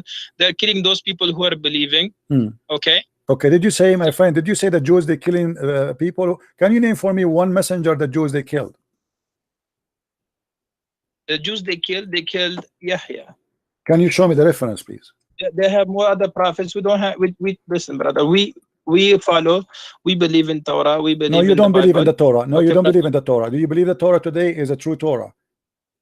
The Torah today, listen, brother, the Torah at the time of our prophet Rasulullah sallallahu alaihi wasallam is different than the Torah that we have. Okay, so how you say, so where you got the story that they killed the Jews? They killed the prophet. His name is Yahya. Where you got this story from? Is that from the Quran? It is not. Where you get the story that the Jews, they killed the prophet? I told you who is the prophet. You said Yahya, right? You want to listen first to my what I'm saying? Okay, but I want reference. You said to me from the Torah. You don't believe in the Torah. I'll give you references, brother. Just wait. Okay, I'll give you references. Okay, from tafsir. You will give me tafsir. Tafsir is coming from the Torah too. Okay, brother. If as I told you that God keeps sending messengers to the humanity to guide them, but what they would do is they will kill all those messengers. Okay, I have a smaller question for you before you go. Maybe you are tired. Let me ask you. You just said that the Jews, they killed many prophets. Is that correct? Of course, brother. Okay. Why they could not kill Jesus? Why Allah decided to save Jesus only, but not the rest? As long they are prophet, and the Quran says we don't differentiate between prophets. So how come the Jews, even they killed Muhammad, they killed him by poison? So Muhammad died by poison, and the Quran confirmed that some you called impostor, liars, and some you slay. But yet we see that Allah decided only to save Jesus. Do you have an explanation for this? Why only Jesus will be saved when your prophet, he was killed by poison? Okay, brother, listen first. My mic? Yes, go ahead. Okay, brother. Okay, brother, if you really look into this, right? If you look that at the time when they were about to kill Jesus, right? And according to the beliefs of Christian, if someone dies on the cross, what is he? If he die, no, if he die in the cross and he is guilty, is a criminal, he will be cursed. If you are a criminal, because everyone who die in the cross, dies on the cross will be cursed, right? If he is a criminal, because if you die in the cross, my friend. They were putting. My friend, because they were trying to humiliate. No, this is not the reason. The cross is a punishment of the Roman, and the Bible says whoever killed in the cross, because usually only criminals who commit big crimes, they are putting them in the cross. So whoever die in the wood crucified, he is cursed before he's a criminal. But Jesus commit no crime, as you know. So now we ask you, why Allah decide to save Jesus, but he don't decide to save Muhammad? As you see in Sahih al-Bukhari, your prophet, he said that he died by poison, which he ate in Khaybar. And he said that the poison I ate is cutting my aorta. And then right away after that, he died. And he keep repeating that many times. So proven to us from your Islamic source, Muhammad died by poison. Jesus, according to Muslims, he was saved by Allah. The question is very simple. Why Allah saved Jesus, but he don't want to save Muhammad? So if you know, brother, that Jesus, at that time when they were trying to crucify him, God took him up to the heavens. Okay? What? So say again what? I did not get you. What? So God took him to the heavens when they were trying to crucify Jesus. Okay, why Allah did not take Muhammad to heaven? If you really know Bible, even if you go to your priests, right, they will tell you that there was a prophet, that God will tell each prophet that there's a prophet coming, my last prophet. Even if he comes in your time, you have to believe in him and you have to follow his teachings. And what does this have to do with my question? Agree? Why Allah did not save Muhammad? Agree? That Allah told every prophet that I will send a prophet, that will be my last prophet. If he comes in your time, you have to follow him. What last whatever prophet? Who was the last prophet? As I'm saying to you, that even in Bible, is even in Torah, okay, that God told that there will be a messenger, the servant of Allah will come to you. The Bible says that. The seals of the prophethood. I don't know. I just learned this from you. I never even saw the word Allah in the Bible. What are you talking about? And how Muhammad can be the messenger of God, yet the Quran says, look like my friend, you do not know your religion. Isn't it the Quran says we never send a messenger unless he speak the language of the people? So in order for Muhammad to be a messenger to the Jews, he have to speak the language of the Jews, and he have to be one of them. And this will be a contradiction for the Quran. Look like you Muslims, you don't respect the Quran and you make fun of Allah's words.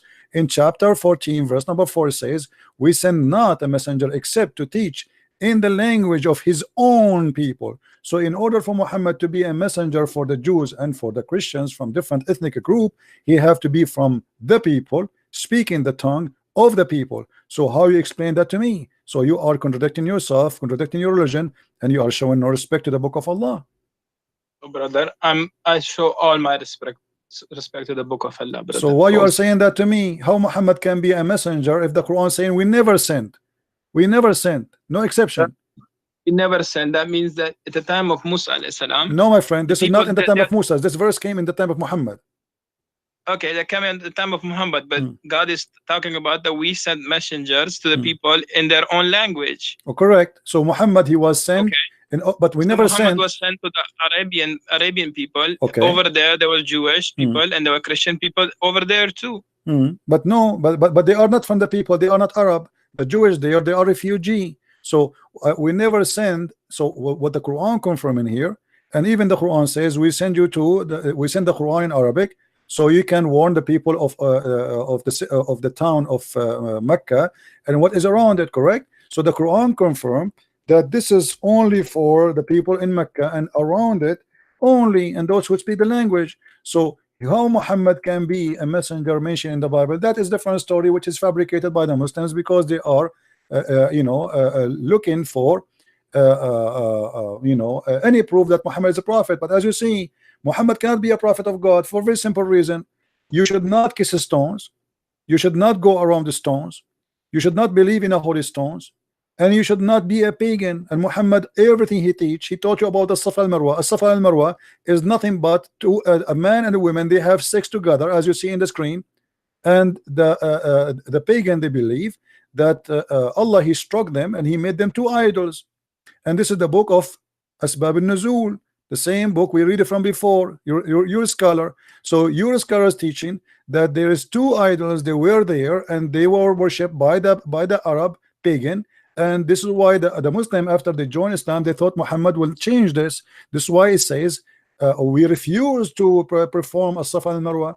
And then Muhammad, because Al-Ansar, they like to do as-Safa al-Marwa, so Muhammad, to make them happy, he says that the Safa al-Marwa, they are from the shrine of Allah. Read with me carefully. Ibn Malik said we dislike going between as-Safa and al-Marwa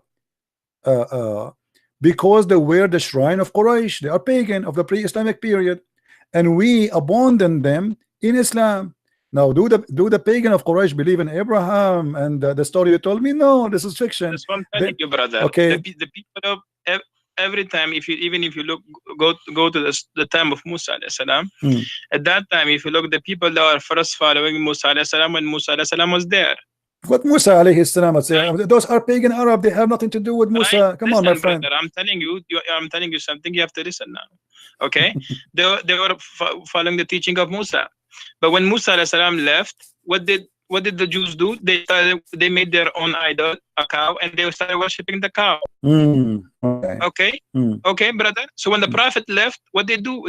They worship the cow. So if you go back to that time now, Prophet Isa, when he came, he spoke even as a baby that I am Abdullah. I am the servant of Allah. I'm the servant of God. He said that, right? He said so that, when but this is in your that book. time, the people, because the Jews, they were accusing Maryam that she committed adultery, but she never committed adultery with anyone. But how the Jews will accuse Mary committed adultery if Mary, they were accusing Mary at that time because Mary was the daughter of Imran. She was. My friend, did you say that Mary is the daughter of Imran?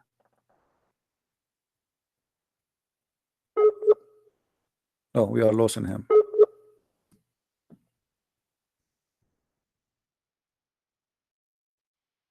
Hello?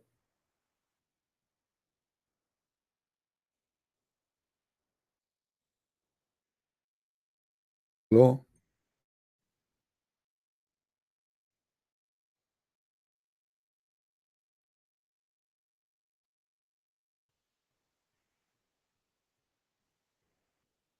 Yeah, look like we lost him.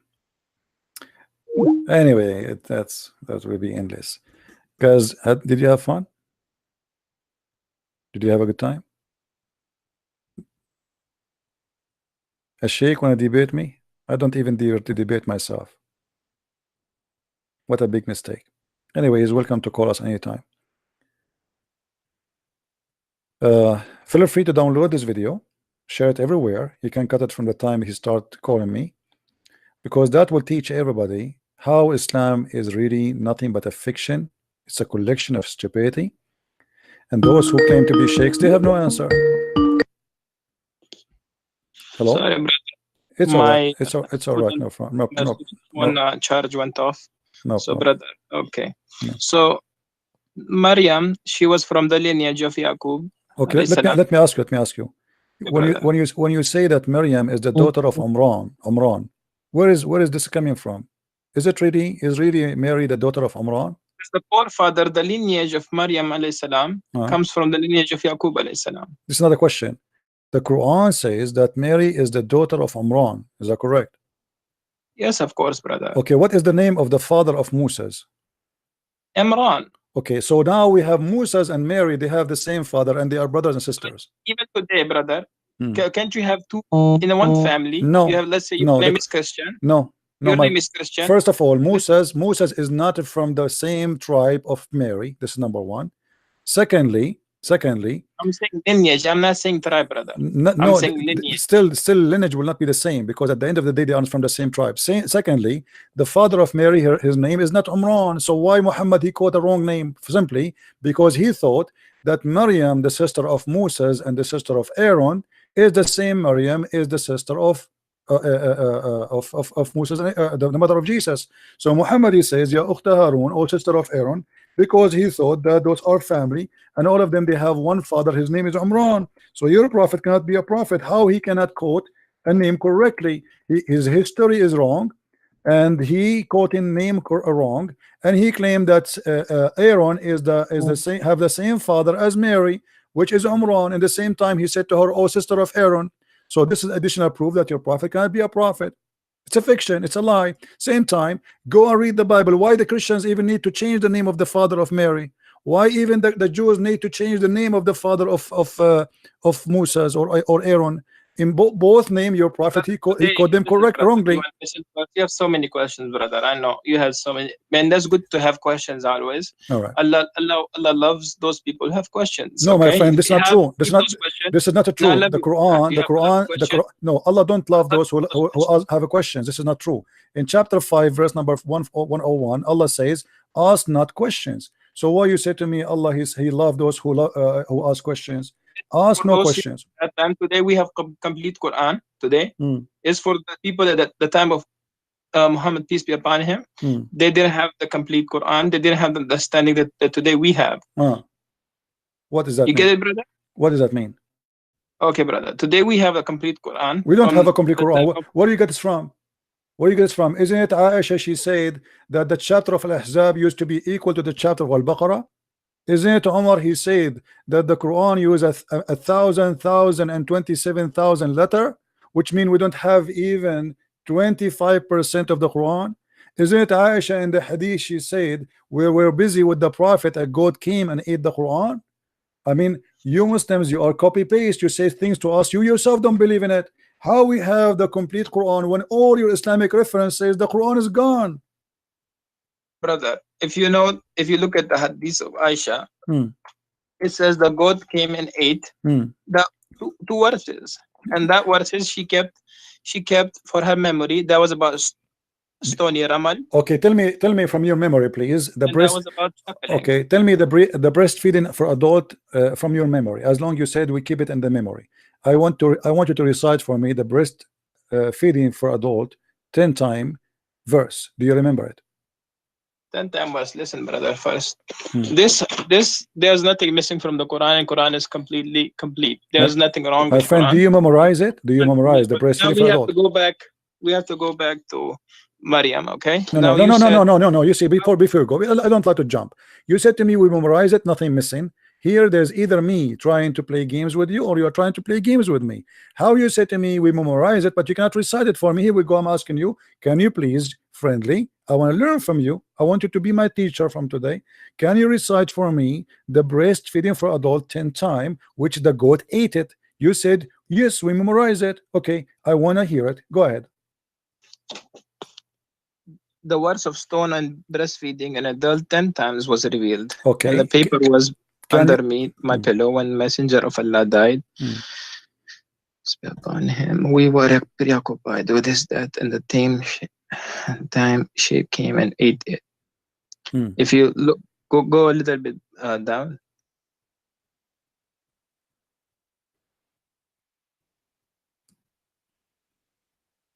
Okay. This is just a comment about the hadith. This is not, you know. So anyway, so can you recite for me the breastfeed for adult verse, please? You said we memorize it. Is nothing is missing? There's no verses about that. That was something that she kept about for her memory. Okay. Really? What are you talking about? It says here, the verses of stoning and the breastfeeding was revealed. What do you mean there was no such a thing? It says was revealed. Do you see the verse of stoning and breastfeeding was revealed? So what do you mean there's no such a thing? Okay, brother. You have so many questions, and we need, if you know, the Quran is not a book that we just take it and we just read it and we just throw it there. You know, this is another question, my friend. This is another question. This is another question. Can you recite for me? Can you recite for me the breastfeeding for adult verses? Sorry, brother. Can you recite the verses for breastfeeding for adult 10 times? Adult 10 times. Can you recite the verse? There's no words for that. Okay, brother. Well, here it says that the verses was revealed. So are you accusing Aisha to be a liar, my friend? I'm not accusing Aisha that she's a liar. So why you are saying there's no such a thing? Aisha, she said it's a verse and it was revealed, but yet you say there's no such a thing. So one of you is lying, either her or you. Okay, brother. I'll call you. What time you come live? Almost every day. Almost every day, my friend. Every day from what time to what time? You know, sometimes 3:30 New York time, sometime before. You know, you can subscribe to my channel and you will be able to follow me. Okay, brother. I'll tell my student to listen to tell me. You are welcome, and I welcome you always. And I apologize again if I was harsh in some words with you. I don't mean to be harsh, but you have questions. I know you have questions about Islam, how it was revealed, why was Prophet Muhammad a prophet, why was Quran revealed, why was each verse revealed, why we have everything from the Bible and the Torah. You are saying this when you have so many why. So inshallah we'll answer all your whys. Yes, but nobody can answer them, as you see. Until now you did not answer anything. And the last one you are trying not to answer. Why you don't? I told you that, my friend, before you go, I understand you are going. You are going. You said no, because so you don't know the concept of God first. My friend, before you go, just the last question I asked you, why you don't answer it? Why you are saying that Aisha, she said there is a breastfeeding revealed, and you are saying there's no such a thing? Why you don't? Why? Either you apologize from Aisha, not from me, because you are accusing Aisha that when she said the breastfeeding for adult 10 times was revealed. Do you know what revealed mean? It was inspiration. Either you apologize from Aisha or you say I don't agree with Aisha. Okay, brother, let me see the hadith again. I'll try to look into this hadith. Okay, brother. Okay. And we'll try to talk again and again. So you will not answer me now. You will not answer me. Okay, I got it. Okay, no problem. All right, my friend. Thank you very much for calling. I will answer you. It's not that I can't answer you, because whenever I speak, you say why. When I try to answer, you say why. Then I answer, they say why. It's like you keep interrupting. Like you I'm have not so interrupting. many Here we go. I will keep my mouth shut for the coming 30 minutes if you want. Do you like to answer or not? I will answer you, brother. But one day. But it's time for Isha Salah. Oh, okay. All right. Okay. Well, okay, brother. Okay, and I have to go to the masjid and pray Isha. All right. Take care, my friend. And thank you for calling. Thank you so much. You're welcome.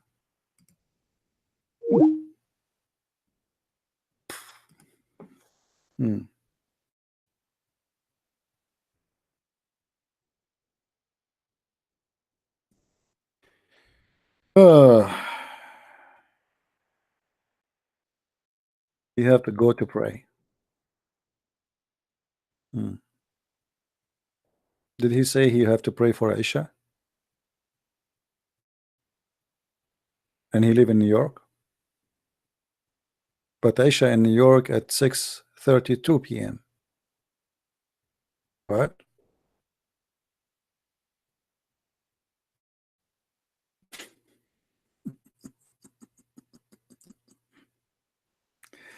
Oh boy. Okay, no problem. Things happen. Things happen. Christians,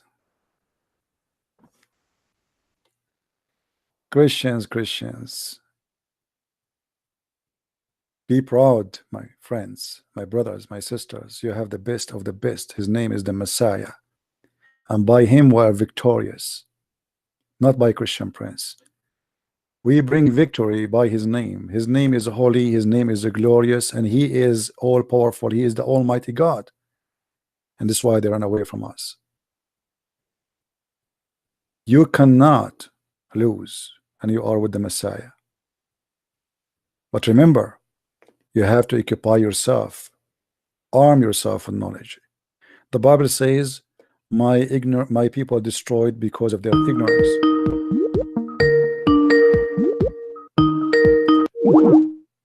No, we don't want to take no more calls. That's it. We are done for today. My people have been destroyed because of their ignorance. And this is what we are doing here. We are fighting ignorance. So I hope every Christian who was today here will learn. Please download this video. Share it everywhere you can. You can cut the debate by itself. And this guy, his name is Sheikh Abdul Wadood from New York. I don't know what is his full name. He did not give it to me. But that's what he said. And he is supposedly a sheikh of an imam. And his student is the one who brought him to us. And he just heard him saying that he will ask his students to join and to listen. And let us pray that the sheikh, he will see the truth, and the truth will set him free, and he will accept the Messiah. And he and his student in his mosque, they will accept the truth, and they will leave the cult of Islam. I'm very thankful for all of you and those who made the donation. I apologize if I don't say thank you, but I'm sure you do not need me to say thank you. You are not doing it to be here to hear that word thank you. I appreciate all those who attend here, those who download the videos, those who share it, those who give it a like, and those who support what we do. And at the end of the day, there's no winner here except the truth.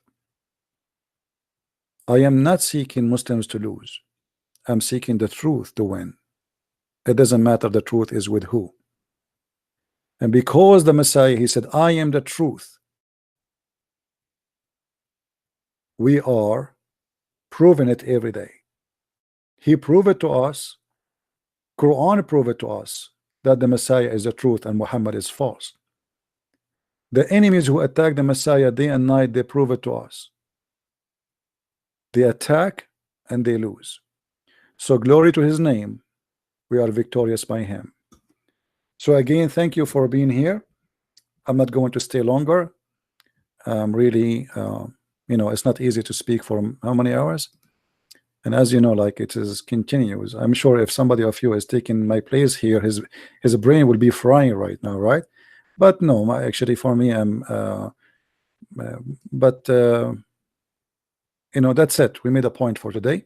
We better take a break and rest, and give a break to the devil. Let him take a nap. You know, poor devil. He was afraid. So give him a break. So thank you for being here, and until I see you again, maybe tomorrow, don't forget to subscribe. Christ is Lord and Islam is false. And see you soon again. Take care. Bye-bye.